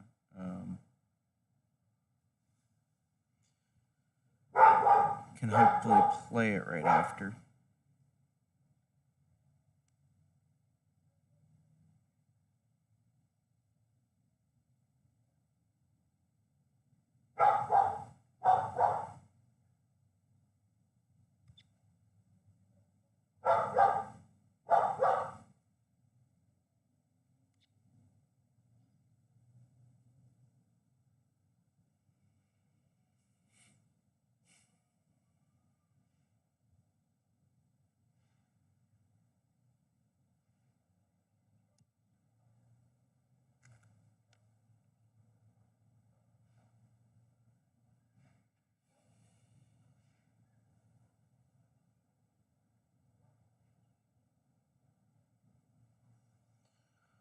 Let's see what else we can build.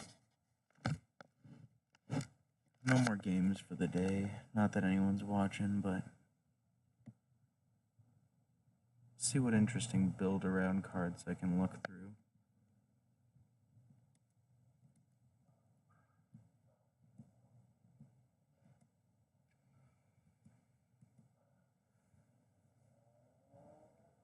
Man, I love the art on this guy. It just makes me want to play him. But I already got a Boros list. Let's make another list. No color, new deck 2.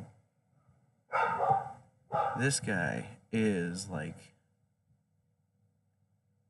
he does so much, and the body is super respectable.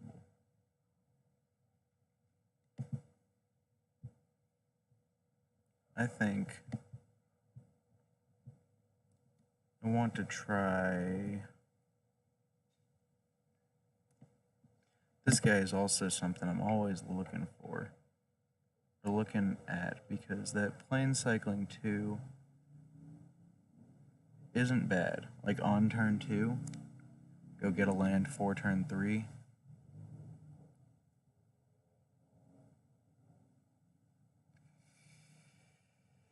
But if I play him, he's kind of bad with Bugler there. I'm thinking about mono white. Seeing about dropping Mole Drifter.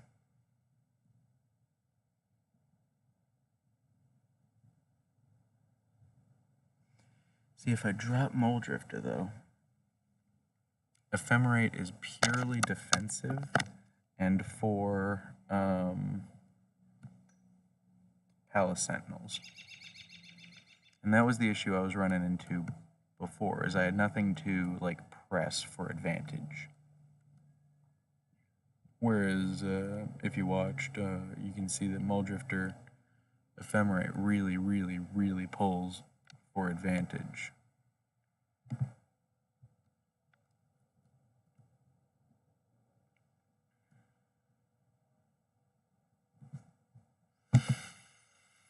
Somebody was trying to convince me about this guy over Seller of Songbirds.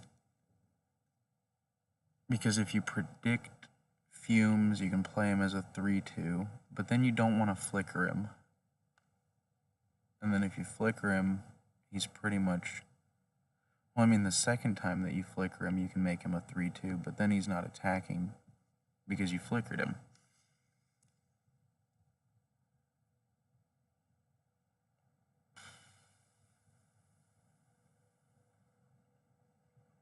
What has 2 power that gets bigger on its own? I mean, Rafine's does, but without having to discard a card. What says 2 on the front and actually has a lot more? Seeker of the Way is an option, but he doesn't,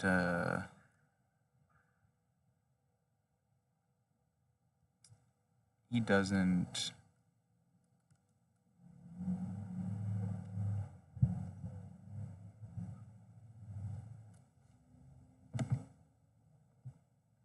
doesn't play well without a bunch of good sorceries around. Instant speed. Artifacts, you know, you need stuff to trigger prowess. And I don't think I'm going that way.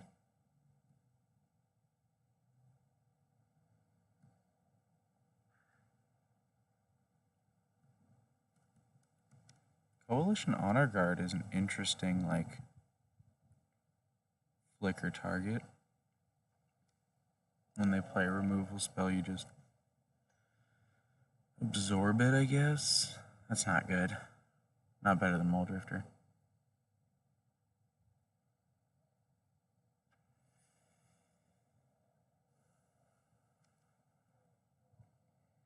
Custody Squire is a good one. Once again, probably not better than Mole Drifter, especially without the Evoke. Replacing Muldrifter, we're looking for something on 4 or 3 because the 4 and 3 with Ephemerate is really the mainstay. And I don't really like the Evoke one. The Spirit of the Winds or something. Soul of the Elements.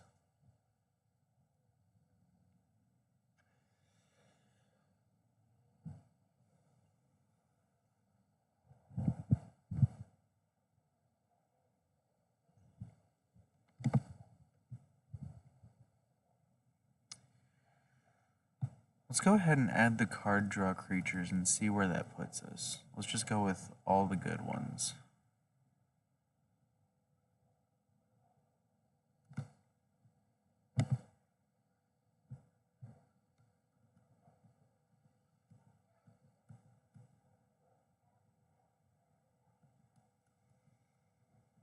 We want Thraben Inspector. Do we want Spirited Companion? We're at 20 cards right now, 20 creatures.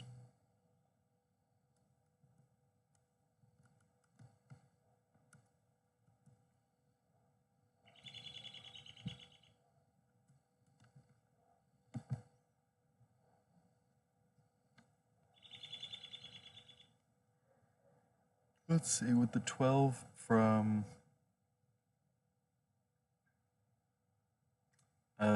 Prismatic Strands,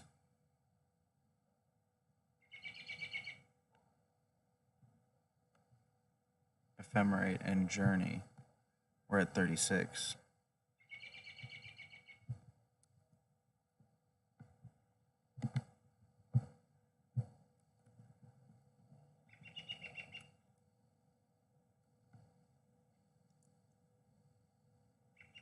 I haven't thought about that card in forever. I'm gonna add 2 to the sideboard, just for fun. Strands, 4 to deck, and then enchantment. We need Journey. You just can't skimp on Journey. It's a shame. I wish I could run 6 Journey, but Oblivion Ring is not the same. Coming down on 2 is what matters. And we don't want to play something like Temporal Isolation either, because they can pick up their creature. Now, Crystallization is a little bit of a different story. But that one's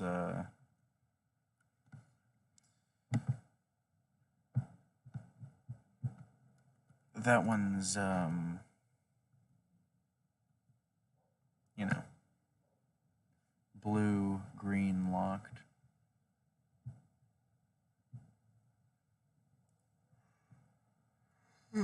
Let's see where we're at here, or what we can do with this. We want those 4. We want those 4. What else do we want?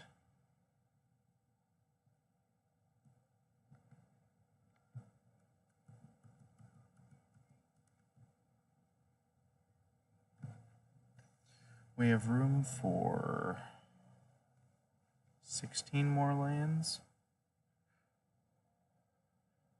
A goofy one I like is 4 Obscura Storefront, 4 of another one of those, and then 8 planes. And then just pull them out. It's not like Ash Barrens where you can't cycle it anymore. And at the point that you have 8 planes in play, or maybe 1 or 2 in the graveyard, you really don't need another land.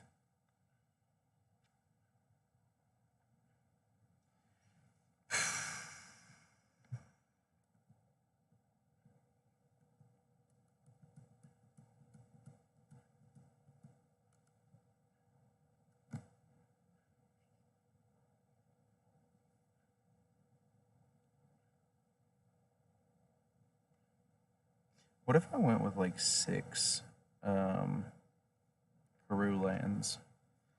Like 2 Orzhov Basilica, 2 Selesnya, and 2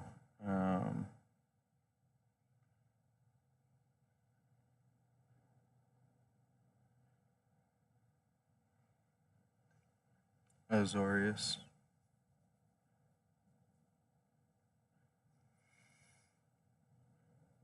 I could drop back down to 6 of these, and then let's see how that looks.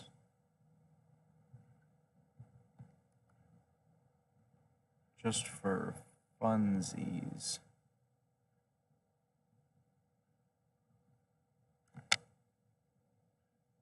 I hope these aren't mosquitoes swarming around me.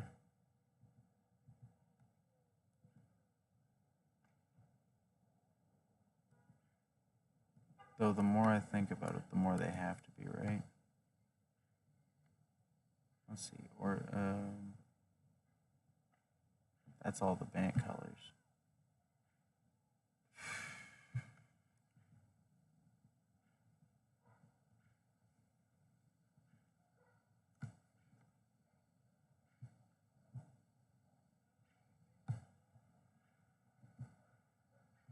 Do I have Boros Garrison as a common? I might go with that one instead. I do. I know I have Chancery as an uncommon.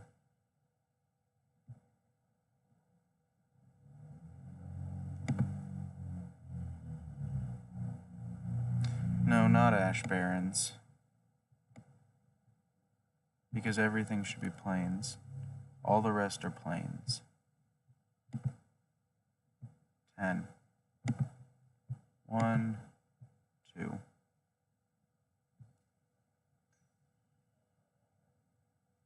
Although I could do the Overseer split again and go down to 22.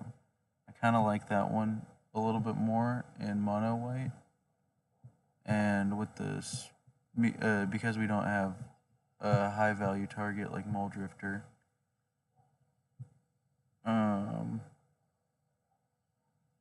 so having a low to the ground one like Spirited Companion will be nicer.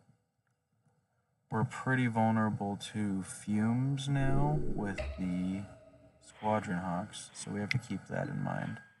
And I said no more games, but I'm feeling one more game.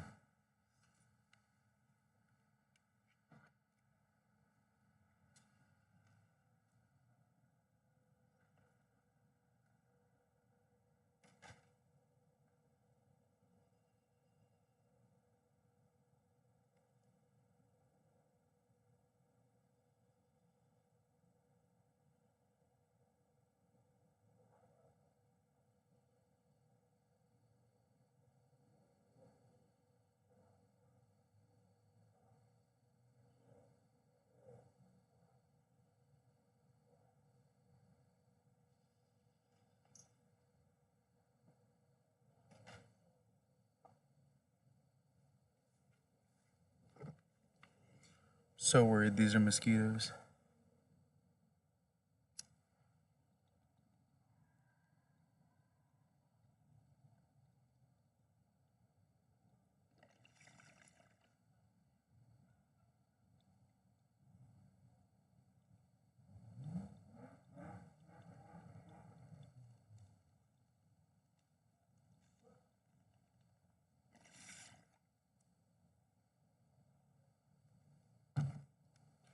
But the fact that I can't tell if they're mosquitoes or not really hints to the fact of them being not.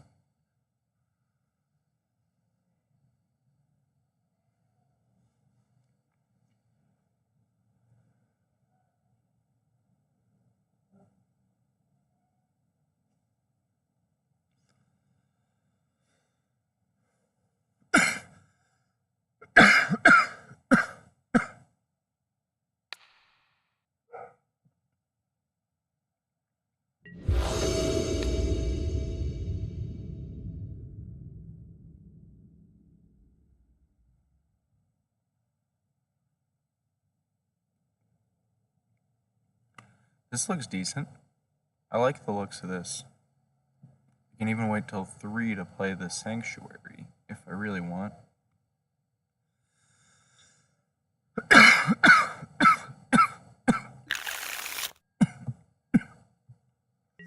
If I get something like Squadron Hawk, though, I'll start the staggered 2, 4, 6, 8 plan.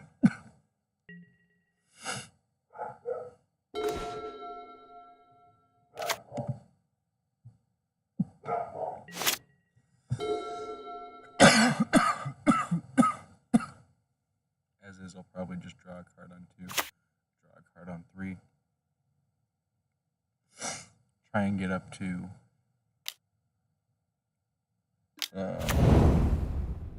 oh no.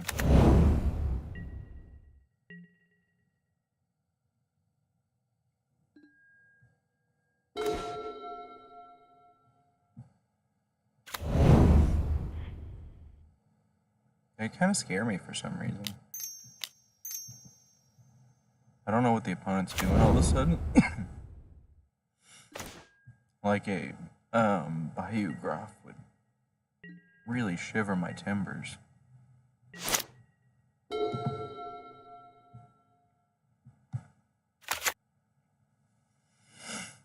Bayou Groff and then Bayou Groff. Oh, lady, I see.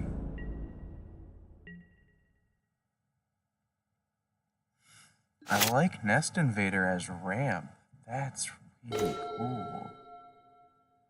I might have to steal that. I like that a lot. I like that so much. That's so spicy. That's so unbelievably spicy. Oh, I'm seeing magic.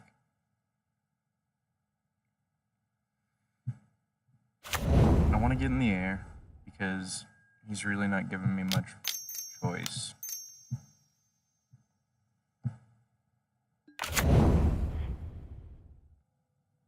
Do I have Nest Invader? I'll find out after this match. Oh, that's so hype. That's so hype. And now he's got the removal spell for certain.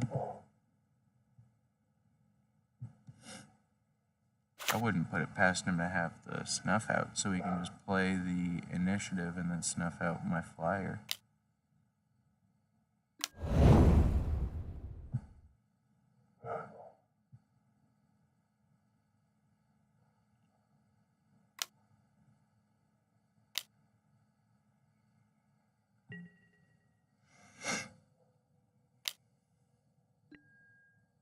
I think I just have to try and outvalue the monarchy.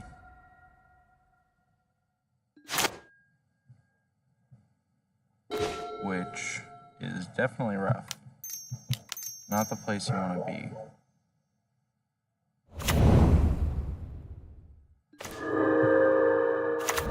But we might be able to weather most of the storm. And we get to discard a Strance right now. That was not a plane.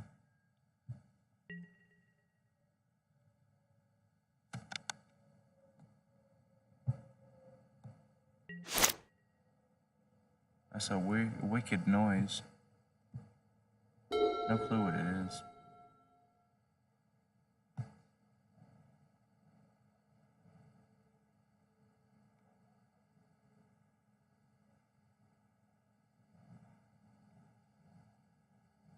I know it won't come across on the stream at all. I'm sure you can barely hear my voice.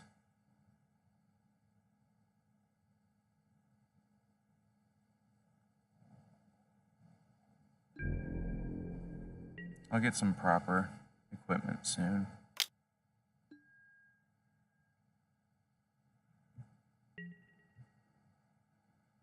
I'm not going to risk this trade. I'm worried. I'm pretty confident even that he's got removal.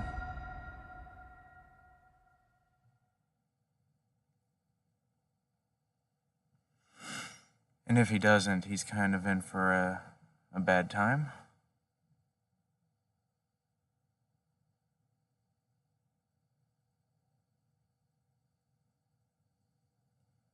I want to play Nest Invader Jewel Thief, man. Nest Invader Jewel Thief. Llanowar Visionary. White creatures. I'm not worried about Deadly Dispute. I don't want to sacrifice nothing. All attrition.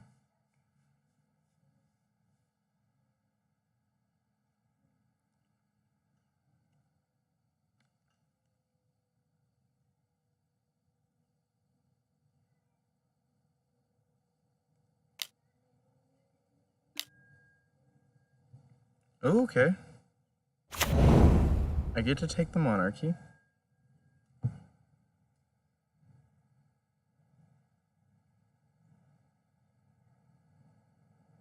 I think I get to take the Monarchy. He still has 1 mana. And he's liable to have Snuff Out, like I mentioned earlier.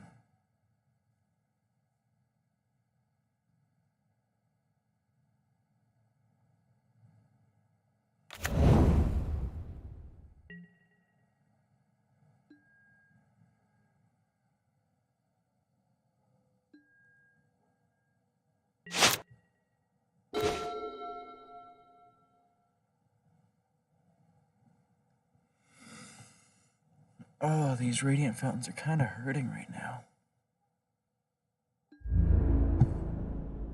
Let's get that across the board.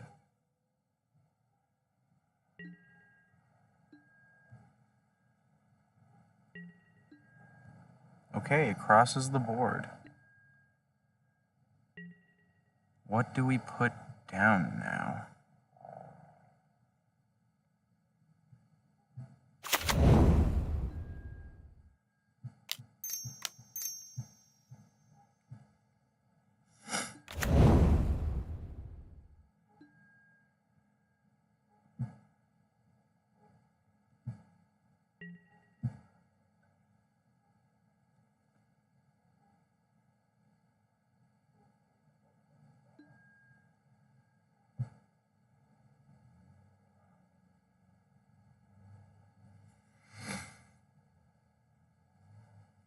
I'm not used to drawing cards at the end of this step.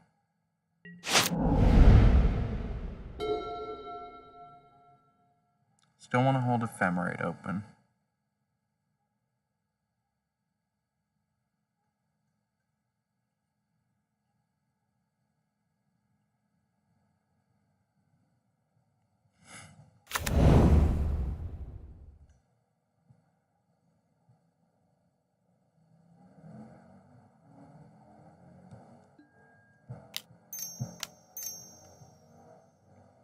Gonna flash in a Paratrooper and then prevent all damage from black and from green.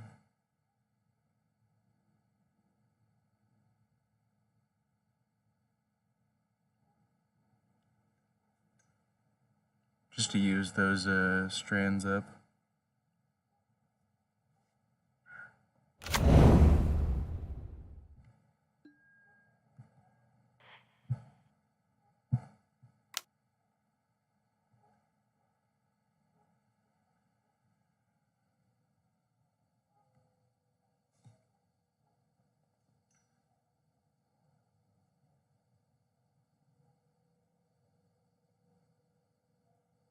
Better to use them than to lose them, right? Black. Cast the other one for green. Remember, green, green, green, green. Green.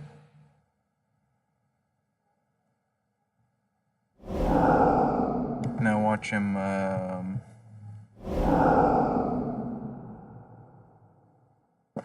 throw a red hasty 6/3 at us.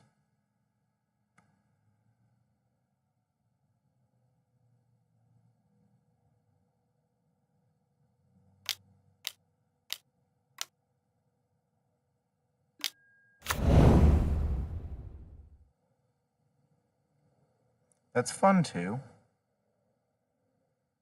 I like that one a lot because I have the same thing and Ephemerate.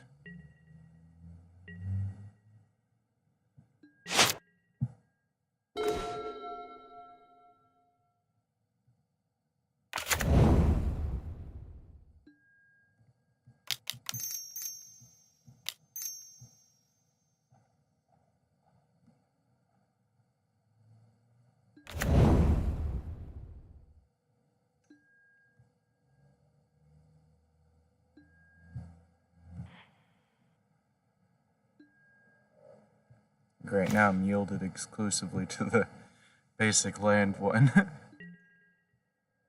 But now I'm holding both the monarchy and the initiative, so what could possibly go wrong?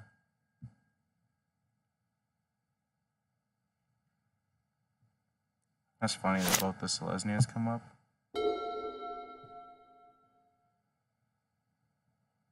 That was turn 6, right? I was just thinking, I wish I could have possibly had mana up for Ephemerate.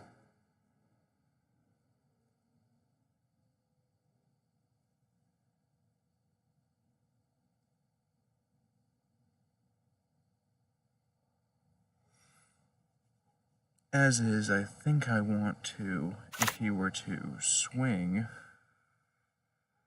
these bugs are just interested in the light. There's a lot of them, though.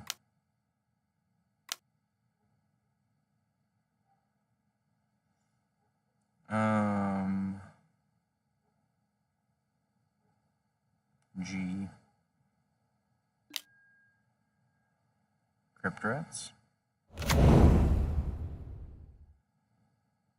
For 4? Or is he just gonna hold it?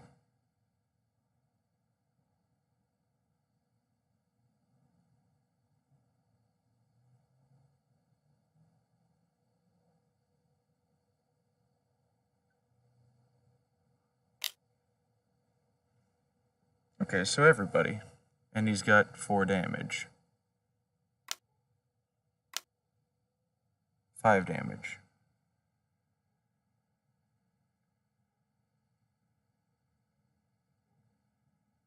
He's gonna shoot for 2 first, though.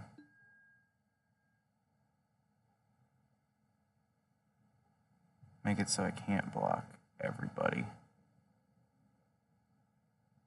Okay.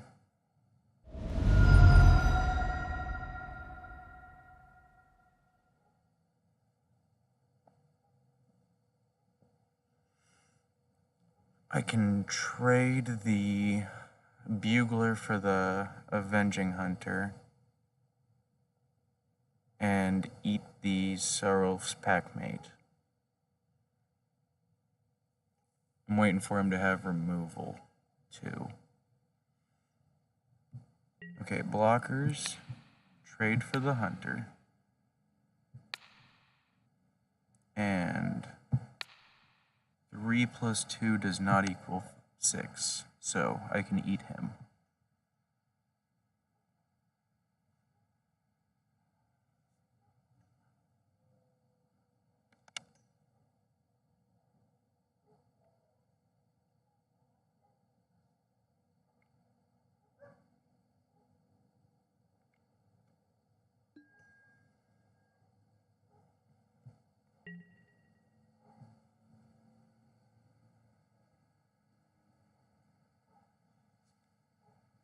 Trample the Vulture because he's already getting through for both of these triggers.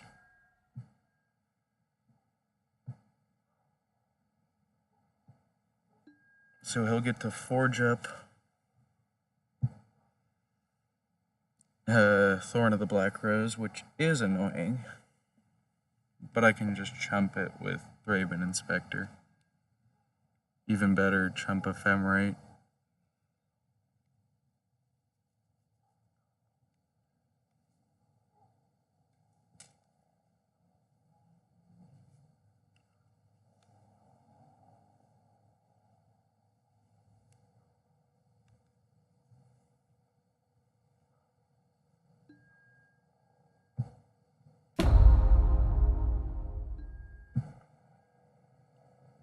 My 3/1 Goliath Paladin is very scared right now, though.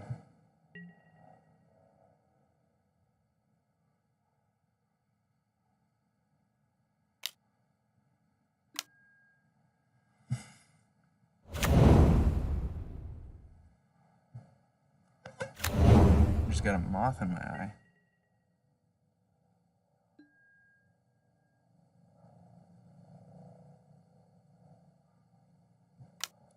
Let's risk it.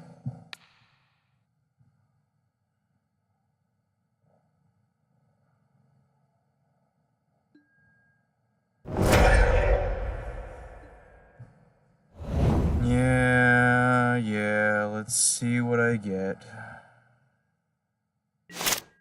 That was bad.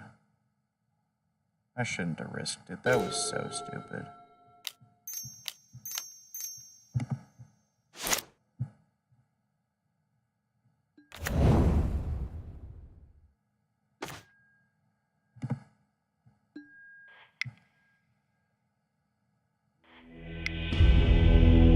Let's go again. I wish I wasn't so stupid. And I wish I brought a sideboard. Wow, that's embarrassing.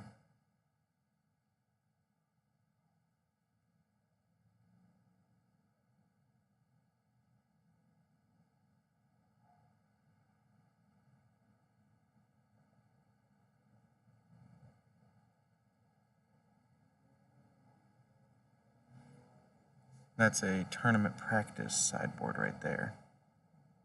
They don't look like mosquitoes. They look like... I don't know. They don't have the right wings.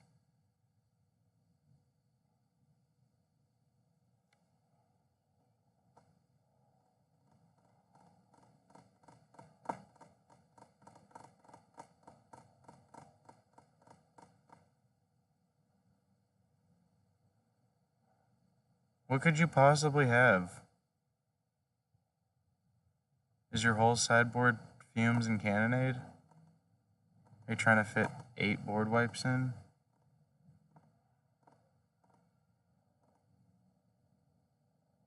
I just heard a donkey.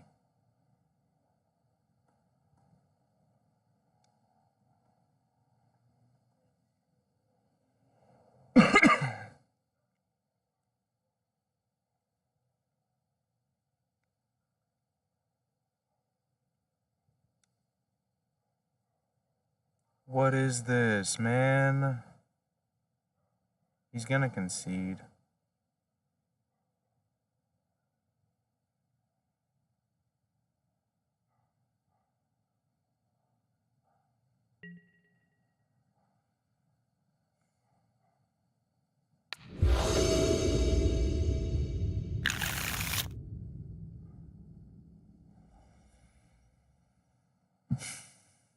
That's not a good hand, but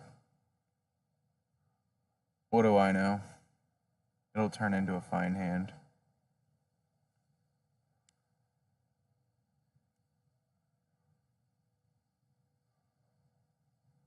It's turning into a fine hand.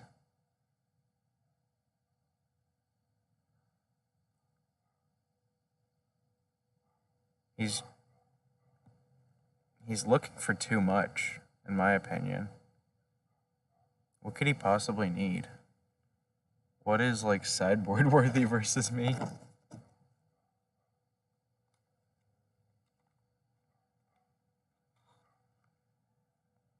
Is he looking for,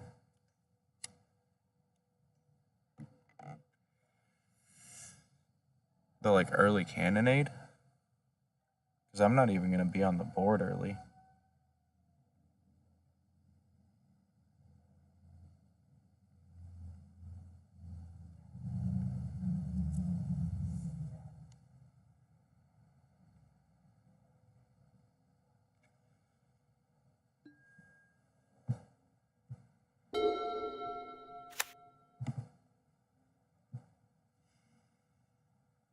And I feel so silly with my flavorful 2 of each Karoo, just to have 6.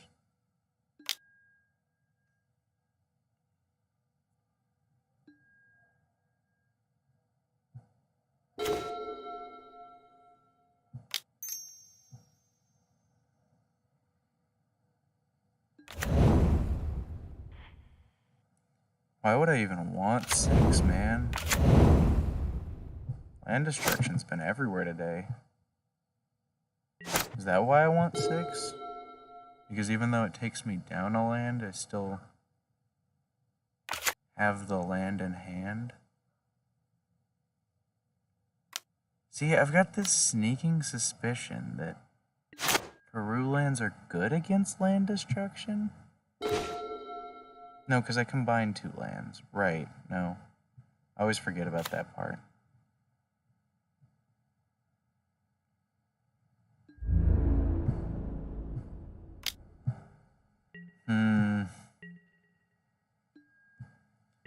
It's probably ambush paratrooper this turn.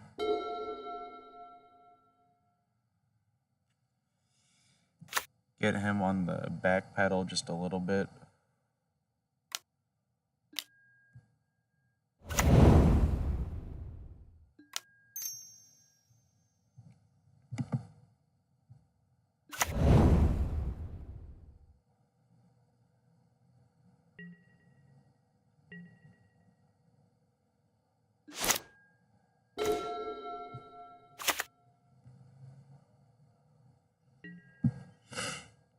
And then next turn, we're Goliathing.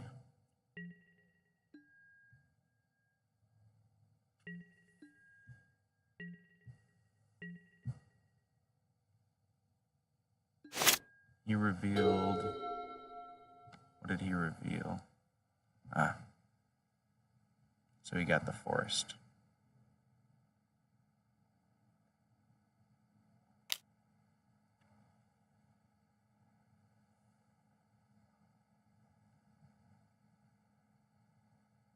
Are we going for the thorn? No. The packmate.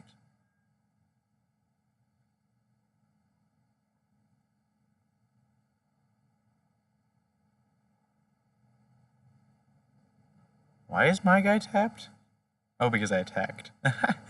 That was funny.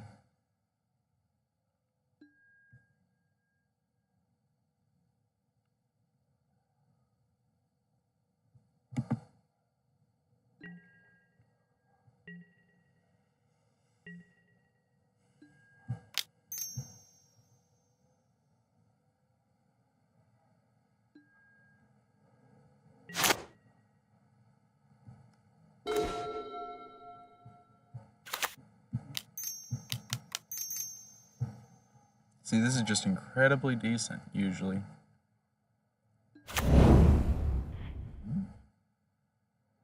I mean, he's going to have removal, but if I don't have good blocks, I don't have to make any. I get a plains here.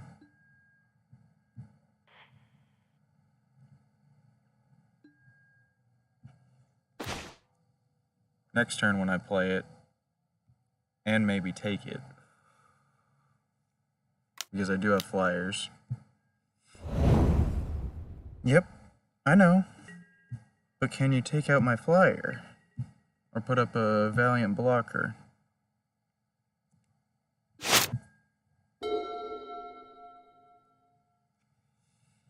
And then if you only attack with one, I am chump blocking.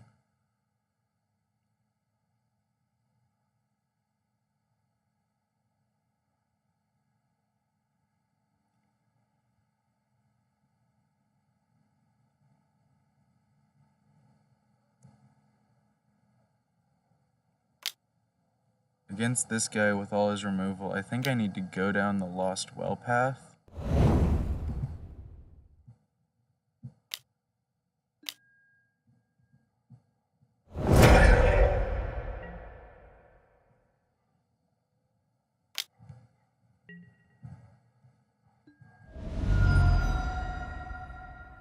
Hit the Catacombs and then the Throne of the Dead 3, if he gives me the chance, you know?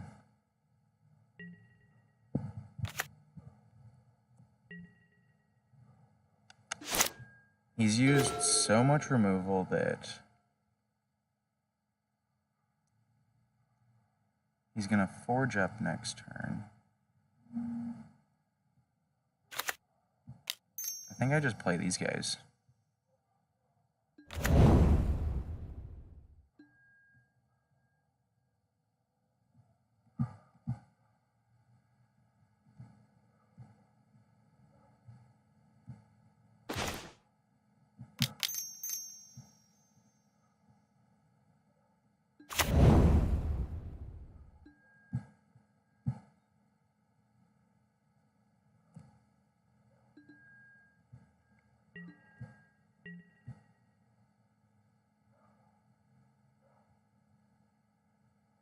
Because I'm doubting that he has removal, and I'm going to need chomp blockers besides the Goliath Paladin. He probably goes Lost Well because he's one of those scry type decks.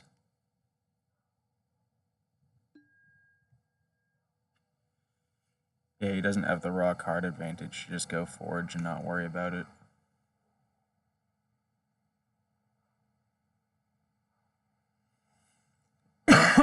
But at the same time, his deck has very powerful cards, so I'm scared of what he scries. So maybe that's better?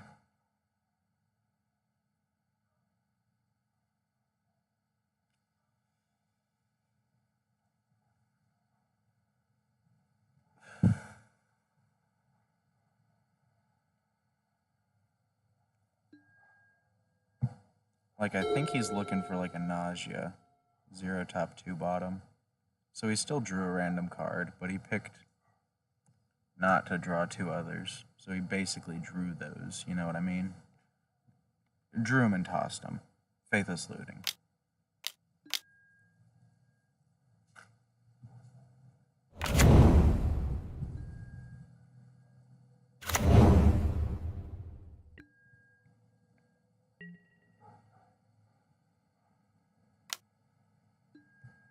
Yeah, 5 more damage.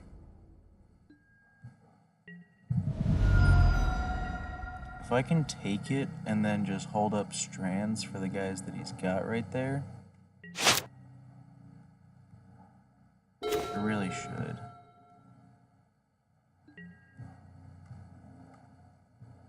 So you either need an AoE, which you could totally have.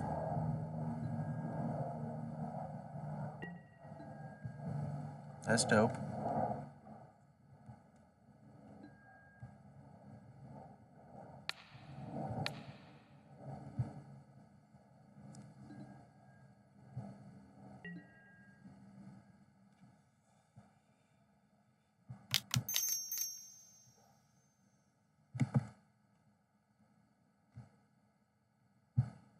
I play her.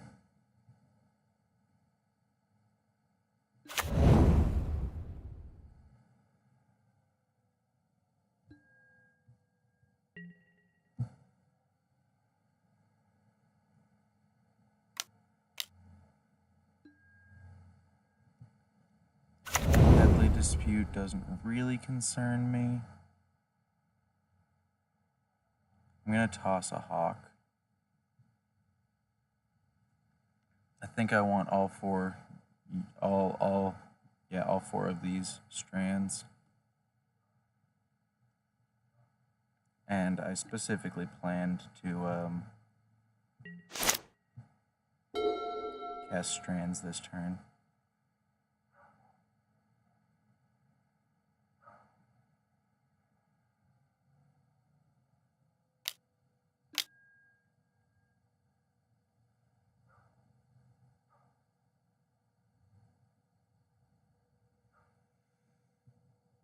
I mean, I can still cast strands through that.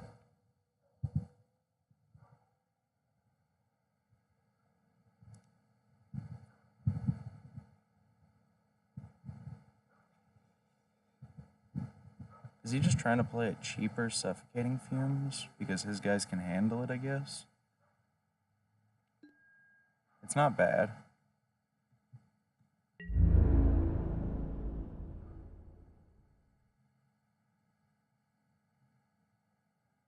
Yeah, you have to attack with 2. I might have,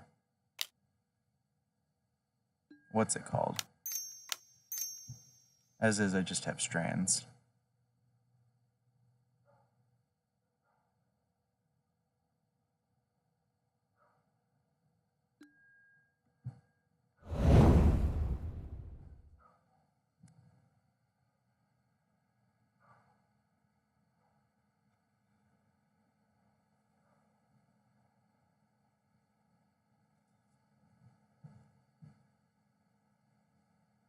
I'm thinking next turn the best bet is to just play Goliath Paladin. Since I've got 2 and 2 Ephemerates, like I want to get that going. And I don't want to lose to removal because I'm impatient. That was so frustrating. Just don't be impatient.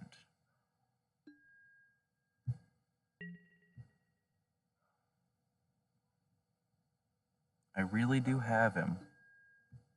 I should just rest assured in trapping him and then moving into the archives, hopefully picking up a land out of these next 2 cards that I'm going to draw.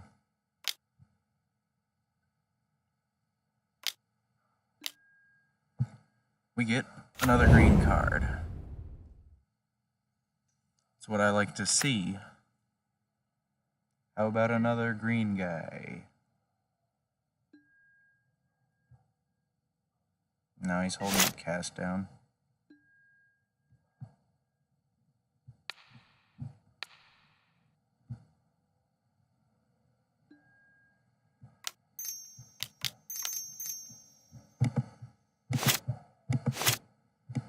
Jeez. I always do this where I play on my main, or my upkeep because of the Undercity.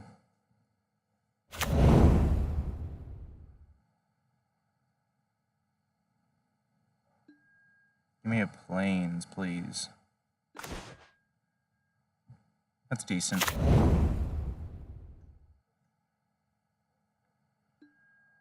We're good in the fact that if he plays a Bajuka Bog, I can just protect against it by casting Strands early.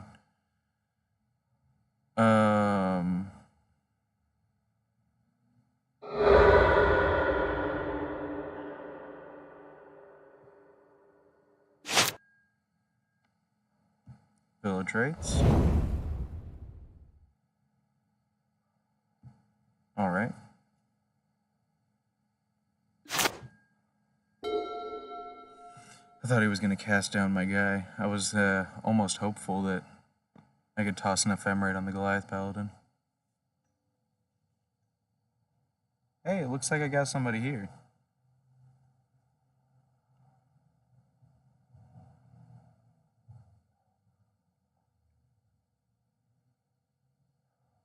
Honestly, I can't believe it.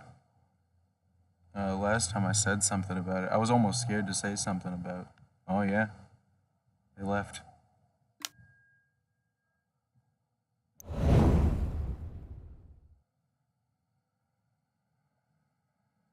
What is this going to be, a big Crypt Rat's turn? That's...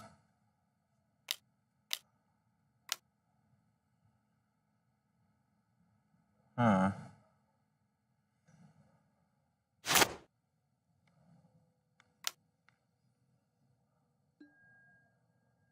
Ooh, Chainer's Edict does hurt. But I'm gonna go with the Squadron.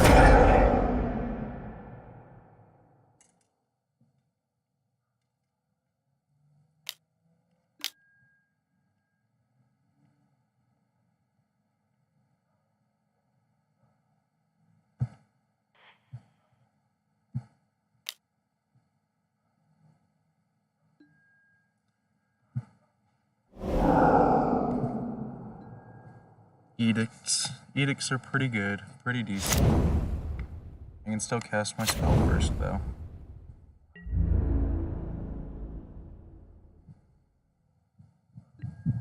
I chose green, right? Yeah. It just has vigilance, I guess.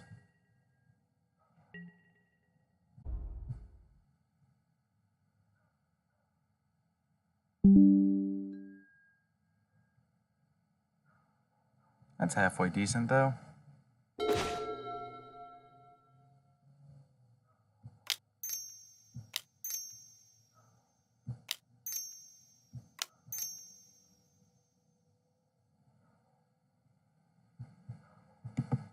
we play a land? No. This is turn 9. Yeah, just draws a card with Spirited Companion. So I'm gonna go get a land, and then I'll have Prismatic Strands up.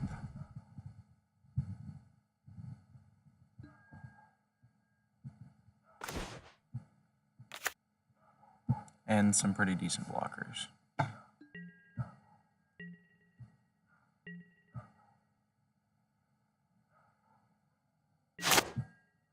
And what I'd really like is for him to try and cast some removal my paladin's way. I mean, I guess it wouldn't do too much if I were to ephemerate. We're so close to the beginning of the Undercity that it's not really a big deal.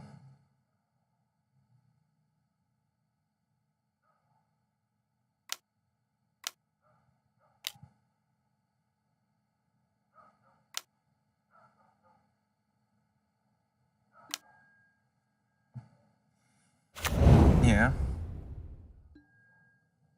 Are we going to stash or arena?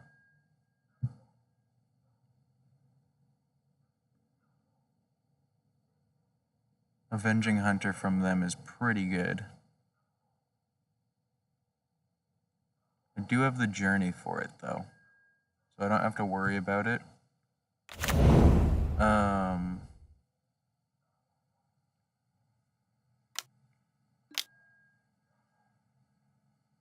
And I'm going to ephemerate this guy right now.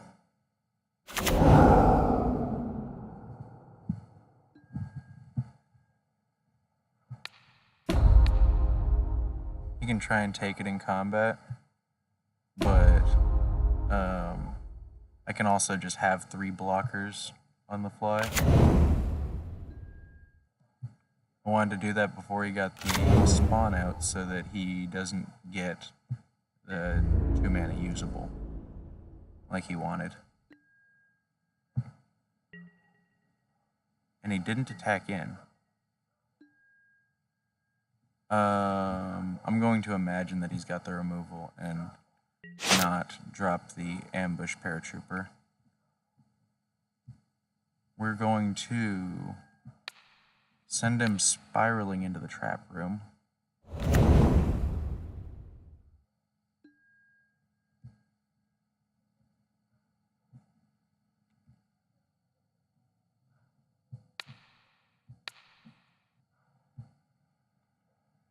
And we still have so many strands. This game would not be over if time were the issue.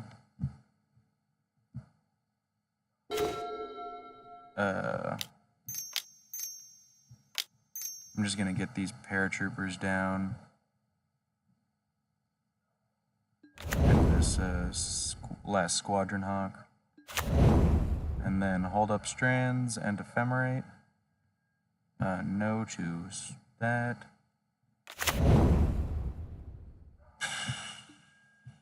I guess we can gain life.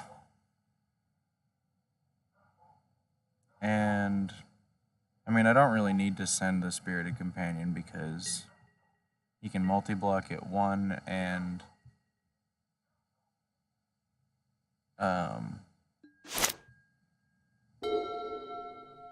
he can jump block it too.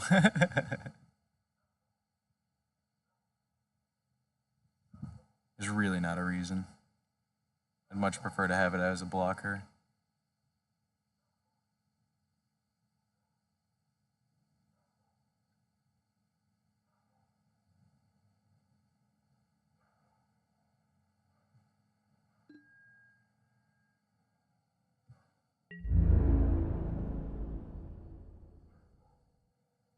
And now I get to eat his whole board.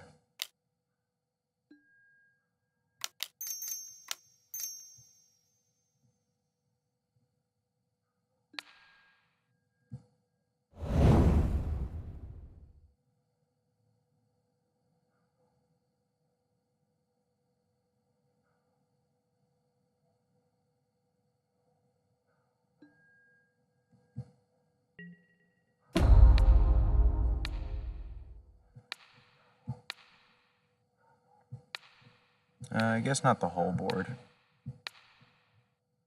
Just a good bit of it.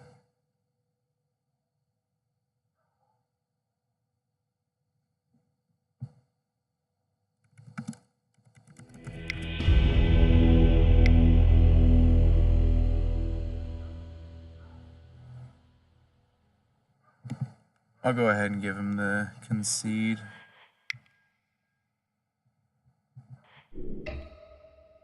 Alright, so mono white was I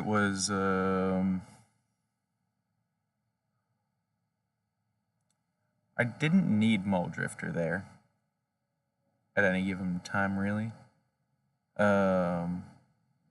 If you're wondering what these 2 of, 2 of, 2 of, it's because the secondary color does not really matter, and I'm just aiming for 6 lands that gain life, so 12 life from them, and then 6 pickup lands, making it 24 auxiliary life we have access to.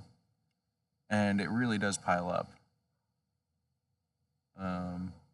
You only need to see 1 Radiant Fountain or a Kabira Crossroad to start getting the Karus going. I was just playing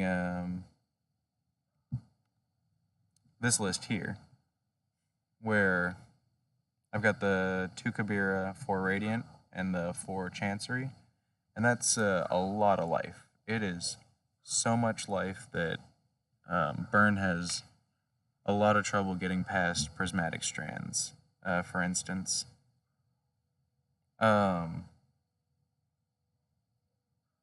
Looking at it now, this deck is lacking a lot of card draw compared to the mono white, where I've got the Spirited Companion and the Overseer, but trading Mole Drifter for those 2 cards is it's amazing. Mole Drifter Ephemerate wins games, and Mole Drifter on its own wins games. When I'm like losing a game and the opponents just cast 2 Mole Drifter and I've killed them, and like they just still have 6 cards in hand and I've got maybe 2, I can only attribute it to Mole Drifter just being that good. The more Mole Drifters you cast, the more likely you are to win a game, I think. I'm starting to get bit up by mosquitoes out here. I heard one this time. That one was definitely a mosquito. So I'm thinking about heading in. I've been streaming for quite a while. I really appreciate you checking it out. Like, if you're watching live, or if you're watching at some point during, I really appreciate you suffering the bad audio quality.